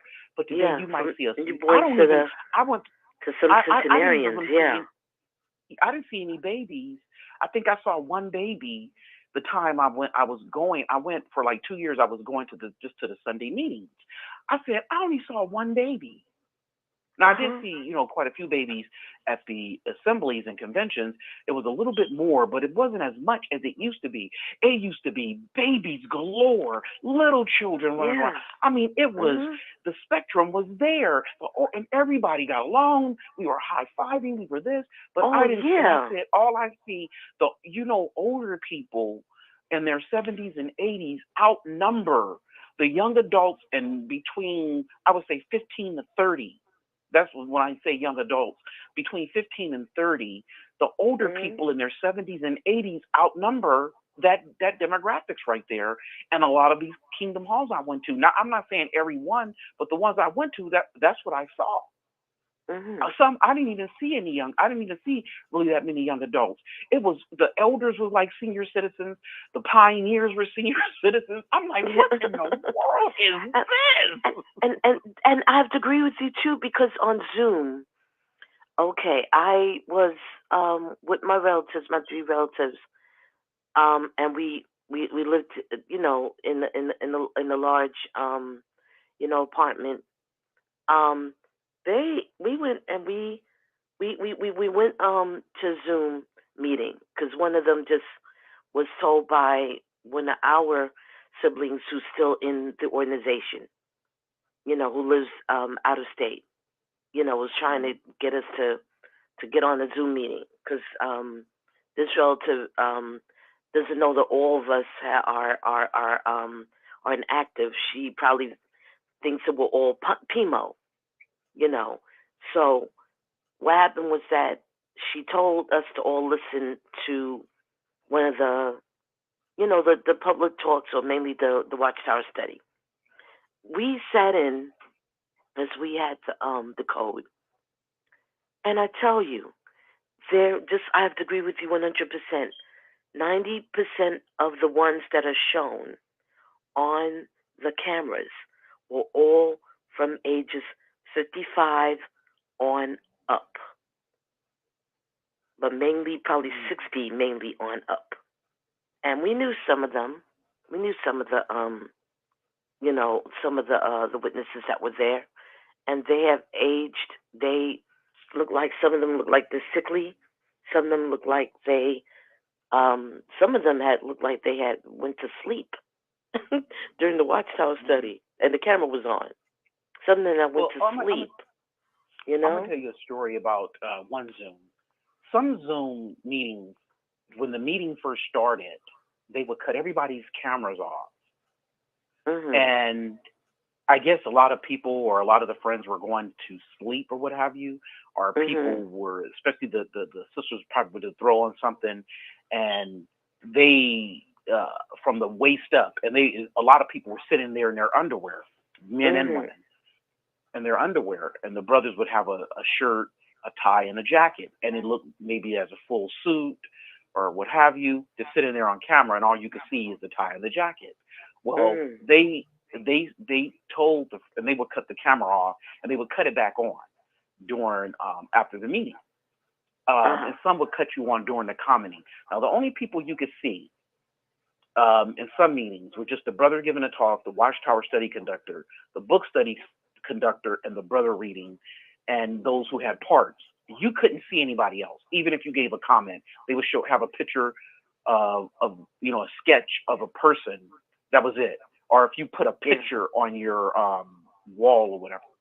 Like you know, or like an something, you know? Yes, exactly. And so what they did, they came out and they said, from now on, you would keep your camera on not 24 hours, but as long as the meeting was going on. So you could see everybody as long as the meeting was going on. So if a person got up, you could see them in their underwear. Brother Ursula. Wow. So everybody had to start fully dressing. Everybody had to start, you know, standing for the songs. Because as soon as the song started, they would cut the cameras off. Yeah. And you couldn't hear if people were singing or not. Right. So probably majority of the congregation didn't sing. Of those congregations, they probably just let the music play, and then the meeting started. You know, and then maybe did a comment or whatever, because you couldn't see the person.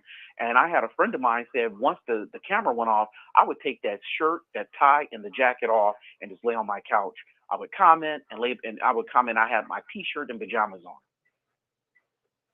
And that was it. But when the camera was back on at the end of the meeting, I would put everything back on, go bye, and then it was easy for me to get undressed and then just get into bed. I didn't have to drive anywhere.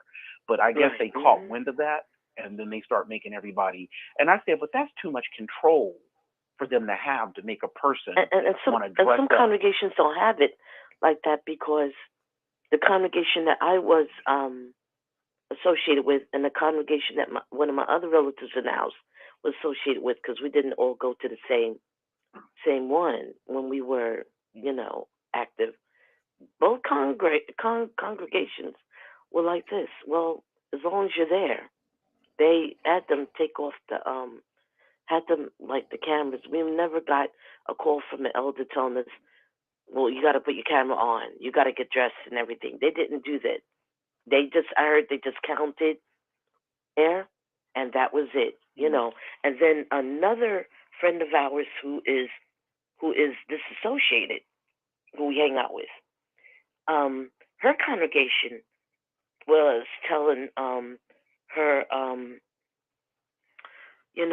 her stepsister was her stepsister is a continued auxiliary pioneer. They were telling them what you said, that the congregation that you know about said, their elders, body of elders was saying, oh, you gotta get fully dressed, you gotta get this, and they want the cameras fully on them, no matter who they were. And she got to the point where she wanted to go and visit a friend's congregation, and they wanted to know, each time and one of her elders that she didn't get along with at all, who was reminds you, she said that was telling her that whenever she goes to visit another congregation, and this is on Zoom, they're on Zoom, that she should go and let the elders know when she's going to visit a congregation, another congregation, because they like, the fact that she comments a lot. And even when it was in person, that same stupid elder. Can I interrupt for a minute? Yeah. Can I interrupt? I have to go ahead. I'm sorry. But I don't want to stop you guys. I have to go, but I don't want to stop your conversation. So I'm wondering I'm asking if I could just hand this over to you, Hitley, and then when you guys are done, then you say goodnight to people? Sure, yeah, okay, not a problem. Say goodnight now. Thank you. Mm-hmm. And I'm just glad to listen to you, Michael. Good night, Six Screens, and thank you so much, Hitley, for taking the reins. I appreciate you. Oh, you're welcome, Linda. So nice to see you too. I'm sorry I wasn't able to listen to because I always try to get on time to get to listen to your show from the beginning. But I guess you gotta I went to sleep earlier in the night. Yeah. Mm-hmm. No problem. And I'll let y'all go. And this is Apostle Babe, your favorite Apostle Babe, Apostate, and I'm handing the reins over to Miss Hitley. Good night, Mike. Good night, and Happy New Year again, Linda. Enjoy. Mm-hmm. Yes. So, Michael, Mike. Yes. Yeah. Okay. I'm still here too. Yeah, and when it was in person, meetings before pre-pandemic, the same elder will always try to find out from my stepsister where what congregation she went to visit and all this other stuff, and they still want to. This certain elder was the only one in the congregation would still want to, but she's on Zoom. She would just go, and if she wanted to come and visit Zoom-wise, because she had about 3 or 4 different other witnesses Zoom code, like Zoom code from their congregation. She would go and visit and comment, and whether she had her camera on or not, and do that. But then there's still the same elder who's, like a tax master in their congregation, will still try to find out what congregation did she come to, because he didn't see her on Zoom and all this other stuff, like Big Brother's watching people. It's really ridiculous. That's what my aunt was telling me. She was saying that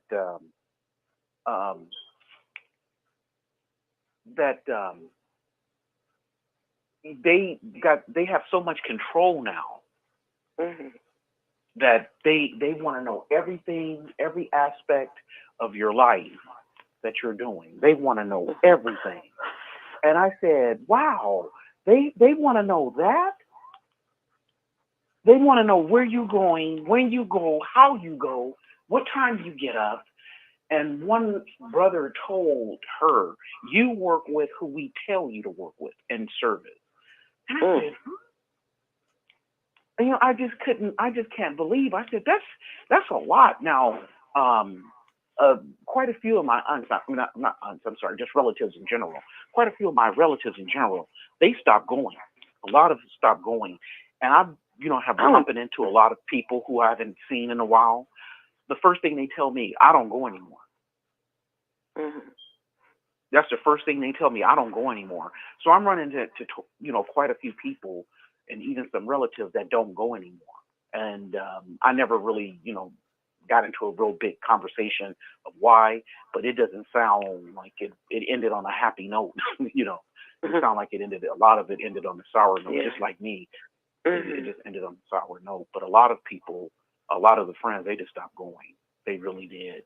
And me personally, I don't know how you feel. I don't know if the organization is going to last until the 2030s.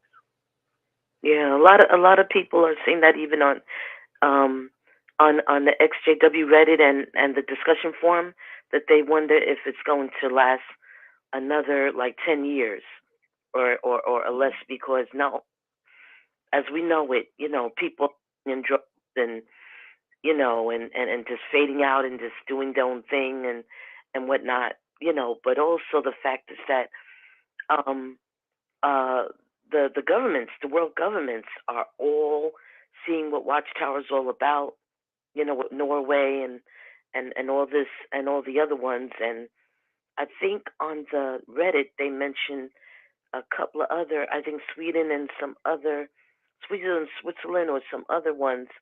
They are beginning to question Watchtower's validity. So it's like everyone is just seeing that this organization is going to be on its way out. And maybe, like, I was watching she's not new, but she started her YouTube channel in 2014, and Gail, I think last on Christmas, she had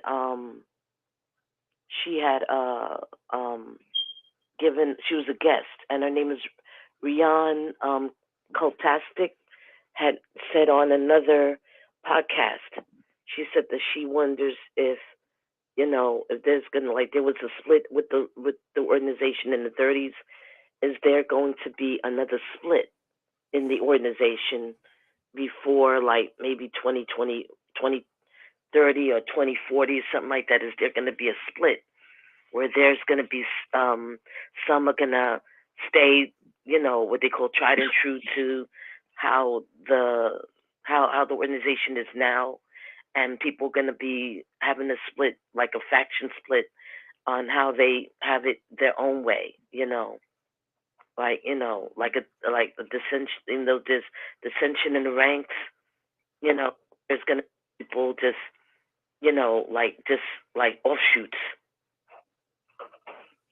Yeah, I heard that before, that it was years ago. Somebody was saying that it was almost a split, but we in the what they call the field and the congregations didn't hear about it, but it was almost a split within the organization. Wow. Now, I don't know how true that is. I don't know. They said that he was telling me. He said that they were worried about that at one time, and that was before this new governing body. Wow. I guess because I guess after, and that was probably what they mentioned, something about Raymond Franz was revealing things, because Raymond Franz was governing body 1.0. Mm-hmm. Oh yeah, Raymond Franz, I think, was already disfellowshipped at this time. This was like maybe the mid '80s. I don't know if you remember Leo Greenlee and Edward Chittle when they stepped down from the governing body. It was around because of homosexuality and some other things. Yeah, it was around that time. But I don't think it had anything to do with them. I think it was probably the way things work. Because if you notice, every so many years, the organization does a change with vernacular, with different ways we do things and so forth. Like, for instance, remember the conventions were 7 days, and then it went down to 5, I believe, then 4, and then it went to 3. And then, you know, a few other changes happened around that time. Yeah, food arrangement was snatched away and things of that nature. Snatched away, and then and not just with organizational procedure, but the teaching. Remember who the great crowd was, who they weren't, the other sheep, the sheep and the goat. You know, it was a lot of and I guess, you know, some people were like, wait a minute, you know, we were taught this, and then some friends who came into the organization said, I got baptized and you told me it was this. Now you're telling me it's that. Like the overlapping generations. Yeah. That threw some people for a loop too. You know? Now, I still can't. I couldn't explain that to you even if I tried. I couldn't do it either. I couldn't do it either. There was a guy named Dan, who we call Buddy Love on this on we haven't heard from him for a while on and I hope he's okay here on Six Screens. He was able to explain it, but he said that even though he was able to explain it, was something that went over his head, because that was the thing that really was one of the main things, besides a lot of other policies that threw him for a loop. And so many people could not, like, they're like, why these changes? And then now with them saying that Jesus was, you know, was the mediator for those who are of the 144,000. What about the great crowd? You know, all these other, I would say it sounds like a first, like, you know, misinformation. You know, but if this is the 2.0's interpretation, something shows that they're not really there for anything biblical for the giddy up. You know, with that, the teaching of the great crowd, the mediator, Jesus is the mediator. I learned that when I was in the 6th grade, and I think it was what book is that? I can't remember. It was like a purplish like book. I can't think of the name of it, but anyway. I think I know what you're talking about, but I can't think of the title either. The title, and a teacher, someone placed the book with her. I don't know who placed it with her. She said they came to her home, and they placed this book with her, and she said, Jesus is my mediator. And I said, what is she talking about? And I'm in the 6th grade, and I couldn't say anything. I'm a little kid at this point. So I came home, and I was telling my mother that, she was saying that Jesus is her mediator. She said, yeah, Jesus is the mediator. That's what the scriptures say. And she said, we don't teach Jesus as the mediator. And I pulled out this book, and because of course we have that book. And she said, so my mother went through it, and she said, ask your teacher where she sees that in the book. So the teacher said, okay, I'll go home. And at that time, there was no caller ID. So the teacher called her from her home. And when she called her, she told me what page it was on. So I told my mother, and she said, it does say that. So a lot of witnesses at that time really didn't know, still to this day, that they teach that Jesus is not the mediator for everyone. And if you really think about it, they teach that he's the mediator really for the governing body. Because if you notice notice the language, they say that brother so-and-so, they might say, Hitley is of the 144,000. She's of the remnant. But they might introduce me, and they might say Mike professes to be. And I noticed, and I said, what do they mean by that? And and someone explained that, and I said, that's what I used to think too. And me and a couple of other people got into a conversation about that. So they were saying, basically, we know Hitley is, but Mike, we don't know about him. Wow. If you ever, because when they introduced certain governing bodies back in the day, when they used to come to your convention and speak, they used to say of the governing body, and he was one of the anointed. And I know that some brothers, they would say, when they would come and they would speak, they said, and he professes to be of the anointed. I noticed they would use that language. Yeah. And when you go back, you look up the word profess. Yeah. And when you look up the word profess, you say, what do they mean by, profess meaning, I'm not really sure. Basically, we're saying, we're not really sure. He professes, like I could profess to be a doctor. I could profess to be a lawyer. But you might not, I'm not really sure. Hello, can you hear me?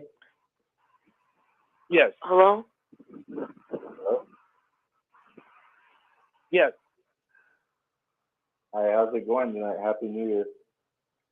Happy New Year to you too. I'm just listening to your conversation. I'm really enjoying it. Oh, hi. Yeah.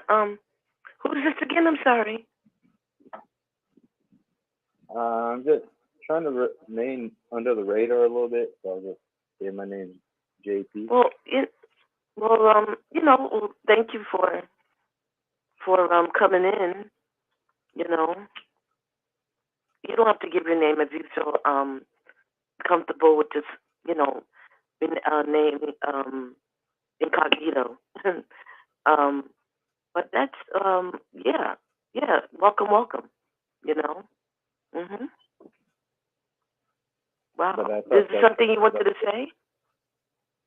Yeah, I just thought that was interesting what he was saying about the governing body and stuff, about how they've the importance that they've come upon, like now how I don't know, it's just interesting how it's hard to explain the way they've put themselves like in like Jesus Christ or at the place of that, Yeah.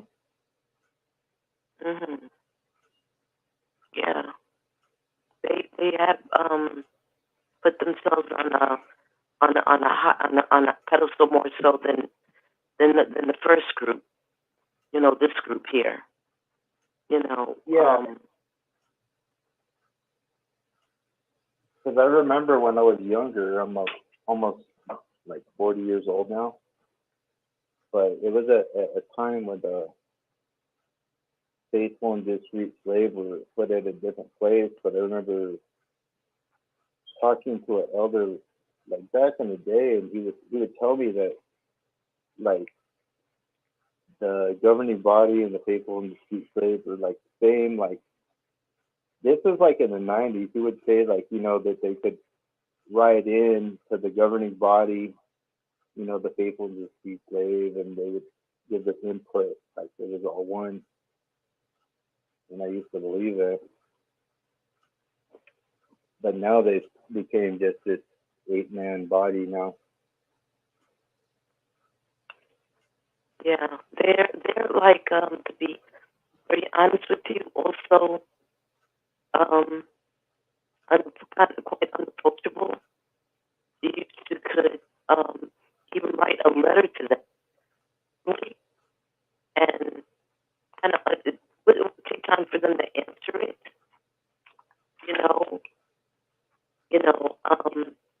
Or the ones now, I don't think that you could even send them anything. You won't get anything back. You won't get a response back at all. It's like they put themselves on the same status as a celebrity. So like when you see corporate CEOs, the CFOs, the CTOs, and stuff like that.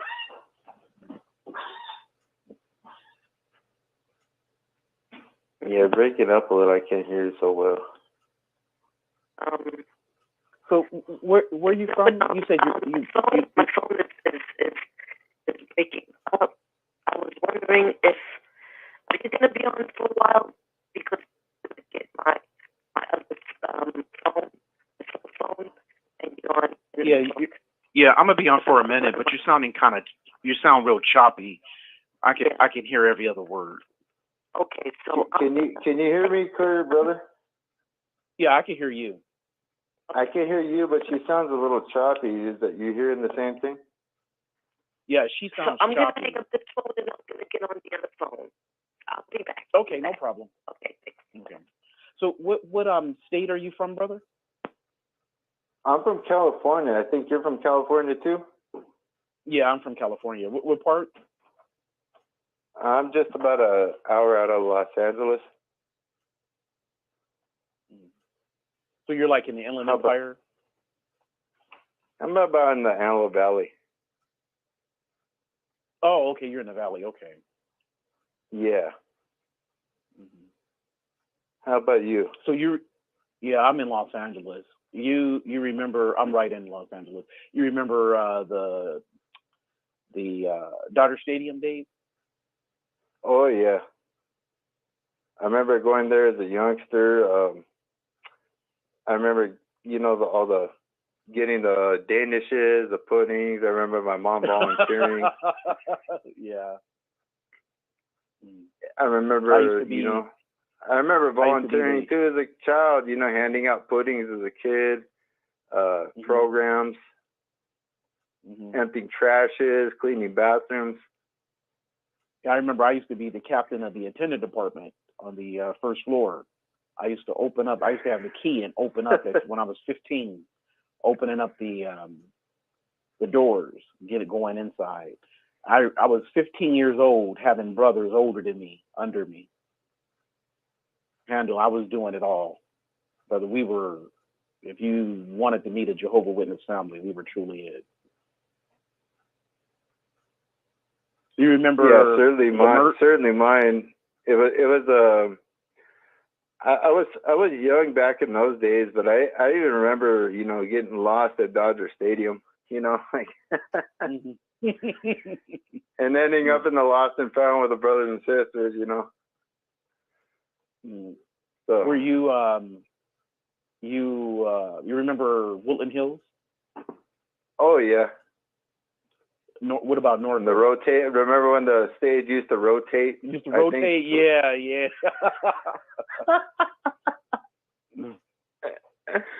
Oh man, that's going way back. Yeah.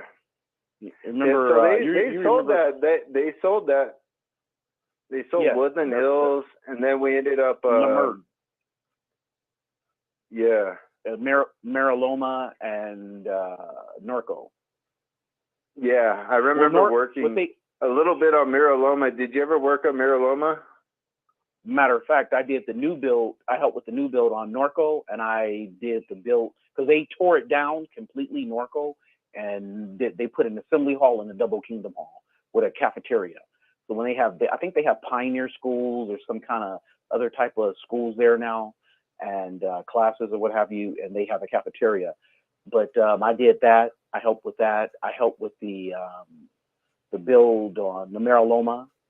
A lot. And I remember when they sold the Lemert Park. I don't know if you remember that one or not. No, I don't remember that one. I remember Mariloma. I remember I was a youngster there too, but I was screwing in seats into the thing. They had Hello, I'm back. Okay. Hi, sister. Hi, how you doing? Okay. You can continue what you were saying. Yeah. No, we're just talking about some things we used to relate, or some of our past experiences, like in Mariloma. Because I remember that one experience I had there at Lemert Park Assembly Hall. We were at an assembly one year, and the annex wasn't attached to the assembly hall. You had to go across. They had a kingdom hall, and it could be, from the outside, it looks like one building. Now, above the kingdom hall and the cafeteria was a small apartment where a brother stayed. He was the groundkeeper. And I remember this guy came in. He wasn't a brother. And I guess it was his girlfriend, a wife. I believe it had to be his wife because they were still living together. And I think she just got baptized. And it was Sunday morning session. And all we heard was, bitch, real loud. And I said, we looked, like, did we hear that? And then he grabbed her by her hair.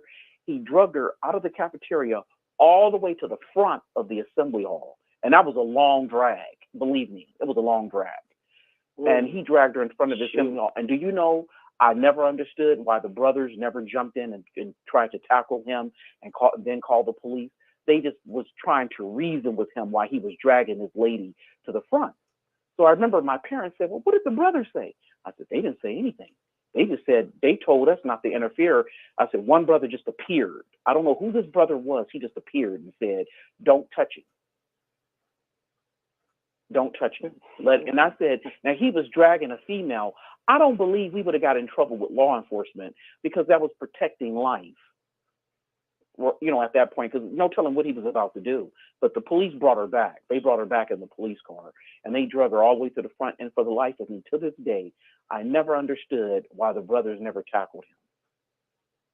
Wow. I never understood that. And they said my mom said they didn't protect her. I said, I guess you come in here and beat your wife if you want to, you know, and they won't do anything because what did they didn't do to this day. I can't understand why they never did that, because I've seen people get into arguments with a spouse and the gentleman may raise his hand to her and other men may tackle him and the police won't charge them because they were protecting the woman, protecting her. She was, you know, helpless and defenseless. You know, I've seen that. You know, you go to YouTube, there's videos of that on YouTube, but they didn't do anything. They just stood there and let it happen. They said, don't touch him. Wow. And that was over, had to be about 40 years ago. That had to be about 40 years ago. And to this day, I don't understand why. That's messed up. That's really messed up. That's really messed up. That is so messed up on so many levels. You know? And that one brother, but I can see why a lot of other brothers didn't. They probably were saying, well, we're following the instruction.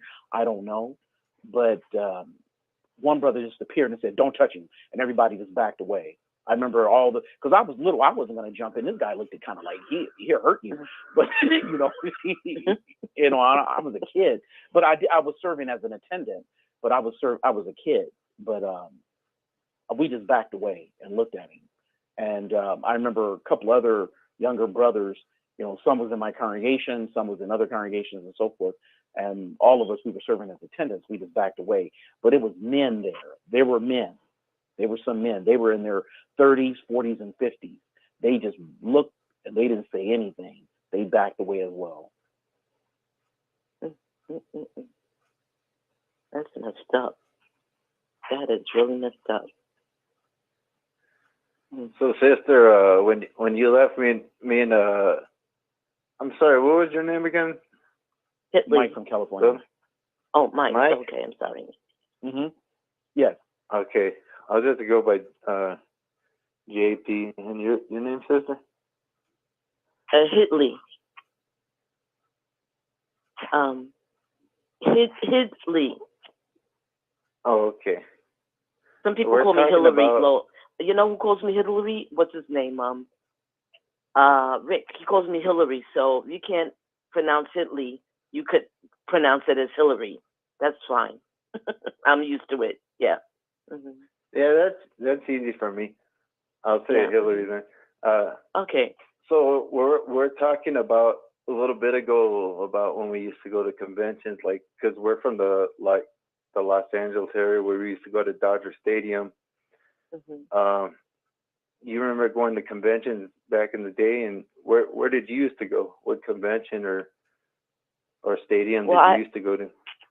Well, I went to I was you know, I'm a New Yorker, born and bred, and Yankee Stadium was where we had our, you know, as a baby to a kid, our conventions, and then they had one called that was in the Bronx, and we had another one later on called after most of the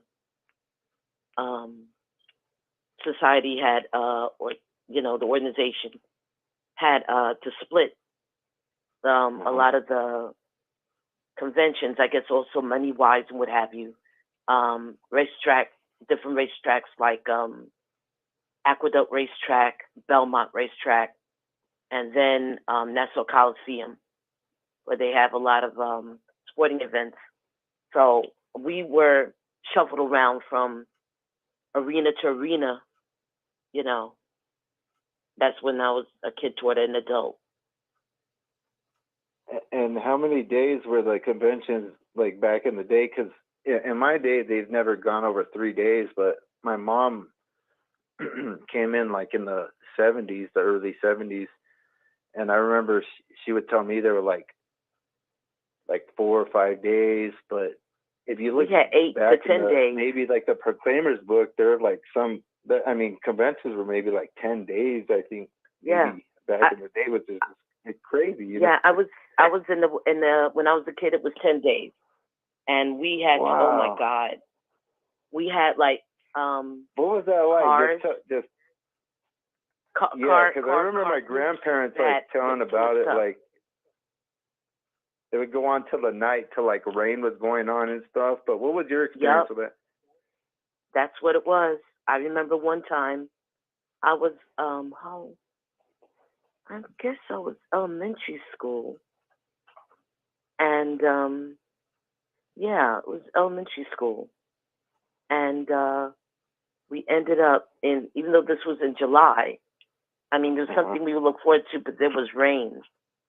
We had to, if you couldn't find the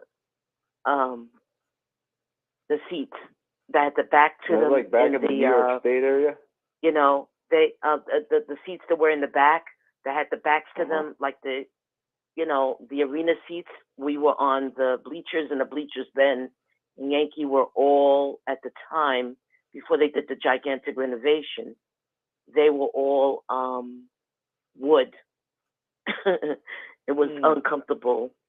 It was uncomfortable, and we had to have plastic, and some witnesses put tents up who could afford tents.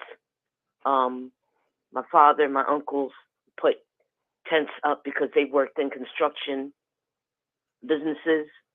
You know, they were like carpenters and metal workers and welders and stuff like that. So they made tents so we could sit under it during, that's the only saving grace that we had to sit under in the hot sun or when it rained and stuff like that.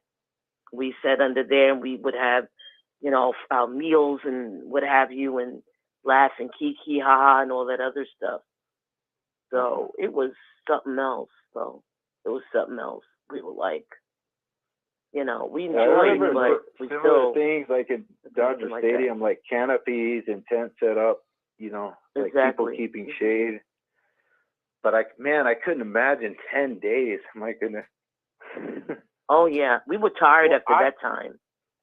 I go back as far as it was being a week. I don't my family remember those with Hitley, the 10 days, but I don't remember the 10 days. I remember the week.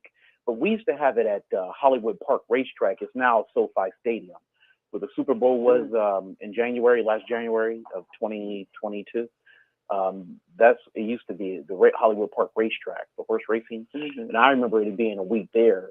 And I remember the food was better. We used to have, I don't know about New York, but I know a lot of different places, even out of California, they used to have ice cream with sprinkles, pie, sloppy joes, corn. They had that too. The hot dogs. They had everything. And those puddings. Oh Lord. Yes. Did you have the puddings? Those frozen puddings?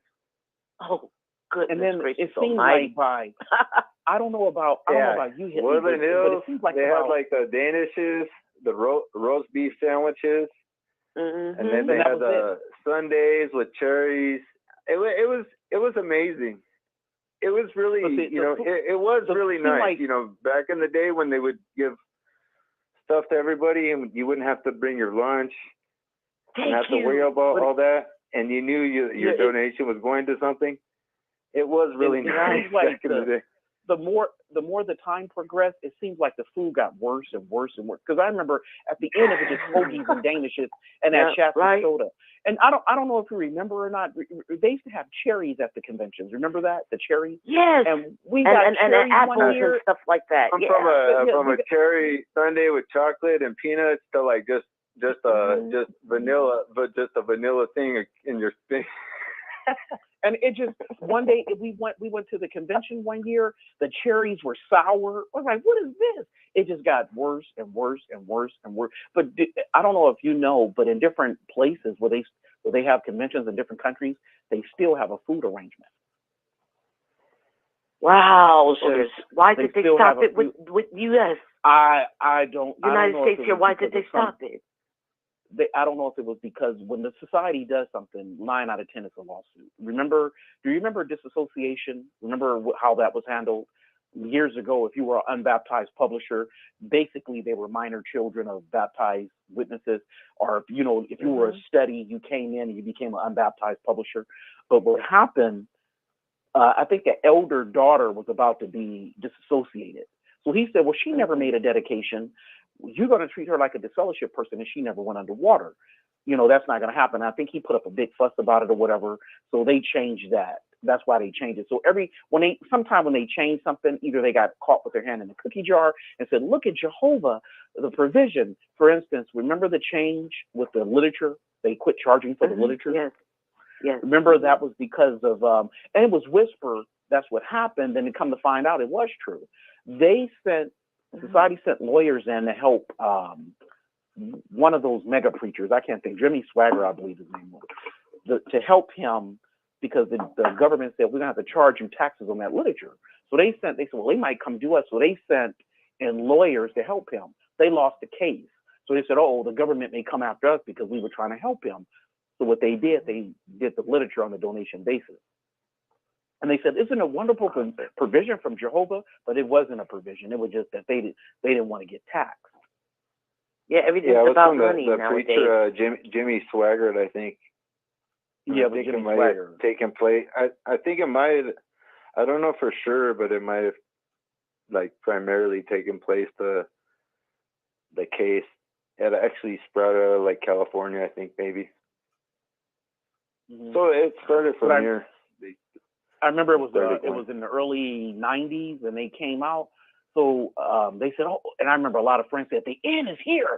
Jehovah speeded up his time because he's giving away the literature. He wants everyone to be saved. The end is, and I remember a brother, he was an elder. He said, I don't think that's what that means. I don't think that. We were at an assembly and we were sitting behind the attendant table. And it was during the assembly. We used to sit back there and just talk. We didn't understand what they were saying. We used to walk backstage, go sit down over here, walk over there, and we talked the whole assembly. And said, "Wasn't that good? What the brother mentioned?" He said this or that. Oh yeah. And a lot of us didn't really hear it because we just walked around the whole assembly. So we were sitting behind the table, and I was telling them, I said, because of the new arrangement with the literature, a lot of friends said, isn't it a wonderful provision? Jehovah has speeded up his time, and he wants everyone to be saved because it's about to come any day now before 95, because this had to be about 91, 92. He said, brother, I don't think that's what that means. He said, I've been in the organization all my life. And he said, even back in the 50s, the 60s, the 70s, isn't it a wonderful provision? If we're not going to be here past 77, or we're not going to see 1983, or we're not going to see 89. And he said, we're still here. He said, brother, I don't think that's what that means. And he was right. We're 2023. Yeah. I remember how much they focused around I was in high school around the time, but they really focused around the year 2000, just like the rest of the world. Oh, yeah, with Y2K. How the preaching work was going to be over. Yeah. And how, how much more, we can't see it going past this millennium. And then I remember saying it's 100 years since 1914, 2014, and this brother gave this big old talk, and we're like, what? Oh, yeah. A lot of them were talking about so upset because my sister who was and what I call Super Pee-me, she was so upset because she thought that Y2K, that 2000 was going to be definitely the big A, And when she found that out, she looked like she had egg on her face because she kept telling everyone, "Oh well, that's what's gonna happen. That's really what's gonna happen. Is that we could see Jehovah's Angelic forces gonna get after them. It's gonna get them, because she really, really hates people who are not witnesses. Even though she's supposed to be, she's a pioneer. She's one of those witnesses that are like, oh well, when Jehovah destroys the wicked, I'll be able to get a house. The house from the one person that's down the street that I don't like, because there's the lady who has a 3-story house with a nice attic, And she keeps saying that I'm gonna have that house. I'm gonna have the house in the system, or crazy, I say nasty attitude. And she's doing all that. So she's the one that was bringing up to everybody besides 2 other what they call super PME people, witnesses, that this is what's going to happen, She was trying to set her time around those dates, or what? Yeah, she really wanted it to be, and she cried. I mean, my sister and my cousin, we were all living around her a while back. They said that she cried. She cried and wished that it really did happen. And she's very, very sickly now herself. She's very sickly. She's in her hitting 80, and she's very sickly. Yeah, unfortunately, not only Jehovah's Witnesses that focus around dates, you've seen people focus around like we were talking about, the 2000, the Y2K thing. You see people, they were calling dates around the Mayan calendar, which I think was around 2012. Mm-hmm. But it seems like all those days, with those people, they fade out. But it seems like with the witnesses, they keep carrying on dates since the last 140 years. Mm-hmm. But all these other groups that have called out a date, they just come and go, and then they get forgotten. But witnesses, they seem to keep going, and they keep moving it along,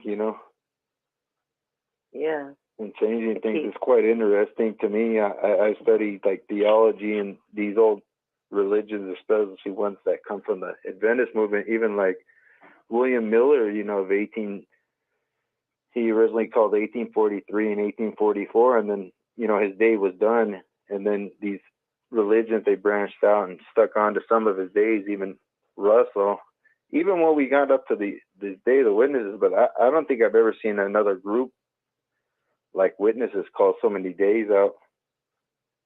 Mm-hmm. It's really interesting. Like 1914, 1918,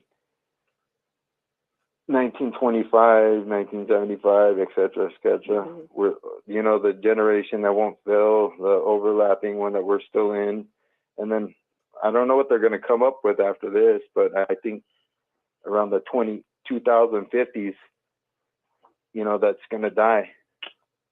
Whether I live to see that or not, that's the end of it. I don't think they're going to be able to hold on to that unless they come up with something else. Unless, what do you think?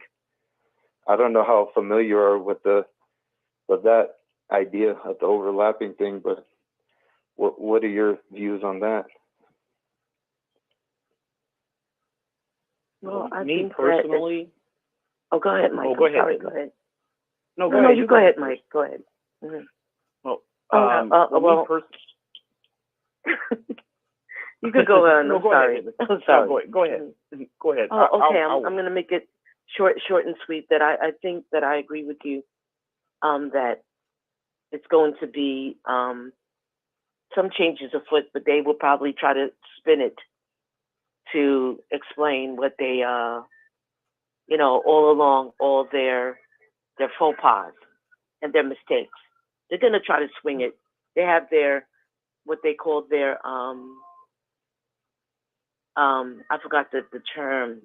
It's just in my mind for a few seconds.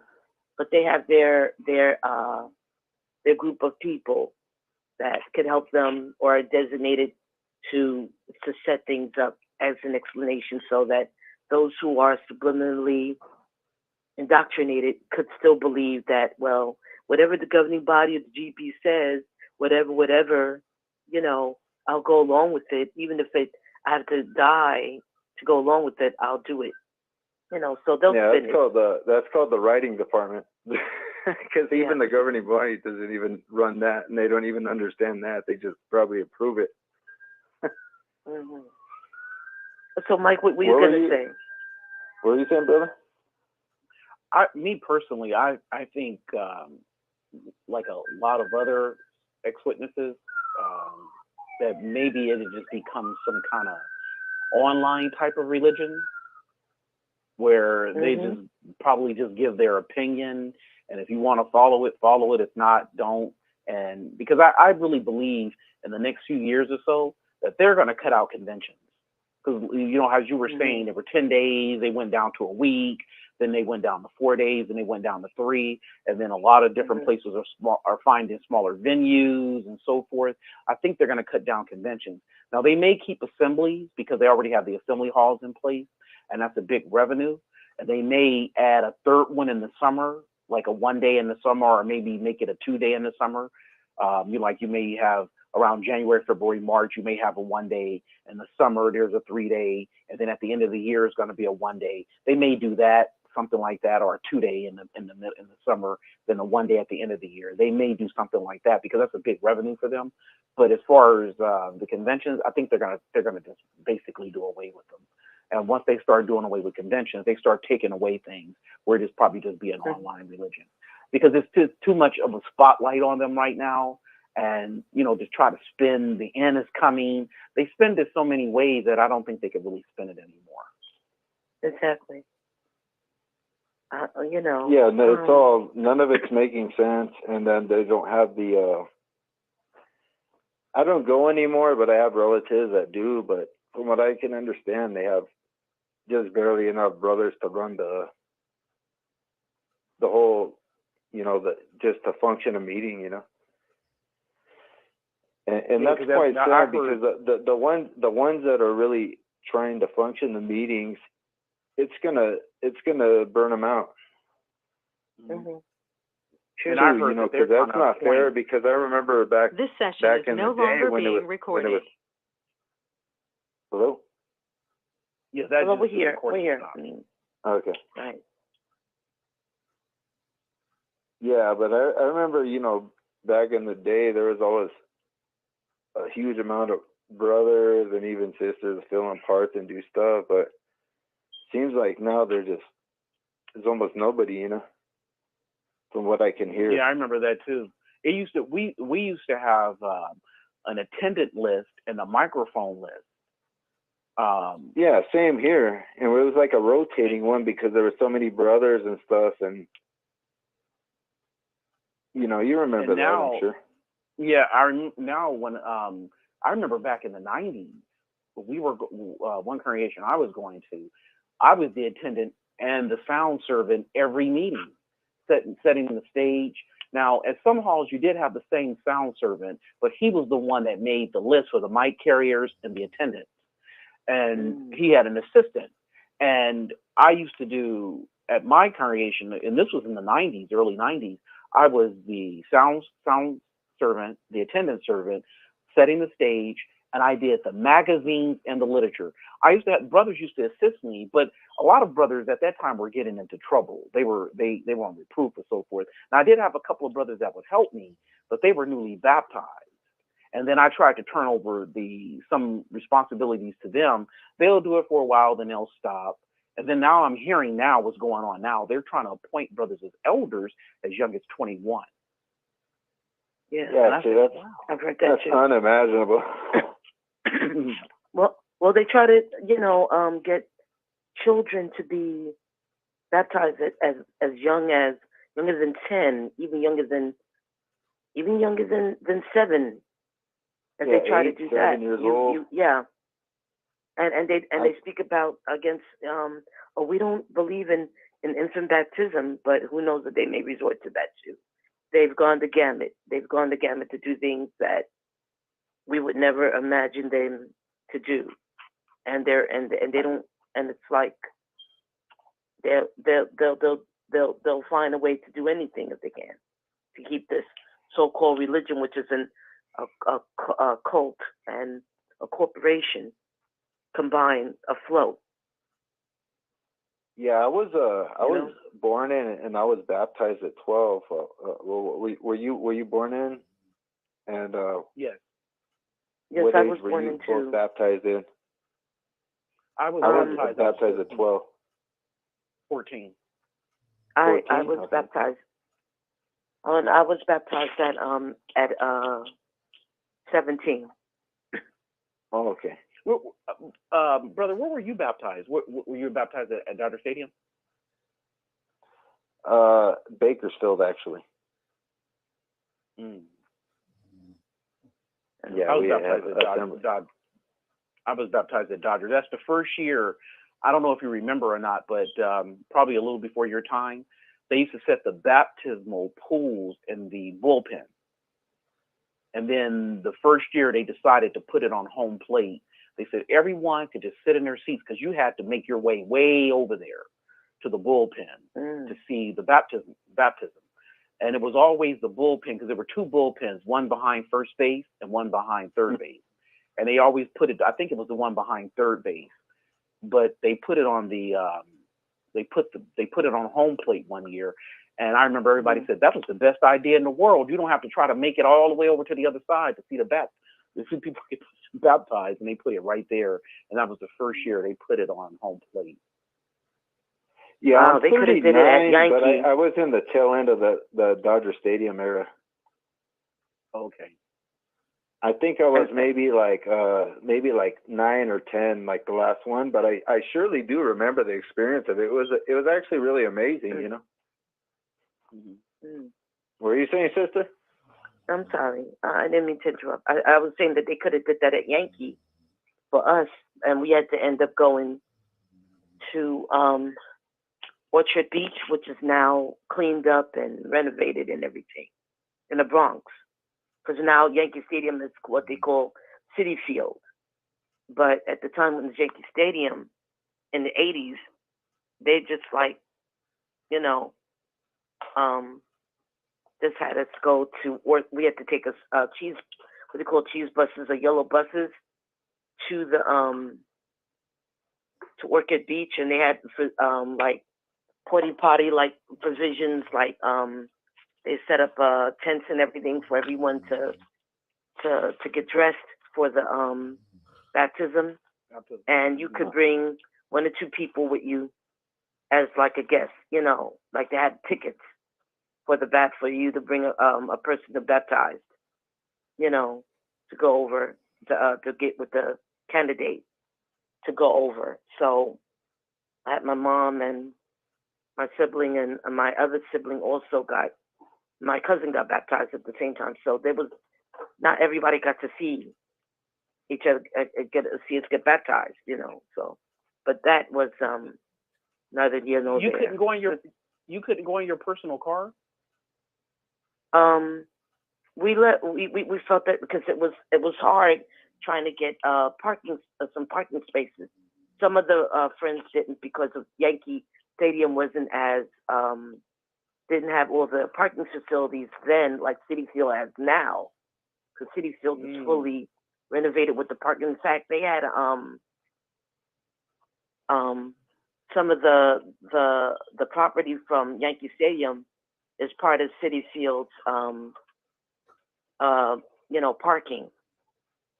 That very few parking, then a lot of people, witnesses and other people, even though they had a ticket for a game or something, they had to park on the street or park blocks up. So it was good that the buses were arranged. That's one thing GB 1.2, 1.0 did. They were smart. They made sure that those buses were arranged for people not to have to jump in the car and then they couldn't find parking on the way back. And they made sure that the yellow buses were there take the candidates and their 1 or 2 guests, and then they came back to the stadium. The only bad thing is that when they came back to the stadium, they couldn't save the seats. They would have to find seats on, to sit in when they came back, So that's how that went. Oi, oi, oi. Yeah. Yeah, I do remember those days. The food arrangement was something that really saved everybody. Saved some money, no cooking, no nothing. You just got, and then at the end of the Sunday, I don't know if this happened with you guys, they had surplus of food and they gave the flowers out and everything at the end of the last day. Well, I remember when we was using those tickets, and you had to buy tickets, and then you would go to the counter and purchase the food with those tickets. Yeah, I remember. Yeah, they did that with us too. Yeah, that at the end we start giving away the food. We were just giving it away because it was such a surplus, and the flowers. If a flower was like maybe $20 or something, it would be $5. Exactly. Yeah, because I got to there too. Yeah. Yeah. So they used to sell tickets back in the day, like food tickets? Yeah, they had before you used to have to go to now the Pioneers got free tickets. Remember that, Hitley? The Pioneers. Yeah, I remember that. Yeah. The Pioneers got free tickets, but the rest of the friends had to pay for theirs. Because I remember I knew a couple of Pioneers that they said, "Well, I'm not using all these tickets," and they really wasn't supposed to. They were given. They said, "Do not give these tickets away. If you're not going to use them, give them back to the brothers." But what they were doing, they were a couple of Pioneers. They were giving us their tickets. They would give us their tickets. They say, "Here, I'm not eating all that food. Here, you can take it." Because they may eat in the morning. Because majority, some of those Pioneers that were given, well, not all of them, but because there was a lot of young Pioneers at that time.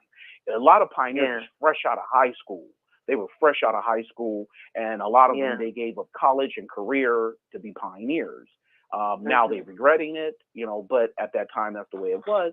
Now, they weren't giving away their tickets. Now, the older ones, maybe 50 and older, they were giving away. They said, "I'm not eating all this food. I'm on a diet. I can't be eating all this food," or whatever. And they were giving them away. And maybe you might give me 2 strips. I'll go over here. Another person give me 2 strips. And then my parents, they would give me $5. I would have that $5 still in my pocket because the Pioneers fed me. They were giving me their tickets, and I would go, eat off their tickets. And as an attendant, I crossed over. I was an attendant and I worked in the food service, so you were able to eat for free a lot of the time.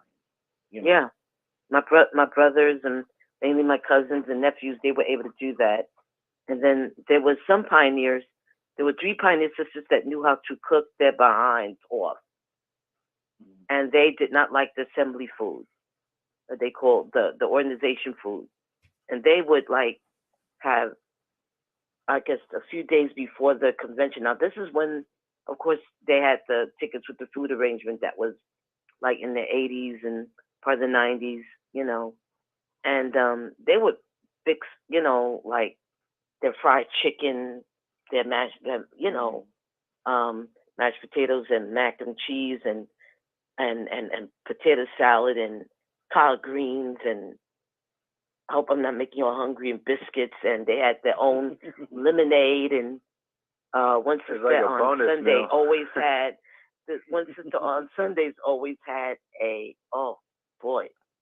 my goodness, a red velvet cake that was made with what is that kind of cake form pan? It wasn't spring form. It was checkerboard cake.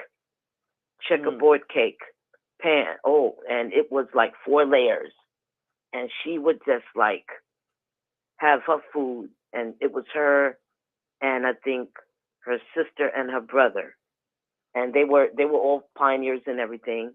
But also her brother was he was, I think, a temporary worker at Bethel. And she would make sure that she fixed him a nice plate. Some of us eating our hoagies and everything, and we're looking over, some of the friends looking over, and she looking over at them as though to say, "What y'all looking at?"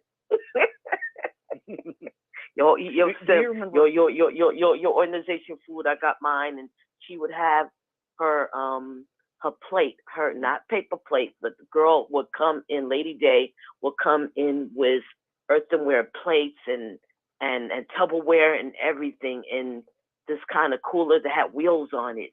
So you knew then she was ready for the world when it came to her meals. Do you remember the parking passes? You have to have you have to pay for parking. Remember that? I think it was $5 a day. Remember that? Yes. And if you got if they gave you $5 off if you bought it in advance from the at the Kingdom Hall. Remember the parking passes? And I remember those. I said, wow, everything at that time you had to pay for it. Then everything just, like I said, when it was I guess they went through that Jimmy Swagger stuff. They quit charging for everything. I think that's why they quit charging for food as well. They was giving it away. Yeah, I think I came in after the Jimmy Swagger days, because when I would go to the conventions and stuff, they would just give everything out for free. Yeah. Do you remember? For the most part, you know. Hello? What were you saying? No, I would just say, remember the sisters used to grab your hands and say, brother, sister, can you put something in the donation box? Remember, I don't know if you remember that or experienced that, but I remember when they first started giving away everything, what they called a donation basis. It's not free. A donation, they call it the donation basis. Yeah, I remember parts of that too, here and there. Yeah, they made so many changes. You had to keep up. You had to try to keep up with what was being said, you know, because everything was done on the basis of not wanting to be sued and money, because that was the thing. Show them the money, you know.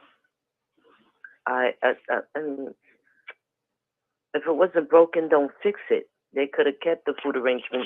That helped a lot of the witnesses. It was like inconveniencing everyone with all the different, you know, modifications that they made. It's, you know. Well, it really, still would. There's a lot of people that are in need of stuff, and you know, they kind of went back and forth with it. You know, they had it, and then they ended it.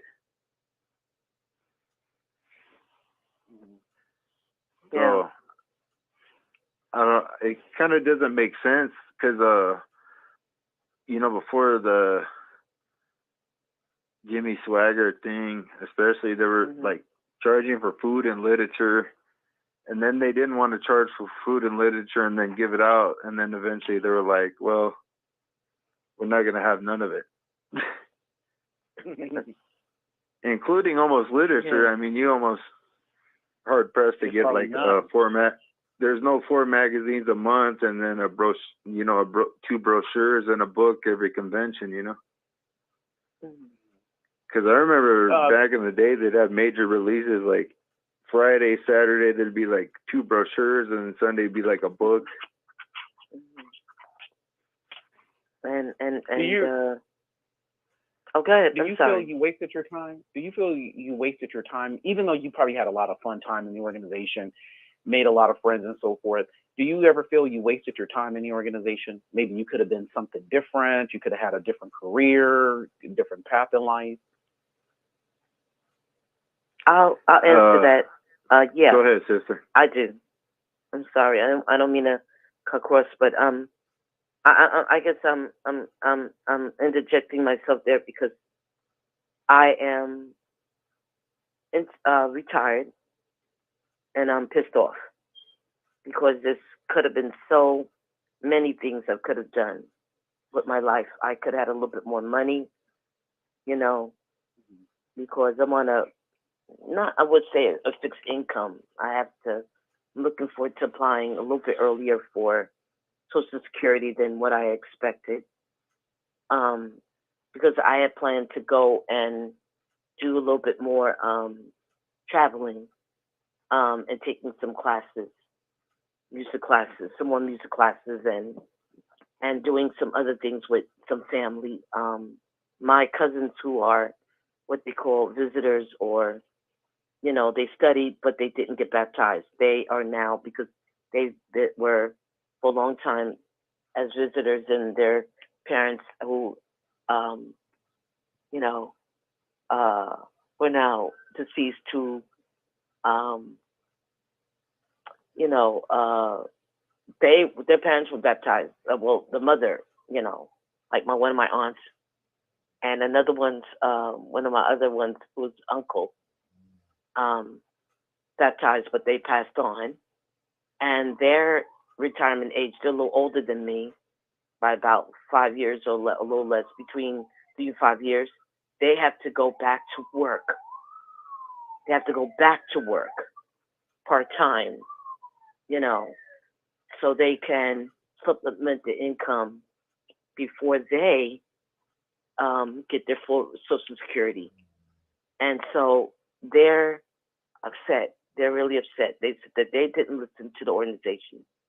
They would have had things differently, because one of them wanted to get into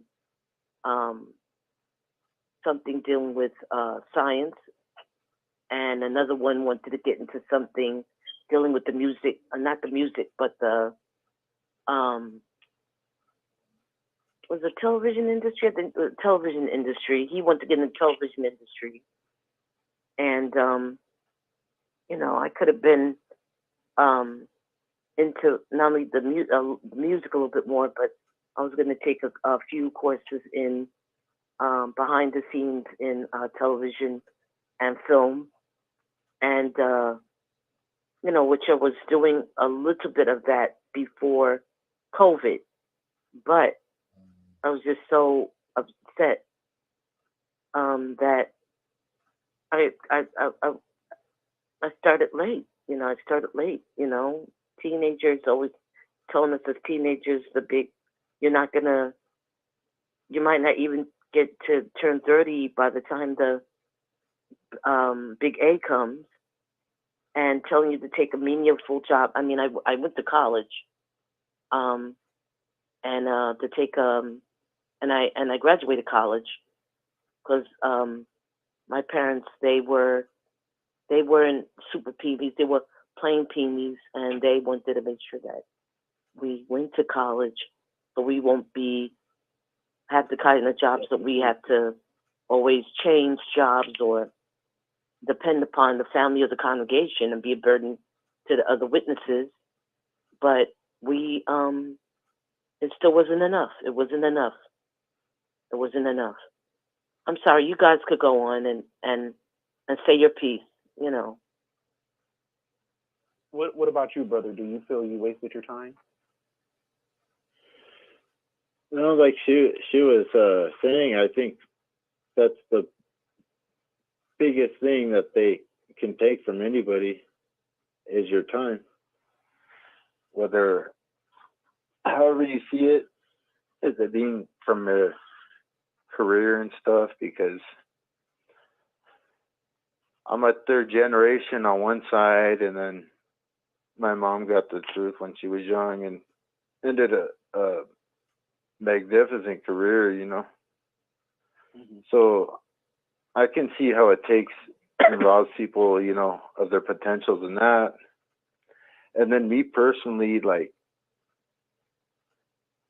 I just see it a lot as I was raised, I just woke up like a little over a year ago. I'm 39. I wasn't always in, but my story is a little different. I was like, a lot of times when I wasn't in, I was actually always in. I was actually physically out, mentally in all the time until I woke up. And a lot of people are physically in, mentally out. Mm-hmm. So I spent a lot of my years, even when I wasn't in, defending the organization when people would speak up about it and stuff. So I wasted a lot of my time with that and not proceeding on a lot of things with certain jobs that I could get because it had certain restrictions with governments, certain relationships and stuff, even when I wasn't in the organization, just because I was physically out but mentally in. So a lot of it wasted my time.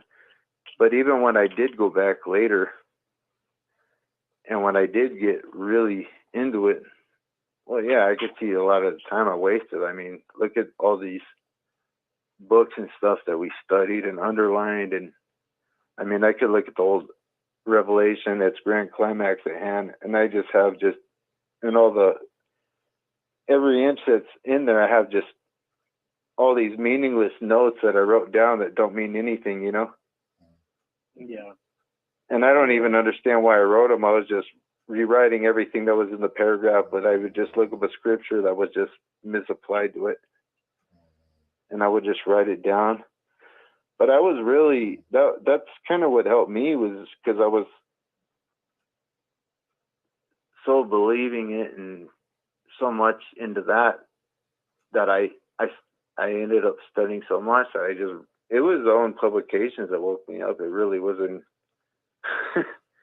That's what woke me up, was just reading my old grandparents' old books and stuff,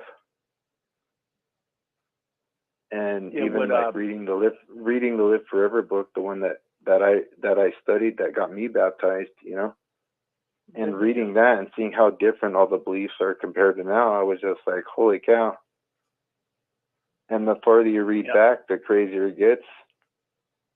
All the way back to, you know, the pyramids of Giza. Oh, yeah. And measuring those and coming up with 1914, it gets pretty nuts. But, you know, if you read the books, because I've read most of the studies in the scriptures and Rutherford's books and a lot of the old Watchtowers and Golden Ages, because a lot of them, my grandparents were associated with Jehovah's Witnesses since like the early, like 1940s, late 1930s, and I have a lot of old publications from them. So just looking at, you know, Granddad's old stuff and some of those old books, you just go, holy, you know, you can't. It just doesn't make sense. Right. It does. You know, if you study the history of the organization, it makes sense how it all came about. But you know, how it, you know, in how they patterned it out through our time, how it came about to now. But if you really look at it from just reading the Bible, it's just like, wow, this would make sense. Yeah, I have a lot of good memories, a lot of fun memories with different ones in the organization. I used to enjoy going to building sites. Matter of fact, it got you out of field service anyway if you went to building sites. But I put so much time, and you can count that time. I don't know if anybody knew or not. I was counting that time. When you build those sites, but I put so much emphasis. I was from infancy. They always trained us, when you become an elder, when you become an elder, when you become an elder. And I made ministerial servant, you know, relatively young, and I was on my way of being an elder, but I had stopped. I stepped down, whatever, and then I stopped, you know, kind of going. Then I kind of went back, and then maybe about 2001, that's when I just said completely, I'm done with this. But I went to meetings here and there, but I never really fully went back. But when I look back on it, even though I did have fun times, I just have memory.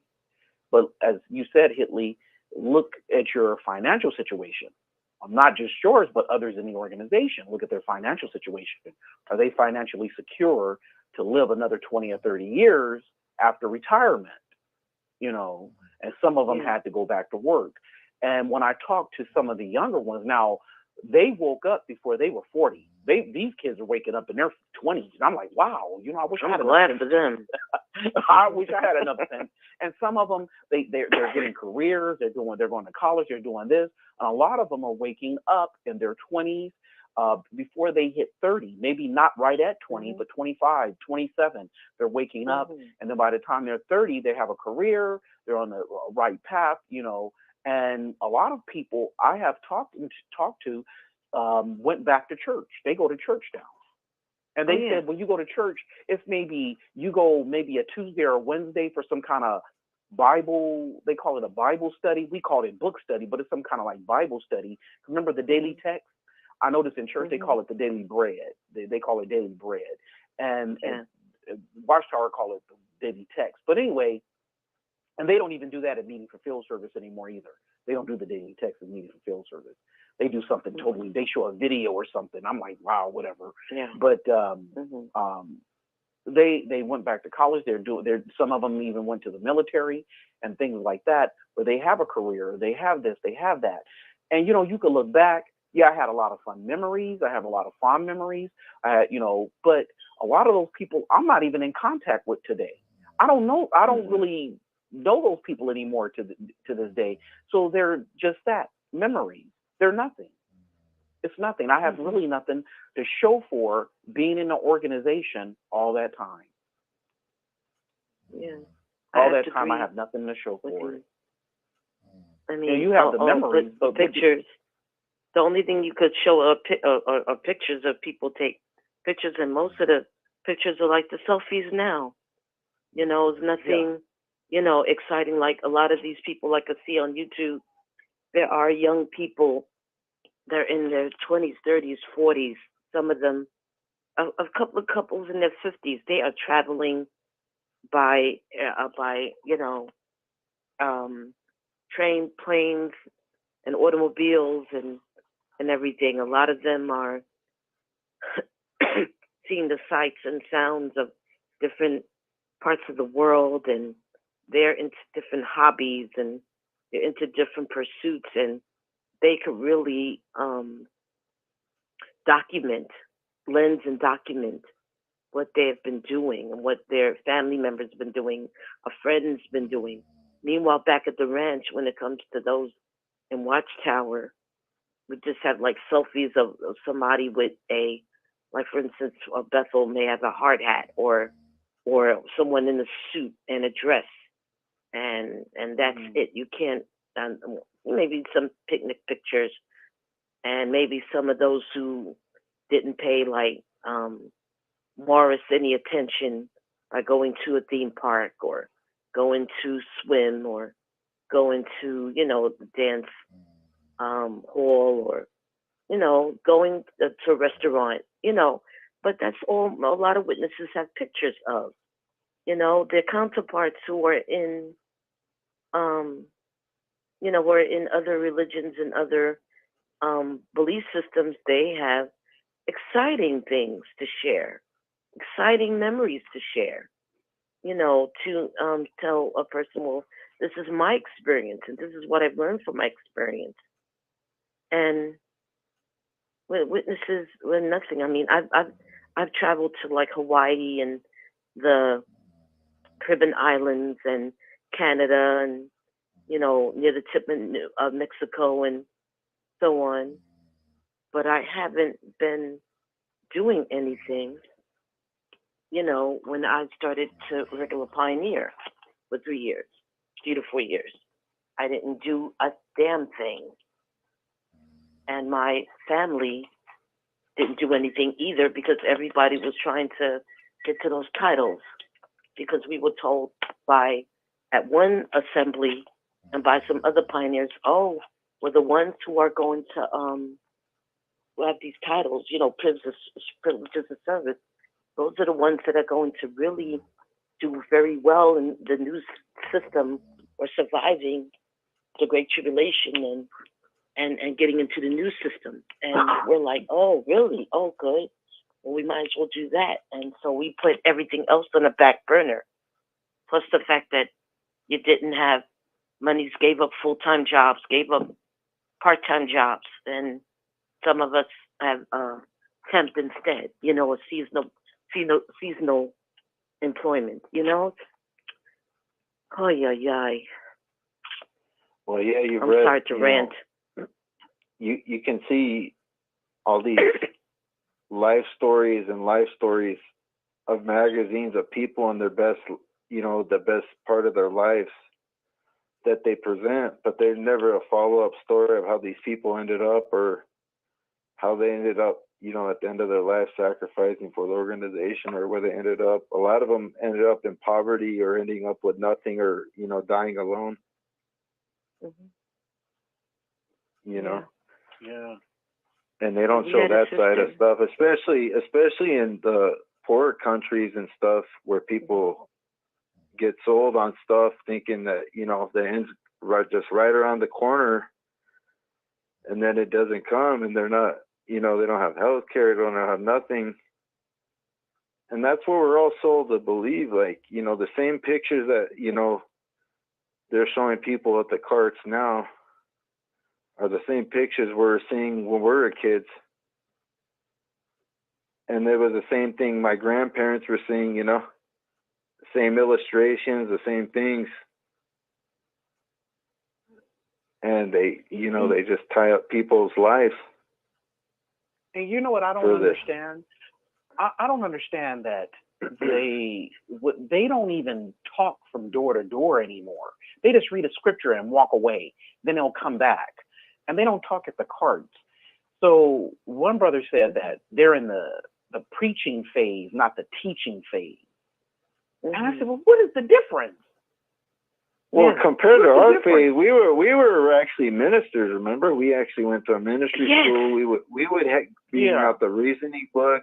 I remember sitting sometimes, going in circles and circles at a door, you know, for nothing.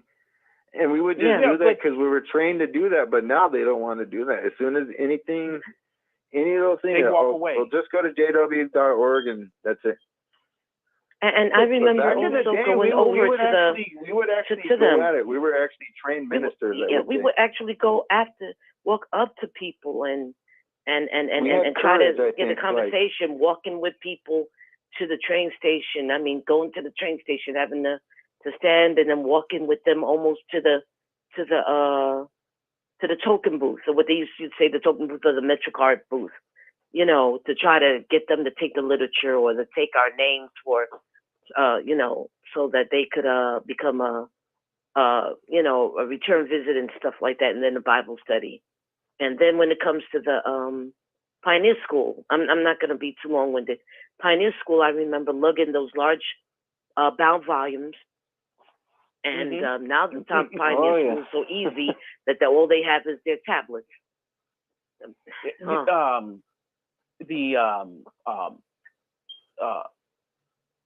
Back in when you probably remember this too, Hitley, during our time, you really taught people something. Even maybe it wasn't the truth, you still taught them something.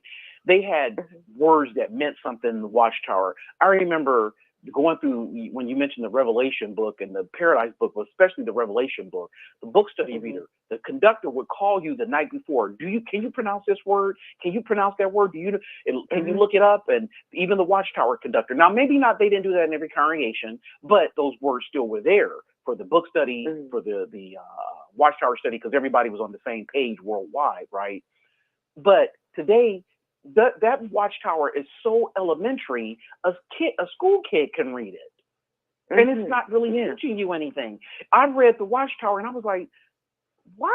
You know, just reading it. And I said I didn't even study the Watchtower. And I haven't read a Watchtower in a while. And I went to a meeting. You know, I was able to comment so proficiently, like an expert, like I was going to the meeting because it was so elementary. And I said, how can you not, you know, and it was really not teaching me. It was just like, I guess the writing department just watered it down. My aunt said, I like the writing department. They really, and I'm thinking she just does that because I think with her, she spent so many years in the organization and she hates to say I wasted my time. I think a lot of people are there. They hate to say they waste their time. And which, in a way, they did, but they hate to say it. But they kind of have to take up for it in a sense, because if they don't, then you can say, well, you wasted your time. And I think they don't like to feel that way. They feel, a lot of people I feel are the friends. A lot of the friends feel they wasted their time because it really panned out to be nothing. The end didn't come, and a lot of those teachings that we were taught are now outdated. There's so many teachings. It's hard. They change. You don't know what they change. Even people who go every week, they don't even know what they change. I can see exactly like what you're saying. Yeah. With some members of my family, they've been in there for so long that you can. I've tried to discuss some things, but with some family members, I just choose not to, because I know they've been in there for so long. I don't want to hurt their feelings or destroy their faith because they've been in there for so long. Some of them are in their 80s or 70s, and they've been in there for 50 years or more. And you discuss some things, and it's just so shallow. Like the beliefs, it's just so easy that to show that it's wrong, and you just show them a little bit, and you could tell that they know that it's just wrong, but I think it's just one, like they want to just, it's like they want to die on their hill or go down with the ship, it's like, like after you've been with it so long, you're just gonna, It's a shock to the system if they find out that it's been bogus. It'll be a shock to their system psychologically if they find out it's bogus. So they just want to just dive, like I said, the heels in, and because Watchtower is like a Titanic of its own, in its own right. It's a Titanic. It really is. It's just, and that's how I see it with some of my family. I'll bring up a few things, and as soon as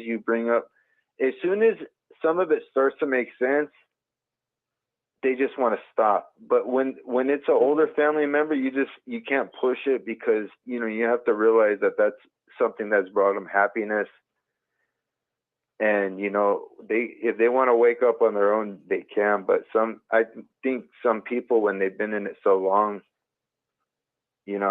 unless they wake up on their own, maybe you shouldn't, because I've noticed, you tell some family members some things, they've been in there so long, and they'll realize a little bit, and then they just like quick denial, and it's like, okay, no, push no more,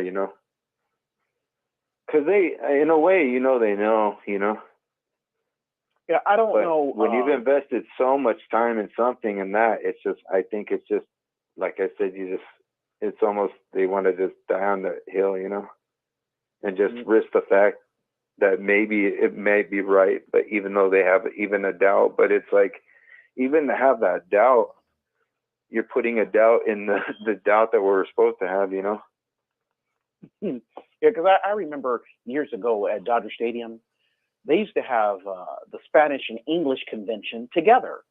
They had a room, I think it was on the orange level, and it was a back room. It could have been I think it was the orange, and I remember it was a sliding door, and the Spanish would meet in there, and all of a sudden they got their own convention. Then they were able to get they just exploded overnight. Oh, isn't it wonderful, the Spanish? And I was like, wow, they exploded overnight. And I'm pretty sure they probably already exploded in their, their countries, their birth countries. They probably were over there. And it was just overnight, they just exploded. They were just coming in droves. But then now I'm hearing a lot of their congregations are starting to fold. Remember, it was just the English. Now their congregations are starting to fold. And I remember when that first happened, I was part of the first wave of that when I was going to one congregation. And it was so new that a lot of friends didn't understand it. They thought that the brothers were so, I guess, worldly or something going on in the congregation, was a problem existed, that they had to fold the congregation. But that wasn't the case. The case was that it was people just stopped going. And that trend started in 91, 92, and then it just went downhill from there. I remember when that first happened, and they called it revamping of the organization. And I said, revamping of the organization? That's not revamping. We got smaller, But that's what they called it. They just said revamping of the organization. But and then now I'm hearing that they cut off the. Remember, this is a little after our time when we probably stopped going, but you probably were there.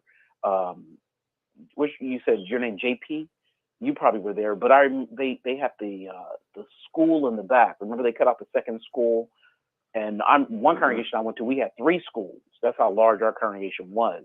But they cut that out. They used it for the second language. Now they even cut out the second language, and I'm wondering. I said, is it has something to do with people just not coming in? Is it has something to do with that? And they say, oh, we cut it out because we feel it's better to focus on. Now, when they cut something out, you have to wonder, why are they cutting this out? what prompted them to cut this out? That's how I feel. I don't think they cut it out because, oh, we need to focus on this or that. That's what they tell you, but I think it was for another reason. I guys, think they could barely keep a they meeting did the same functioning thing. with the amount of people. Yeah. The guys that did the same thing here in New York with the Russian group, Ukrainian groups, and they did the same thing with some of the East Asian dialect groups, because they used to have in 3 or 4 halls that were in my circuit. They had the groups of a Russian group, a Ukrainian group, a Chinese group, a Japanese group, a Vietnamese and Korean group in different halls, and they were beginning to expand. And now I heard some of those congregations have been cut down, and their halls have been sold. And a lot of the young people from all those, language groups and cultural backgrounds or racial backgrounds, they have left. They left the organization. Yeah. Yeah, and I really believe there's more to it than, oh, we want to focus on this or that. We're doing this or that. No, I think it's something else. When every time they change something, and believe you me, I've been around for some time. And you probably too, Hitley, being around back in the 70s, you realize when they change something, something else is afoot here. It's not, oh, we changed for the betterment. No, they changed because they either were sued or something happened. They never change because they're trying to make things better. I never seen that. There's always an underlining factor.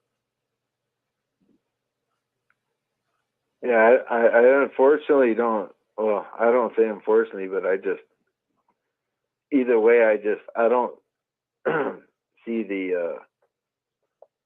I don't know. I don't see the life of the organization being able to last much longer. I don't either. Just with the time we are in history, with not just the time with the internet age and all that, but also just as time. The biggest things against them is time against the times that they put Jehovah on, with this generation and the overlapping ones. See, they're putting God on their timetable, and it never is going to work out.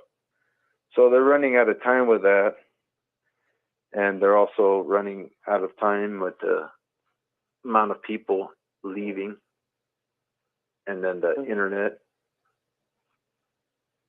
I just don't see it able to keep much longer, I don't know what they can do, but they pretty much they're running themselves out. That's how I can kind of see it. Can I ask you a question, brother? Is